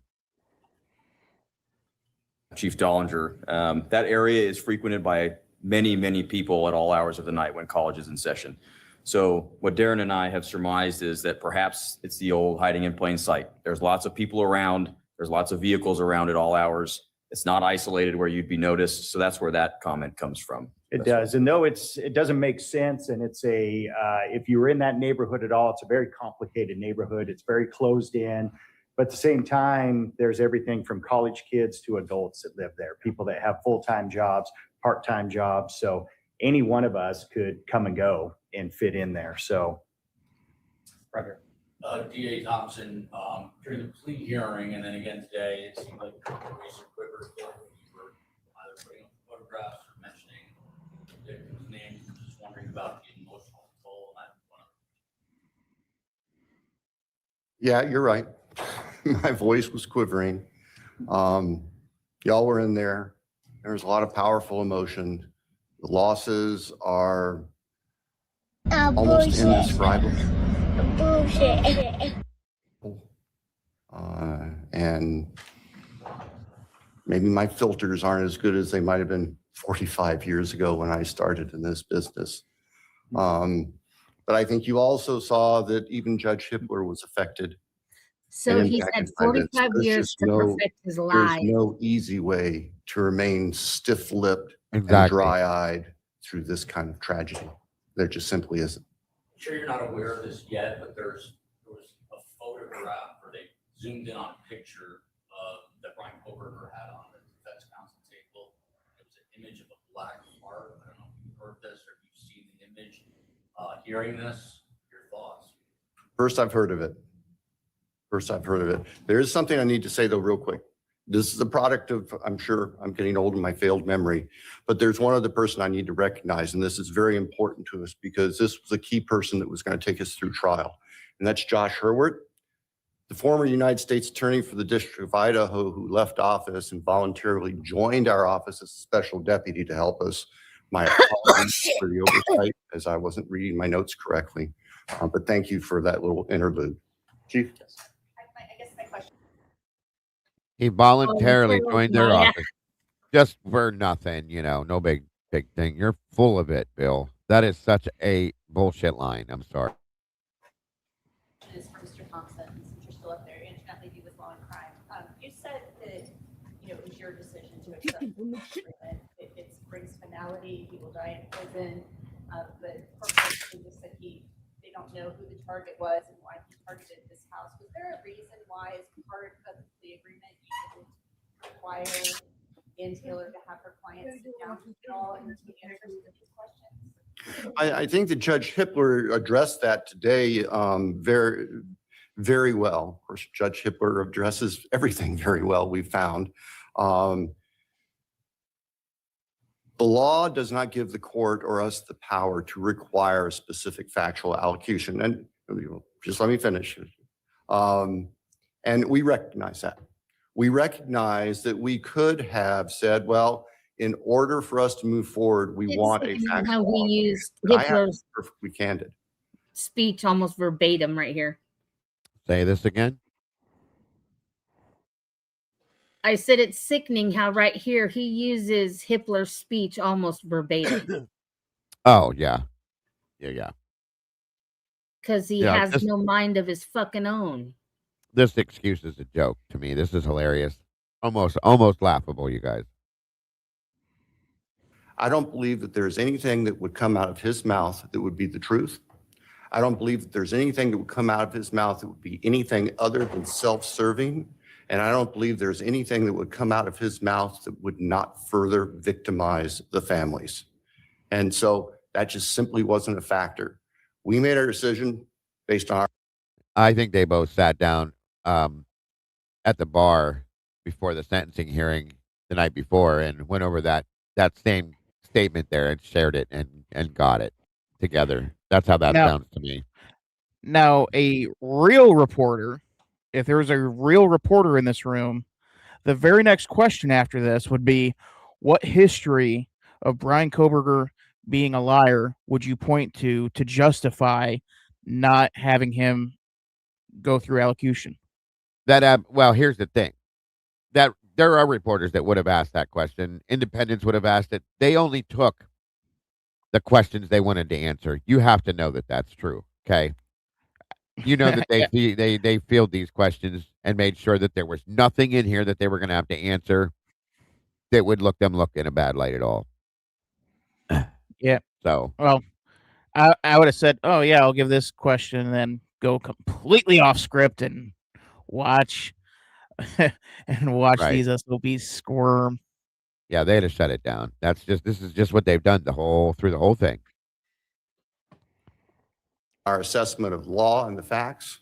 We made our decision based on being able to obtain accountability and certainty, not just for the victims' families, but for the communities and for the state. And that's where our obligations go. In the end, and the old Harry Truman thing, the buck stops on my desk. Well, that's what I got when I was elected prosecutor 33 years ago. I never dreamed it would involve something like this, but we don't shirk our responsibilities just because it got big and nasty. Thank you. Corporal Payne and Lieutenant Ferguson.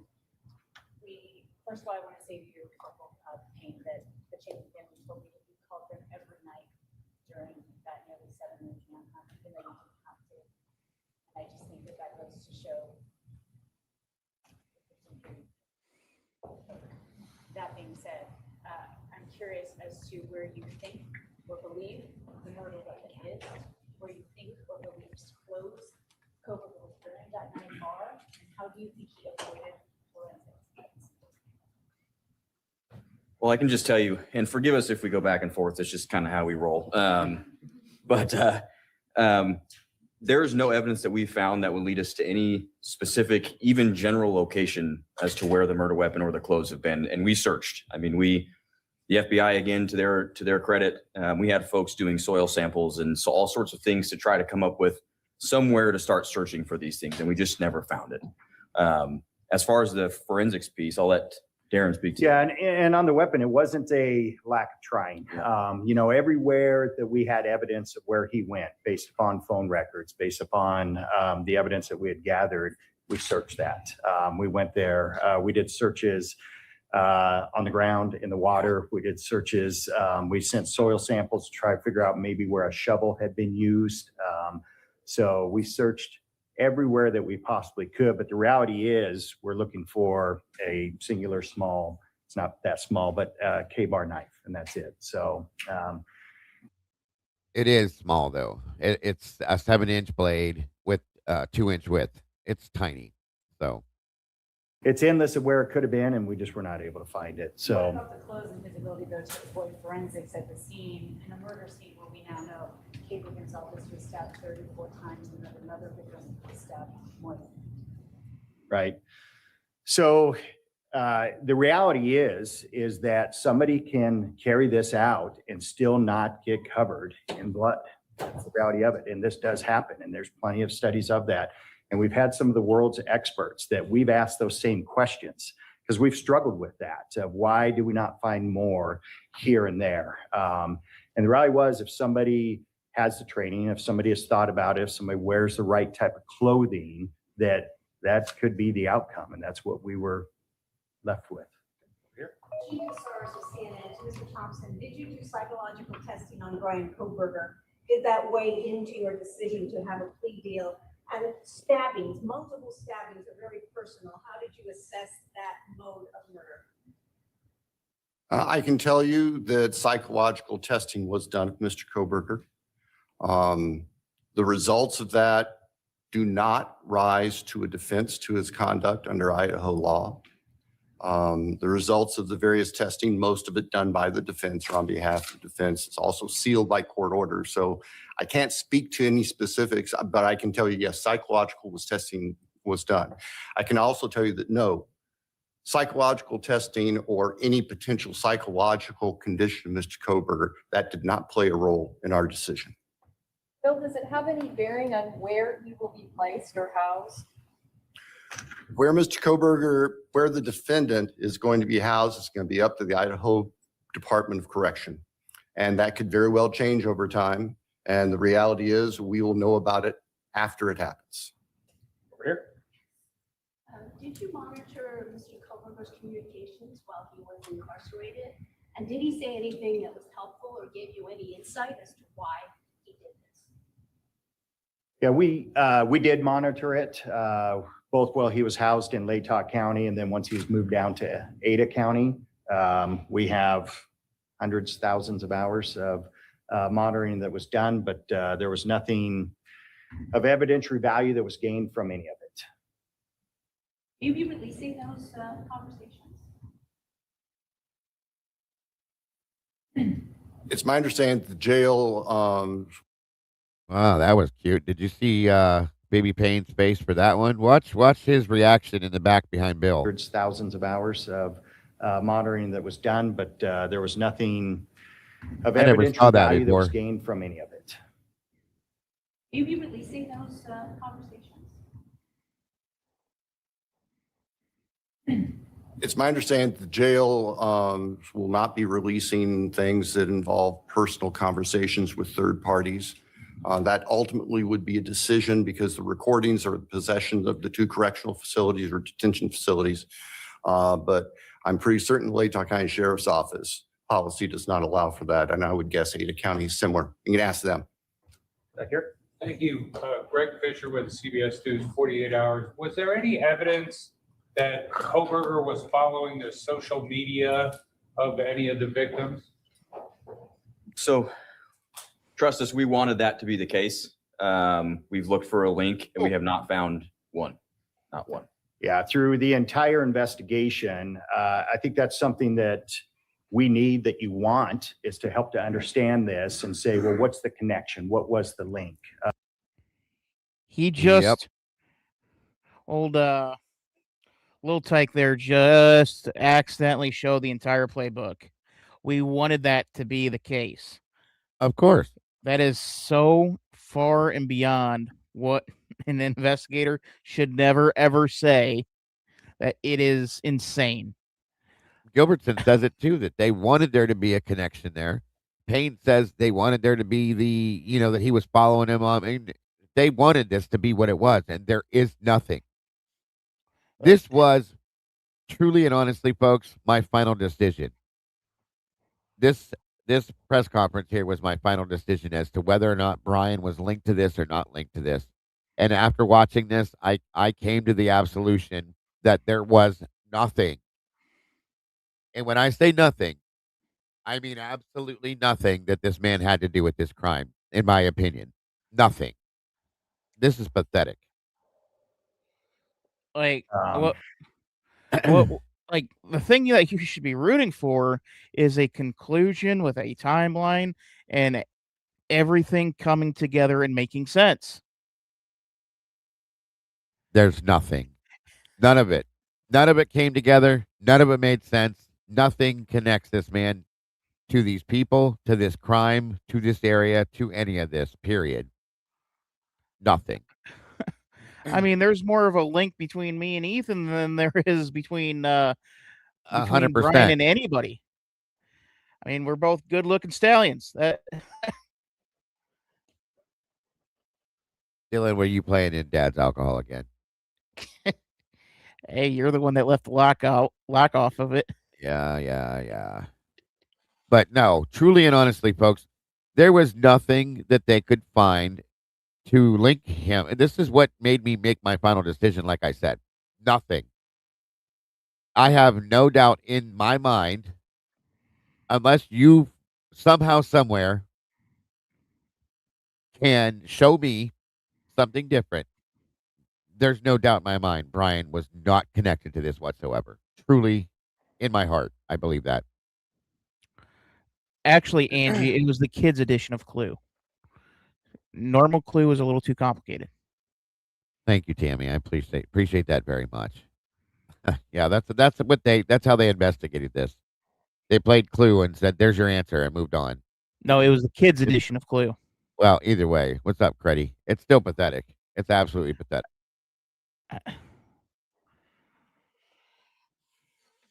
And so we had every resource possible, and we worked that tirelessly, both from everything from his side, but all the victims and all the members of the house from their side. So we have never, to this date, found a single connection between him and any of the 4 victims or the 2 surviving roommates.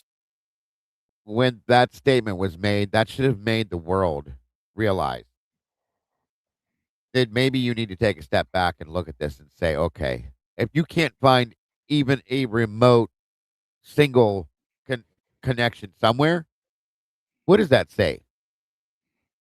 It doesn't put him there, period. There was no connection. It's ridiculous. Yeah, good point, Luz.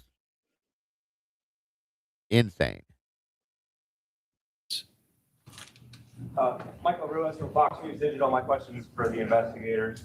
You guys are going through this case. You've got a lot of evidence about his background, his education, his training. You said earlier you couldn't identify a reason the house was targeted. Do you have a motive? We don't. Why is he smiling? This question's for Anthony Gallagher, actually. I remember when Anthony was a beat cop assigned to talk to us at the very beginning and all of this happened, and now you're running the show. So I wanted to ask, as a community member, has this case shaped and changed how you're focused as an officer? It's changed everyone involved. How could it not? It was a devastating tragedy to our community, and our police department is a part of that community, and it was very difficult for us as well. So, this is just one of those things that will not. Great question, Pam. Define us, but it is certainly a part of our history that we will never forget. Yes. Rebecca's been Associated Press. The perhaps unprecedented level of interest in a court case like this in Idaho was matched by an extremely high level of secrecy in the case. The Gonzalez family has said that they're desperate for answers about what happened to their daughter. Do you anticipate most of the court documents being sealed, or are there things that you will specifically request remain sealed? As far as the court documents, Judge Hippler has told us that he is going to work with the attorneys to go through every sealed document. Many, probably most of the documents were sealed for the purpose of protecting against tainting a jury pool. And those. See how well that helped, didn't it? Liar. That's absolutely what happened with this. Dateline and all that other fun shit. The leak that you're Wasn't there- responsible for, that you were put in charge of, having somebody investigate, that did the tainting of the jury pool, sir. Wasn't there like a questionnaire sent out across Moscow too? They By they had the prosecution? questionnaire, yeah. Yeah, so anybody that wouldn't have been tainted got tainted. Basically. They knew what they were doing the whole time with this. Those documents I would expect would become unsealed. Requests for discovery, various things like that. There are also documents in there that contain very personal, private information regarding victims and families. I expect those likely will not be released under Idaho's protections against what the law calls unwarranted invasions of personal privacy. I realize that can be frustrating for folks who want to be able to explore this thoroughly, but we have to balance, and the law balances, the privacy of the people who have suffered, including the victims who are dead, with giving the public as much information as we responsibly can. Alex Duggan, the spokesman for you. That was probably one of the biggest bullshit statements they've made throughout this whole thing. There's zero transparency in this. Zero. I'm just wondering, did a lack of knowing the reason or the motive concern you when prepping for trial? Because juries tend to want to explore the motive or reason for a crime. And also, how do you as investigators and attorneys grapple with that? Because if you can't rationalize something irrational, then how do you continue knowing that it won't an answer? Well, I'll tell you from an investigator standpoint, we already know and realize we often don't get to know that. We want it. We all do. We naturally want that. But the reality. That's actually a good point, Sausage. Very good point. If you pay attention and listen closely to the person who put that together for Dateline, she says, these are her words too, this is how investigators believe that the crime took place. That basically relinquishes the source to where they got their info, if you think about it. Okay? So, very good point, Sausage. Exactly why doesn't the GFAM demand them, since the GFAM is so upset with people saying things about this case? Why don't they demand that law enforcement just tell us? Shut everyone up already. Thank you. Thank you. Thank you. Truly and honestly, thank you. It's not something that we have to have or that we get. And the reality also is that oftentimes those very things that you're asking about, they're only known to one person. It's the person that commits those crimes. And I think that's probably what we have here. And I would add that going through this whole investigation, I'd probably say it's easier than it was for Bill's offices. We were focused on a task. We had a task to do, and it was discovering evidence and interviewing folks and that sort of thing. So the motive necessarily doesn't play a part in that, right? Obviously it can, but we were just focused on getting the job done in the correct way as best we could. And by renumbering shit. That was the longest version of we botched the case, screwed it up, and then covered it up that I've ever heard in my life. So from the prosecutor's point of view, yeah, certainly lack of a clear motive is something that we think about and consider as we're preparing for trial, because we're going to have a jury of 12, ordinary, honest citizens there who are wanting to figure this thing out. But we also, and I've also found that juries tend to follow the law. And even jurors who come in with strong feelings, they tend to follow the law that the judge gives. And there is no element of motive in Idaho law for murder. And so Now, that's a very important statement, you guys. Listen to that again, and then I'm going to explain to you why I'm pointing that out. of view, yeah, certainly lack of a clear motive is something that we think about and consider as we're preparing for trial, because we're going to have a jury of 12, ordinary, honest citizens there who are wanting to figure this thing out. But we also, and I've also found that juries tend to follow the law. And even jurors who come in with strong feelings, they tend to follow the law that the judge gives. And there is. So basically, what he just said there, in my opinion, and I said this to you guys months ago, okay, that the jury themselves, and this is probably part of the plea deal as well, as to why the plea deal went into effect too, that the defense knew this, that the jury was going to, no matter what, look to the judge for guidance in this, okay? As they do in most cases. The jury was going to, throughout this entire thing, they would have looked to Hitler for guidance as to what direction they should go with this. Juries do that. Guess what? We saw which direction Hitler was going to send anybody. So the jury was already tainted, in my opinion, and I believe that Anne knew that, okay? I think she knew that what I just said was going to happen, that they would have looked to Hitler for guidance in which way should we take this, okay? And we know what he was doing and what he was going to continue to do. In turn, Anne probably saw that as well and said, there's no way this is going to play any different for him in any fashion whatsoever. There's no fairness here. We don't have a choice. And that's exactly what I believe was another part of the plea deal. Truly. Here, and this was a death penalty case. He'd have been found guilty and had been put in front of the firing squad. And she did the best she could to save his life in that aspect, in my opinion. So here's the thing. Juries will look at the judge for guidance, but to suggest that they will follow the law is absolutely insane. There's a reason why the prosecutors and especially defense attorneys, they go a little bit off the beaten path. Objection, sustain, jury will ignore. They're not ignoring that. no, and when a judge says strike that from the record, it's there. It's implanted in their mind. It's done. Okay? You can't strike that from your brain, period. And when he says tells the jury, ignore that statement, no, it doesn't work that way. I agree with that part of it, but they would have absolutely looked to him to guide them through it. We could see right away how he was going to guide them. So they knew, and the defense knew that as well, in my opinion. Like I said, end of story.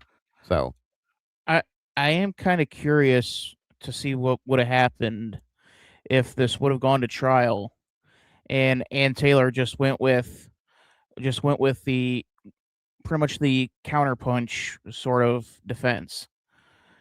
The prosecution comes out and says this happened. Ann Taylor comes back, well, that couldn't have happened because of ABC. And just go case by case by case or point by point and just pretty much just load the jury with overwhelming reasonable doubt.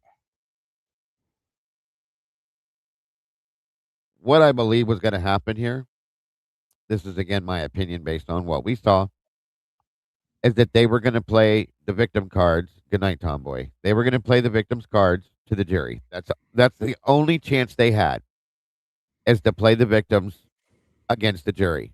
Period.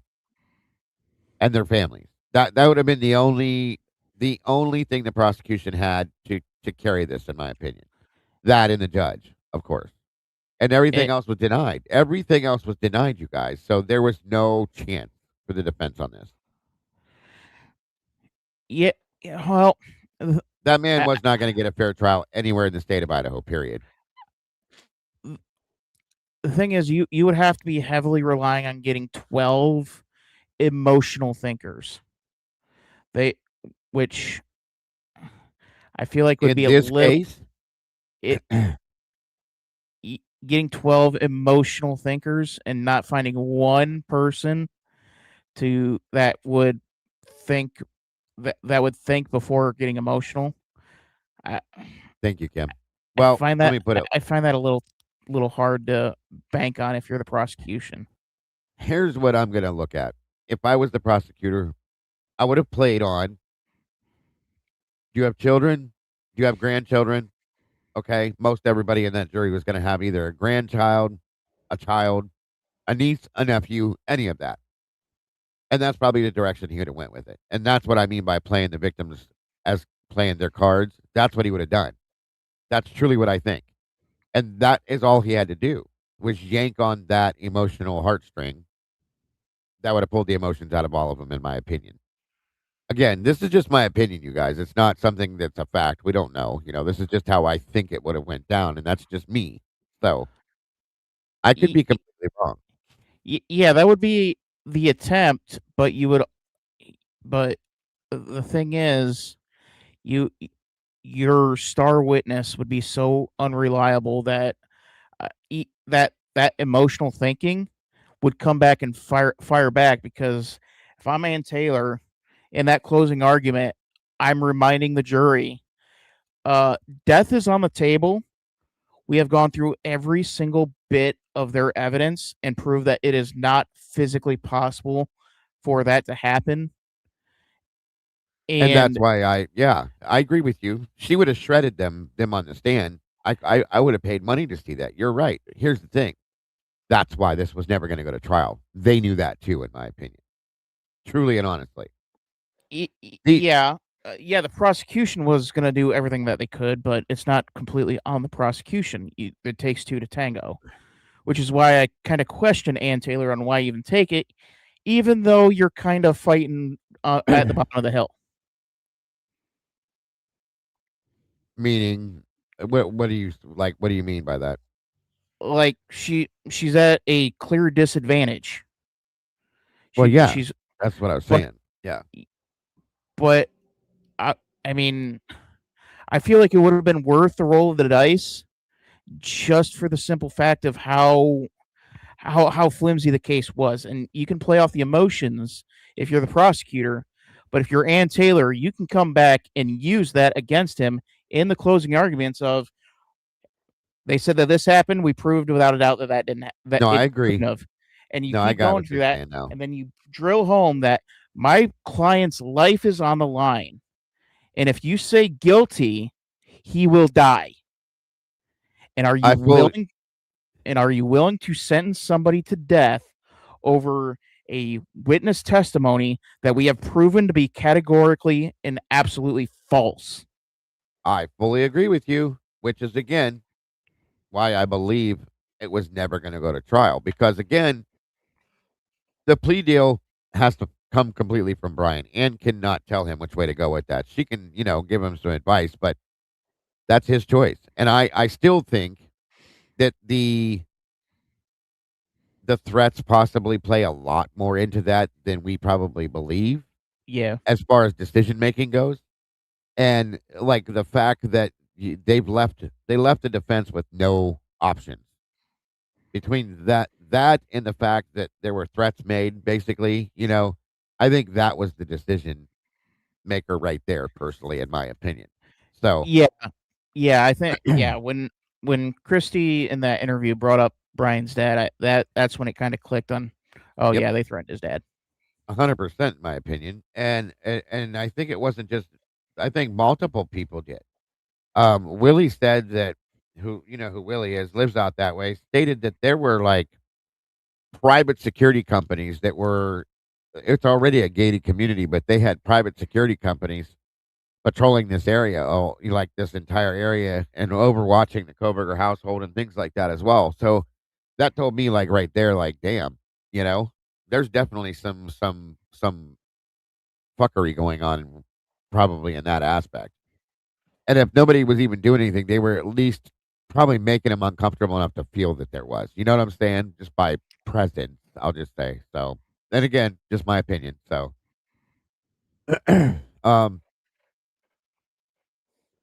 oh, we did, Shell.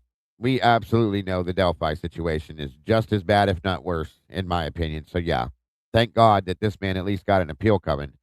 And I'm real excited to see. And I hope, I have doubt, but I hope that they give that and allow for that. So that's a good point. There's no element of motive in Idaho law for murder. And so we set that aside as something that we were going to dwell on, whether there was clear proof of a specific motive, because we knew it wasn't legally required. And practically speaking, we knew it wasn't something that we possessed that we could give to the jury without speculating. And I'm sure as heck not going to stand in front of a bunch of 12, whether there was clear. Listen to that again. Listen to what he just says here. This is an interesting statement too. And so we set that aside as something that we were going to dwell on, whether there was clear proof of a specific motive, because we knew it wasn't legally required. And practically speaking, we knew it wasn't something that we possessed that we could give to the jury without speculating. We knew it wasn't something we possessed that we could give to the jury without speculating. That's a big statement, in my opinion. Just saying. And I'm sure as heck not going to stand in front of a bunch of 12 jurors and start speculating. We're going to give them the evidence. And the evidence in this case. Your entire case was speculation, Bill. There is no evidence to give them. If you all remember from the time that we started covering this case, I was here from day one. I started covering this case November 14th. And I'm still sitting here doing this, okay? The day that we first started covering this and forward, okay? We were told, just wait. Just wait. There's so much more evidence. Just wait, you guys. Wait till trial. There's so much more evidence. It's all going to come out. It never happened because it doesn't exist. And it's not going to exist ever because it's not there. There is no evidence on this. That's all there is to it. And I can't see it any other way. And I will say, for the people that are saying, oh, we've only seen just the first 10% of the case, or whatever percentage that they want to throw out there. We've seen it all. We've seen their best shot. This is the best of the best of the best. As far as what they had, this was the best of it, period. That's so pathetic to me. And very scary that somebody can be prosecuted for murder with this mess that is the best of nothing, in my opinion. This is the best of the garbage that they had, folks. Nothing. And he proved it himself. He just said that himself there, too. So, once again. What you heard at the time of his guilty plea back on the 2nd, that evidence was compelling, and it showed his guilt without having to worry about. No, it didn't. And no, it wasn't at all. Listen to that again. Now he's trying to force the public to believe in something that doesn't exist. As always, this is what he does. That evidence was compelling, and it showed his guilt without having to worry about motive in a. And there's baby boy back there. Yeah, dude. Yeah. He's convincing himself because he knows it's a joke. Human sense. But thank you for the question. Did he say anything when he was arrested? Yeah, so Brett, myself, and members of the FBI, we traveled back to Pennsylvania. We were there, and I know they hit on it earlier, but I'd be remiss without talking about the cooperation and the support that we had from them was. Oh, exactly, Alicia. This guy, I feel so bad for his wife or his kids because he probably has gaslit them their whole lives. He's very good at doing that. He's an absolute master manipulator narcissist, in my opinion, and it's pathetic and sad. Absolutely incredible. From the time that we got on the ground with the Pennsylvania State Police and with the FBI back there, it was unbelievable. Anything that we needed, they were there to facilitate it. So we helped to shape what that looked like, what the arrest looked like, what took place once they hit the house on the search warrant and he was taken into custody. Brett and I were at another location, a barracks of the Pennsylvania State Police. And then he was brought to us and we conducted an interview with him that night there in Pennsylvania. Can you talk about what he said? So we went into this interview, we used a lot of influence and guidance from the FBI. That's not the question, Oompa Loompa. Helped us a ton in framing our. Say again. That wasn't the question, Oompa Loompa. No, he did very well. Watch that. Listen to that. Like, what did he say at the arrest? Well, we did this and that. Yeah. Like, what the? No, that's not the question. Watch. This is part of the reason. One of the reasons why we're watching this again. I'm going to point something out again to you guys that I talked about the other day that really bothers the shit out of me. But listen to how he goes completely around this. How they do it. The state police and with the FBI back there, it was unbelievable. Anything that we needed, they were there to facilitate it. So the question was, did he say anything when he was arrested? The answer is. Thank you for the question. Him was absolutely incredible. From the time that we got on the ground with the Pennsylvania State Police and with the Did he say anything when he got arrested? FBI back there, it was unbelievable. Anything that we needed, they were there to facilitate. Did he say anything when he got arrested? So we helped to shape what that looked like with the arrest. Did he say anything when he got arrested? How many times am I going to say this, you guys? Is he answering the question? Of course not. Looked like what took. Why do you think we're not seeing the Pennsylvania interview? Why do you think that this man's report just conveniently disappeared and the little pocket recorder he had just disappeared conveniently? Did he say anything when he got arrested, Gilbertson? Took place once they hit the house on the search warrant and he was taken into custody. Brett and I were at another location, a barracks of the Pennsylvania State Police. And then he was brought to us and we conducted an interview with him that night. Did he say anything when he got arrested? How many times have I said it, Dylan? They've never even touched on the answer to that. Not once. It's not even a hard-hitting question. No, well, it's a hard-hitting answer. That's why they're going around it as far as they can. They went way out south on that one, heading towards Florida when they're supposed to be going towards New York. That's exactly what they did. There are political science majors writing reports on how he answered that question. Yeah, that's an absolute mess right there, what he just did. And it's right in your face. It's pathetic. Can you talk about what he said? There, she's asking this part. This is the second time she's asking this question. Now, let's see if he actually answers this at all, okay? So now we go over to, Papa Small Pants here. So they're going to give it to Brett now because Gilbertson got nervous. He couldn't answer it right. Went into this interview, we used a lot of influence and guidance from the FBI and their behavior. Nope. Right again. Can you tell me what he said when he got arrested? Behavioral analysis unit, they helped us a ton in framing our our interview strategy. Oh, he said it. There was some admittance, folks. Listen. Some admittance there. With him that night there in Pennsylvania. Can you talk about what he said? So we went into this interview, we used. Hang on. I got to do this just because it's going to be fun. Just so you can hear it. A lot of influence and guidance from the FBI and their behavioral analysis unit. They help us a ton in framing our. There it is. There's Brett telling the truth. He said. And keep him speaking. Oh my God, this pisses me off. If you can't tell how irritated I am, I'm sorry.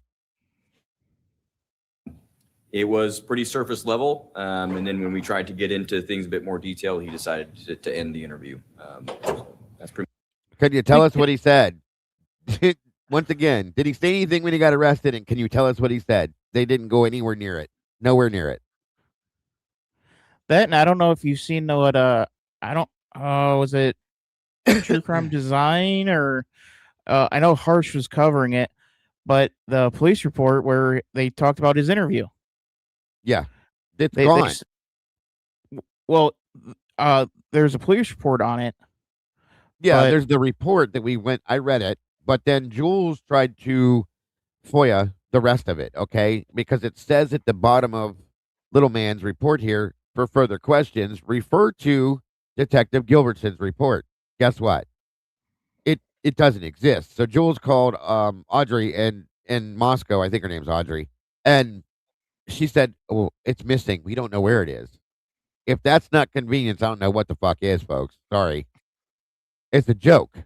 It's a joke. And the little pocket recorder that says in that report, that's gone. And we're just supposed to say, "Thank you. Okay, I trust you, bro. I trust you." Yeah, yeah. I mean, they start getting accusatory, and Brian, it clicked for Brian. He's like, yeah, I'm gonna need a lawyer. He's the smartest one in that room, in my opinion. Just saying. They still haven't answered that question, by the way. As soon as we tried to By the way, welcome, Kawanda. I just saw you in here, dear. Thanks for joining us, son. walk into the purpose of why we're there, which obviously he knows we're detectives from Idaho. So that's when we really started to shut down, and they just shut it down. So What was his demeanor? So they got out of that. They went completely around and never answered that either one of those questions. Just so you, and she's trying to get something out of them about Brian, and they're completely avoiding it all. Calm, relaxed. Say very similar to what you see and whenever you see him in court. Next question. Yeah, Mike Baker from the New York Times. I'm wondering if you can talk about Mr. Koberger's family, whether you got much cooperation, tips, input from them along the way. The only thing I'm really able to talk about is that we didn't get any tips or any evidentiary items from the family. So down to that. Yeah. Well, there's another lie, proven as a lie, that his sister, it was stated, once again, more bullshit, hearsay, and rumor, that his sister was the reason why he got turned in.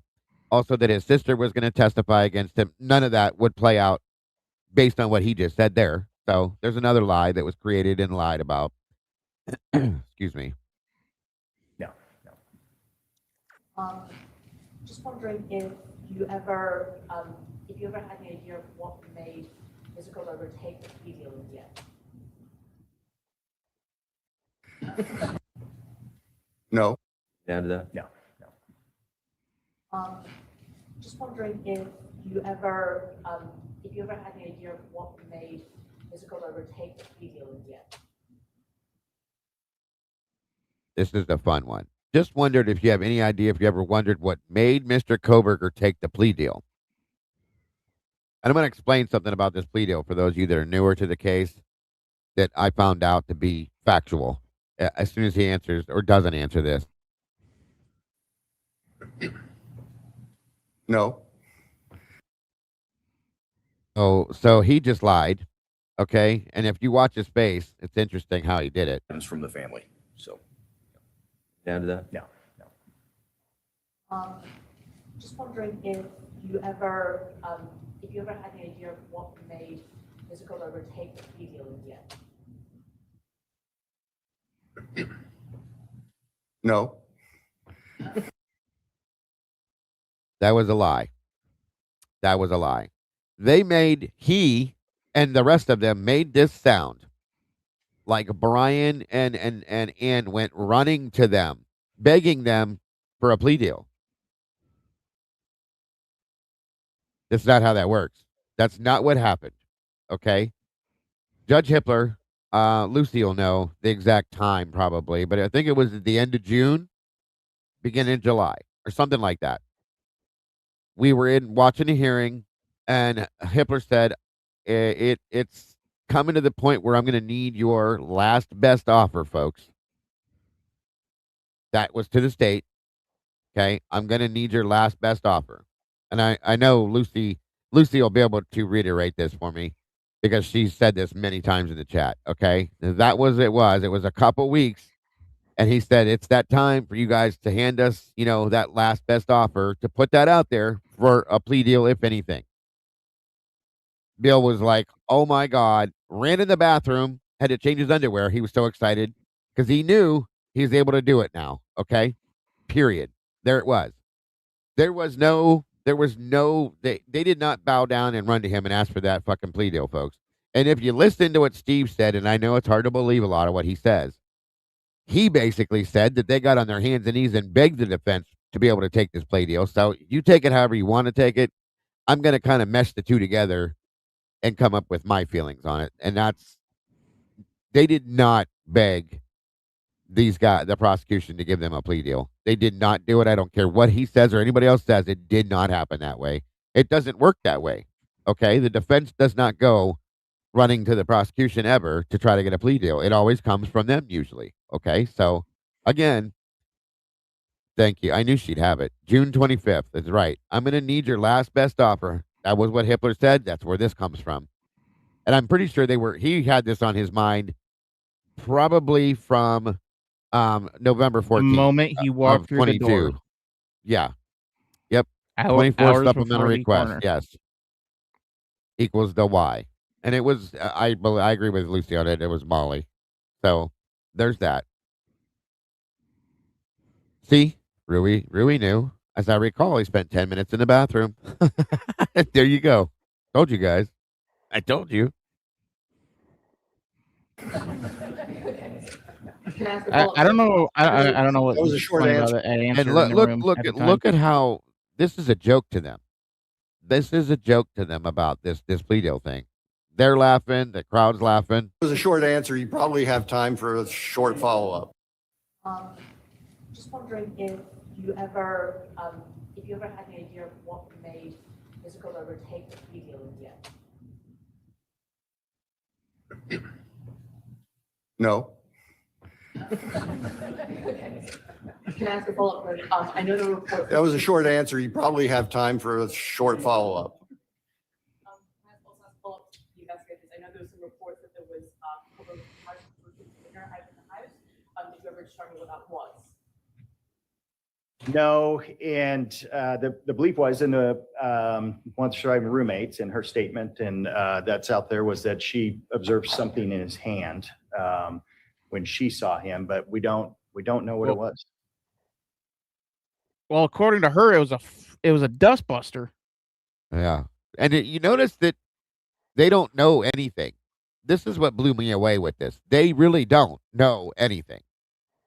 Whatever they do know, they're not telling anybody, okay? They do know some things, I believe, but their answer to everything is no. We don't know what that is. No, we couldn't find no connection. No, there's no this. No, that didn't happen. No, this isn't that. No. We know nothing. Welcome, Bethune. It's pathetic, guys. It is absolutely pathetic. You had an expert who was going to testify about cleaning something off of his work computer. Some software experts.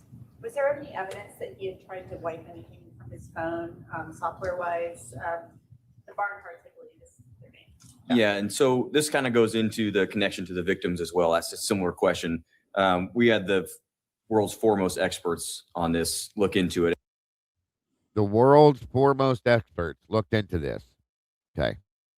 And there was evidence that he had used software to wipe many of his devices relatively effectively. So there wasn't much evidence obtained after that.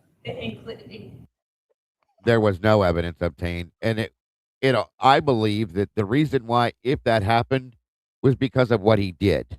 Okay. I don't think he was hiding anything. I truly do not believe he was hiding anything. You see what happens, guys, when you have things on your devices, when you type things into your search bars. People get accused of shit. And with what he was looking into for his classes and different things he searched out, I probably would do the same thing too, just to clear it out. And I'm not just making an excuse for him. I'm just telling you that's what I believe and why.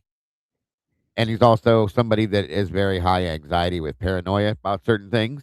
You know, it could have been, that's part of the reason too, but I don't believe he was hiding anything personally, because everything he looked up was something that he used in some form of a source for his schooling. So I'll just say that.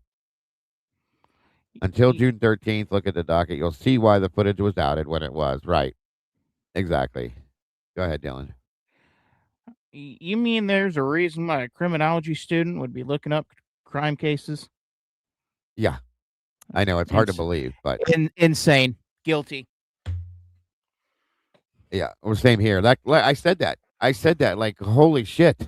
Can you imagine if they looked into all of our search engines and our search results? Jesus Christ. We're all criminals at that point. The Oof, world's top yeah. 4 experts you have looking into this, but you don't bother to use alternative light sources, luminol to look at clean up. Yeah, thank you, Sausage. Very good point. Joke.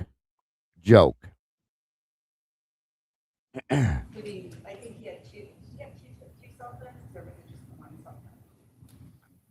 Exactly. He had Elisa. one active phone, but I don't remember, so don't quote me if he had more at his home. So or it was more than just the work computer that you wiped? with the Yeah, he software? regularly used software to try to wipe, clear things off. He used VPN on his devices also.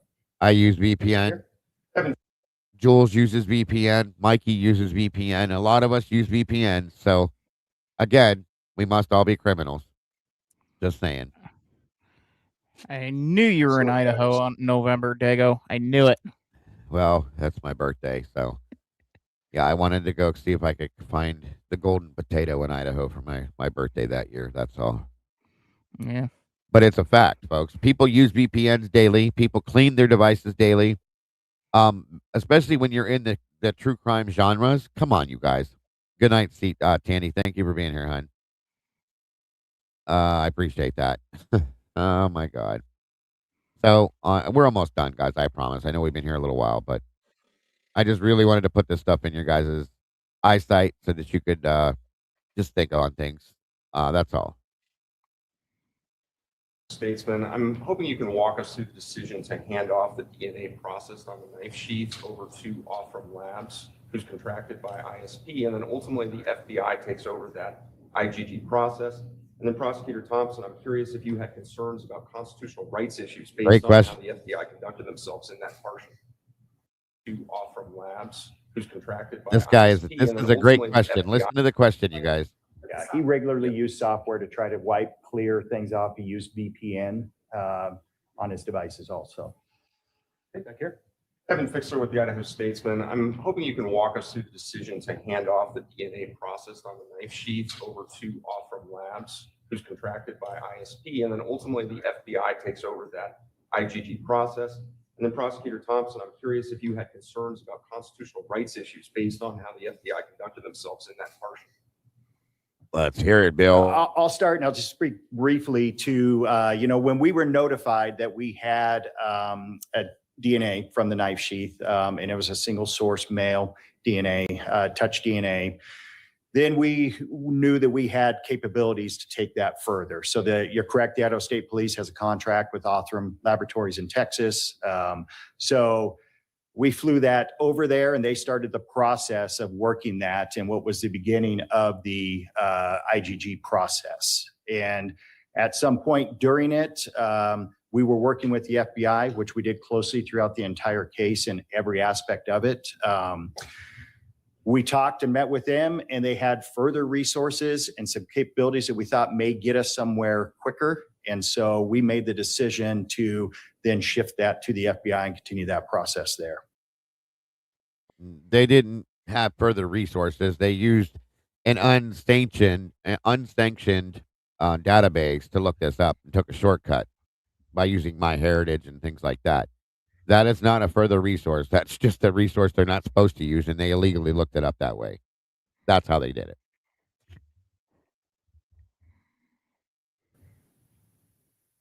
And as to your question about legal concerns, my simple answer is no.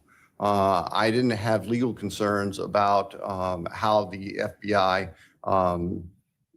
conducted their IgG investigation. I know that was the subject of lengthy, detailed, painfully detailed motions and briefing, and Mr. Nye rose to the occasion and was able to address all of that. But in the end, it's simply no different than sending somebody undercover into any place to gather information.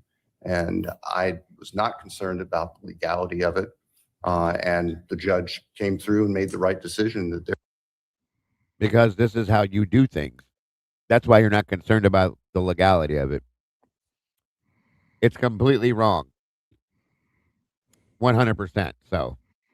Hey, doing things illegally is only an issue if in trial. Yeah, and if you get caught, that's the other side of it. So. Well, when you're the top Which they dog, did. you don't get caught. Well, you can get caught. They just won't face any music for it. That's all. Yeah. There was no violation of the defendant's rights or anybody. Well, there we go. The lies are being shuttled now. There was no violation, huh? One more time, Bill. Place to gather information, and I was not concerned about the legality of it. And the judge came through and made the right decision that there was no violation of the defendant's rights or anybody else's rights. What kills me is he says that with a straight face, because they fully and absolutely violated his rights. 1,000,000%. You can see him trying not to kind of smile.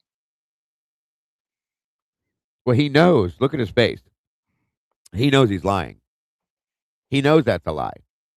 100% he knows that's a bullshit lie.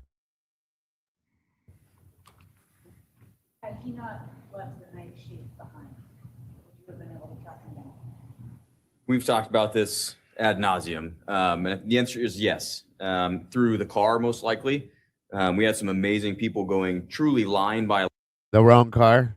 Yeah, okay. line over tens of thousands of white Hyundai Elantras. So we believe we would have got to it through that avenue.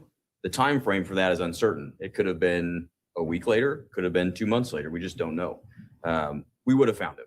We would have found it. There's a lot of questions in regards to that initial window.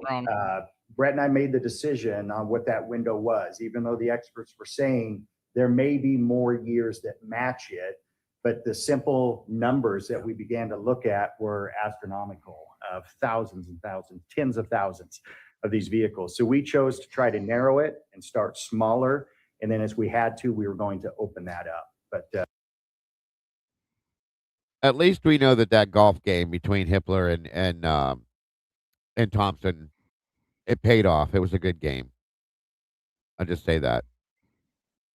we both believe we would have gotten him through the car eventually. A question for Mr. Thompson. Amanda Rowley with Crime 2. It appears that the plea deal, it felt a bit rushed. So the question is, why did it happen so quickly, considering some of the families were against it? And also, the Mogan family at the plea hearing mentioned saying that this is the best possible outcome. Just wondering, do you agree with that, or would you have liked to have seen a different outcome? Well, I think we agree with the Mogan family. Our decision was that this is the best possible outcome, all things considered, and factoring into that the defendant was prepared to plead guilty as charged. Now, if that hadn't been a factor, we'd be picking a jury for trial starting right now, or starting this week. What was the first part? Why was this such a quick? It felt rushed. So why did this happen so quickly, even though the family? No, I hear you. The process moved quickly. There was no doubt about it. And like I outlined for the court earlier today, things changed dynamically the week following the June 18th hearings on the defense motion for a continuance and the alternate perpetrator motion, where Judge Hippler made it very clear that the defense was not going to prevail on either of those. And so the reality of trial was there, and there was nothing else in its way. We were continuing to prepare for trial. We had been doing that for months. And as I mentioned, that's you're bringing Mr. Hurwitz in to help us because the Attorney General's office was not able with the manpower to help us all the way through trial. They were prepared because they didn't have anything more than what they had. They was all there. That's all they had. There was never going to be a trial, so of course they were prepared. We were ready to go. When we were approached by the defense about the possibility of a plea, our first question was, this is a lie. Is your client prepared to plead guilty? And it took them a little while to give us that answer. In the meantime, we reached out to the families and we talked to the families and we solicited their input. That is a lie. And we considered that in making our decision. The fact of the matter is, and I think Judge... That was a lie. 3 lies in a row. Miss Nothing Half-Assed. Good to see you, dear. Hippler commented on this back on July 2nd when we were in court, is that the logistics of the upcoming trial with 10,000 prospective jurors being summoned in, the court staff making arrangements and preparing to process that part of the case dictated that if the case was going to resolve, it needed to resolve quickly. And so that kind of drove the pace over that weekend, the last weekend of June. At the end of the weekend, when we understood from the defense that the defendant was prepared to plead guilty, the court was notified the next morning, and the court wanted to move quickly to get a plea done on the record if it was going to be done, and if it wasn't, so we were not interrupted in our trial preparations. The trial logistics were the main concern, just as Judge Hippler had said prior, right? With the jury as a factor and that sort of thing. Yeah, the practical aspect is that the trial machine was running, and if it was going to be interrupted, that had to be known as soon as possible. I think that's the fairest explanation. Great question here. Yes, Michelle Benucci from 48 Hours. I just had a question about when you were looking into Kochberger's past, was there any early sign of trouble, or what did his background look like? Well, we can't go into his younger years. I believe that's actually still under seal. And correct me if I'm wrong. But what I can tell you is the things we do know about him was that his education led him down a path that was very much focused on forensics, crime scenes, that sort of thing. So that was really what we focused on in his background, is what led him down this path. How may he have prepared for this? And I think that was a big component of that, was just his schooling and his choice of potential future profession. Exactly, Sausage. He just admitted right there that Hitler made it known to the defense that they were not going to prevail. Their defense, expert witnesses were not going to be heard, period. He was shutting everything down at every angle, every aspect, every avenue, period. When there was never going to be anything. Nothing. Nah, Sausage, you had the original spelling right. Don't worry about it. And just so there's no speculation here by what Detective Payne just said, documents under seal involving Mr. Kochberger's background, they may or may not be released down the road. I can tell you that there is no evidence of any criminal history of any significant nature. There was no evidence of a history of violence. There was no evidence of a history of a factual predisposition to do the crimes that he committed here. So if there are any concerns among your listeners or readers that somehow he was a serial killer in waiting with all of these prior actions, we are not aware of any behaviors like that. But you allowed the media, mainstream media, to push that propaganda day after day after day after day, year after year, month after month. Not one time did you ever make a statement like that about that stuff. You allowed them to do that to process your case for you and to prosecute your case for you. And to find him guilty in the court of public opinion is what you allowed until it was said and done, and now you're doing it. You're pathetic, Bill, and sickening. That preceded what happened here in Idaho. Take this question here, and then we're gonna have two more after that. Yeah, I'm gonna already see these questions from Mr. Thompson. Mr. Thompson, you talked about meeting before the plea, the deal was reached, including the Gonzalez's. You spoke with the Gonzalez's afterward about their displeasure with this, and so what is that? We have spoken with families afterwards, and I can tell you. Afterwards, that's when they took him to him. It was after the fact. They never asked their. They told the families they were going to do the plea deal. They didn't ask their opinion. They didn't give them time to make any decisions. They didn't wait to hear anything. They just said, "This is what we're going to do. Have a good day." Didn't they even tell the Goncalves family like hours before, like, yeah, we're going to trial, ain't no plea deal coming, we're gonna nail them? Yes, right before the plea deal was put into effect, that is exactly what they said to him, and then boom, the plea deal comes like within 24 hours, overnight, basically. This is what the Consolvest said. Like,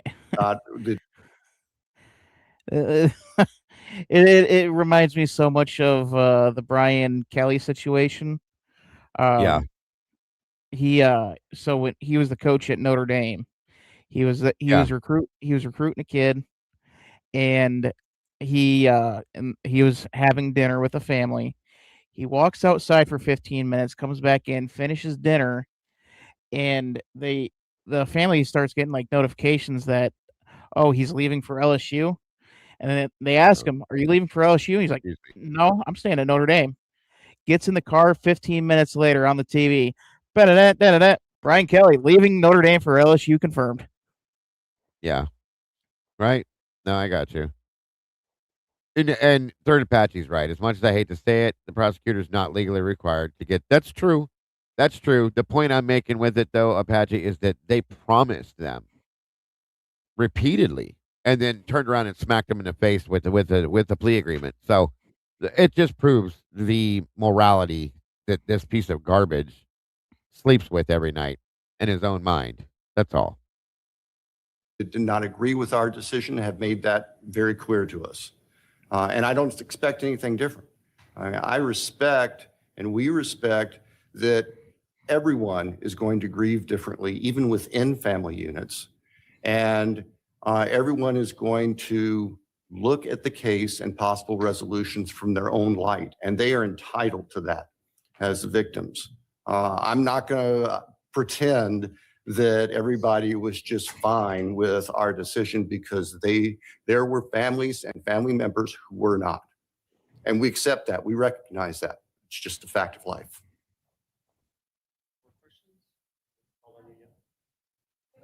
They sure did nothing. However, it's been speculated that the convicted may have encountered Maddie while she was serving at the Maddie restaurant due to the vegan menu options. Since digital data was analyzed, were there any location pins or any information there that could have connected him to where Maddie worked? No, there wasn't. And like I said earlier, we wanted that. We looked for it in every possible way, digitally, financially, physical location, anything you could think of, anything that we thought, where is the connection? Where's the overlap? And we searched tirelessly and never found it. I can't say that he was never there at all, but we never found any evidence at all from interviewing everybody that we possibly could, talking to every person that would have that information to be able to show that he was there or that there was a connection through the restaurant. Okay, last question here. Just two follow-ups to earlier questions. First of all, my question about the family. You said that you didn't get any evidence from the family. Was there any hindrance of the investigation from the family? And was there any specific evidence you were hoping to get? Are you talking about his family, Koberger's? There was not any hindrance, anything, nothing that impacted us carrying out the investigation. Thank you. And then the second follow-up, when you mentioned, like, obviously you follow this line of interest in studies, did anything in your investigation indicate that that was chosen as part of a planning process as opposed to just an area of interest? There was nothing aside from, we have some of his coursework where he did, a crime scene recreation, that sort of thing, but it was all part of his studies. So I don't think that any of us attributed that to a planning process per se. Certainly it was a learning process, but whether or not it was a planning process ahead of what he did, we'll probably never know that. Yeah, and I would say we didn't find anything that would be any different than a student similar, a different student in the PhD program. Bingo. Who's the bald guy? Brett Payne. Okay, I thought so. Welcome back, buddy. Yeah, screw it up. Did he plan it? Did he buy it with the purpose of that? Is that what you're asking? Yeah. And we don't have know. anything to show or prove that he did that. Oh, wait. Wow. Hold on. Did you hear that again? Well, thank you all. One more time. Did he plan it? Did he buy it? than a student similar, a different student in the PhD program. Gotcha. So then I'm understanding that the planning process, if during the investigation investigated from that purchase of the overnight on Amazon, like a step toward. Did he plan it? Did he buy it with the purpose of that? Is that what you're asking? And we don't have know. anything to show or prove that he did that. But they sure pushed that for Well, I'll say. 3 years. 3 years they pushed that, but they don't have any way to prove it because it's not. Nope. This is over. It's over anyway, Micro. So no worries. This is, and I'll explain here why we watched it in a minute. Thank you all. That concludes our Q&A section today. Hopefully tried to get as many of you folks' questions answered as possible. I'm sure you're going to have further questions. And certainly the question was already brought up about public records requests. Just keep in mind that if you're looking for those in the future, you will need to go to each individual agency or entity that has the keepers of those records. So just to reiterate, Interestingly enough, that's the same thing they told the families of the victims. You'll have to go to the keepers of those records to get that information. Gotta love that one. Website that the City of Moscow is going to be putting up, hopefully today, that will only be Moscow Police Department records, and those will be our police reports. So we understand that this case has captured the attention. And that did it. There it is. So I know we've seen this before, probably a couple times. But with everything we've learned recently and the stuff that keeps piling up, it's nice to go back, and I will continuously do this, and point these things out again and again and again. How every one of the people involved in this case, absolutely, especially these three, okay, the three stooges here, completely backpedaled everything that they allowed mainstream media to run for them, okay, and helped mainstream media to push those narratives. This man did nothing. This man did not prosecute Brian Kohberger. He did not have a case against Brian Kohberger and still doesn't. Never did. And he can't because it doesn't exist, in my opinion. And these two are a joke.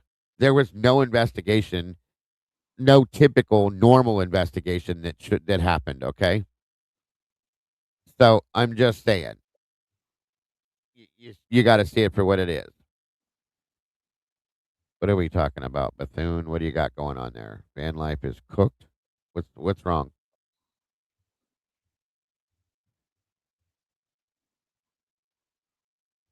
Any last thoughts, Dylan, on all of this tonight? Everything we covered, or any questions or anything? I hope you guys enjoyed what we put together. Oh, I always enjoy what you put together, Dago. I'm sorry, No, it's I okay. was upstairs on my laptop and something went wrong and I couldn't get back on, so I had to come okay. down to the studio because I hate to just like disappear, and I know I've done that a number of times on your channel. It's all good, bud. It happens. No big deal. I'm sorry. No worries. No apologies needed. I appreciate you joining me, though. Dylan, any last thoughts on any of this at all, other than what the obvious is? Nothing. Nothing that's not going to get me in trouble later. Nothing you're you've good. Not said before. I'm going to be, to answer your question, Chris, I'm going to be trying to get a public records request on David Loach because it's one we haven't seen. FOIA, whatever you want to call it. I'm going to be trying to do that. We'll see. I've been ignored most recently with my FOIAs. Completely ignored. Not even responded to. Not the typical. I think I got 2 responses earlier on, and when I started doing it, and they were, the same old bullshit. We can't, I'm sorry, we can't complete your request due to this or that, whatever. And I got the letter I sent to the Department of Justice was not even acknowledged, other than your email has been received. Please give time for it to be reviewed to receive your response. Blah blah blah. And then I'm gonna try. Go ahead. Do they ever ask for money when you ask for a FOIA? Yeah, lots of it. It's like And extortion. That's been a huge thing throughout this. I Well, think we they just- tried- Freedom we of Information Act, and they want you to pay for it. Thank you Where's for being the here. freedom in Lisa. that? You should hear the prices that they want, Randy. We Oh, just I think I we just have. got quoted a price on. Thank you, Leah.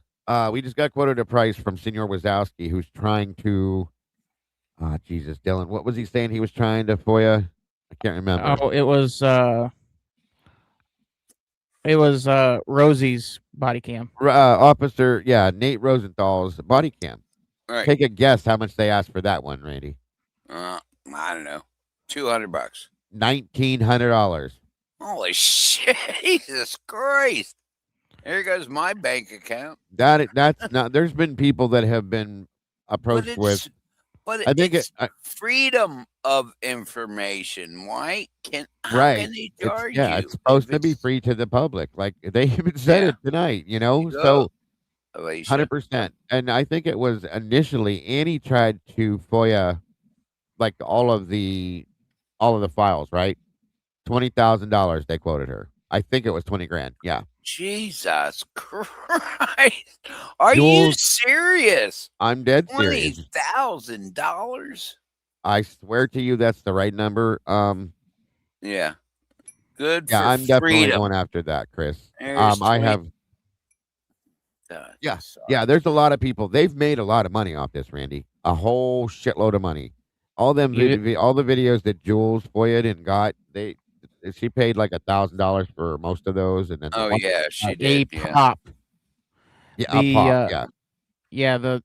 It was like $1,000 for per hour of that 11-12 ring cam. And everything we're getting is severely redacted. If one of the videos she got had no audio at all, which says something to me there, it's all a joke. And they're making insane money over this. Nuts. That's fucking crazy. It Sorry. sure is. Sorry about my language. Why I said it. Yeah, that just it just doesn't make sense. I mean, why even call it, a FOIA freedom? you. Yeah, I mean, Extortion of information. That's what Yeah. it should be called. An Extortion of Information Act. and it just shows more cover up to me, as far as I'm concerned. And see, that's how I look at it. If you're They don't want you to know that information. So Yeah, you want it, we're going to pay for it, and then chances are you pay for it, and you might not get it, or it might be all redacted and stuff like. Oh yeah, that's the big one. $115,000 for the poll cams. Jesus, stop! No lie. Stop! My God, They got to pay their attorneys and the people to redact everything and sit down and go through it bit by bit by bit by bit. The And they city gotta of find it. Moscow, they got to find it too, because some of it seems to not exist, like Gilbertson's report and the recording, and none of that exists now. This is the reason. These are the reasons why Dago is still sitting here talking about this case, almost 4 years into it, and he's already in jail. That's why I'm not going to stop talking about it, because of that type of bullshit. Yeah, it's crazy. Michael Ladario asked for the poll cams, and they quoted him $115K. That is fucking insane. That is pure and unadulterated extortion, folks. What poll cams? All of the poll cams for like traffic cams and stuff like that, I believe. That's what she's talking about, I think. All the cameras that are posted on the tops of the polls. Yeah, I agree. They need to audit Moscow, 100%. You mean the cameras that caught his supposedly car driving all over the place? That's what I would. Yeah, the traffic cams, stuff like that. I assume too. So, all right, guys, it's late. It's late. It's late. It's 12:30. It's late. Yes, and I haven't been out this late in a long time over here. So, I think that's going to do it. But I'm going to try to be in here. Hopefully, keep your fingers crossed that my internet stays on tomorrow, so that I can do this at a normal time. And hopefully, I'll be back out here during the day tomorrow, maybe early afternoon. That's what the plan is, like always. And cool. I hope to see you guys. Thank you guys for joining me.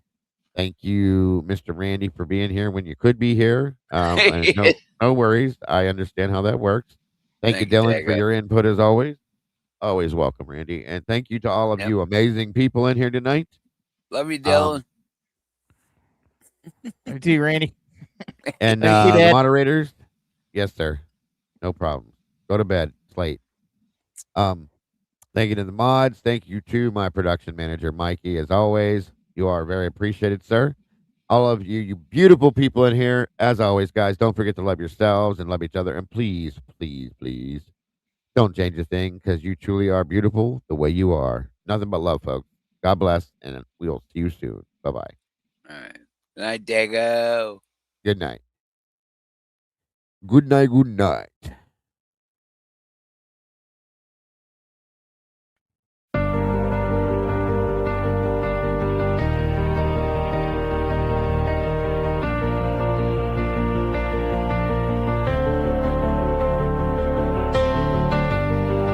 The coffee's cold, the final stain.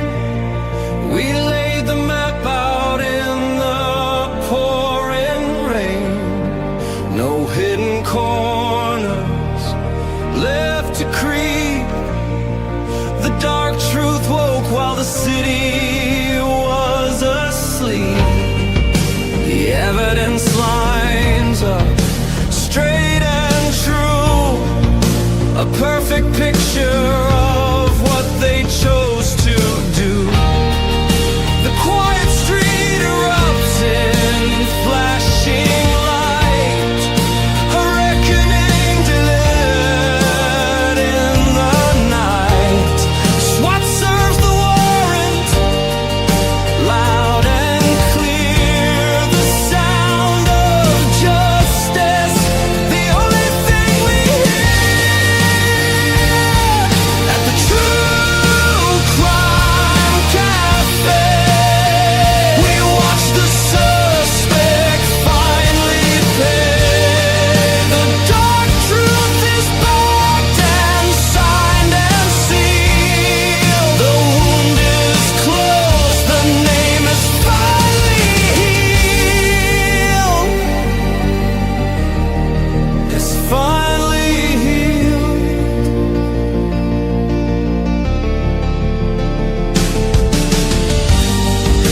The cafe's empty, closed for the night. We put the darkness back into the light. We'll wipe the counter, set the empty chair, and wait right here for the next secret laid bare. Until the next one.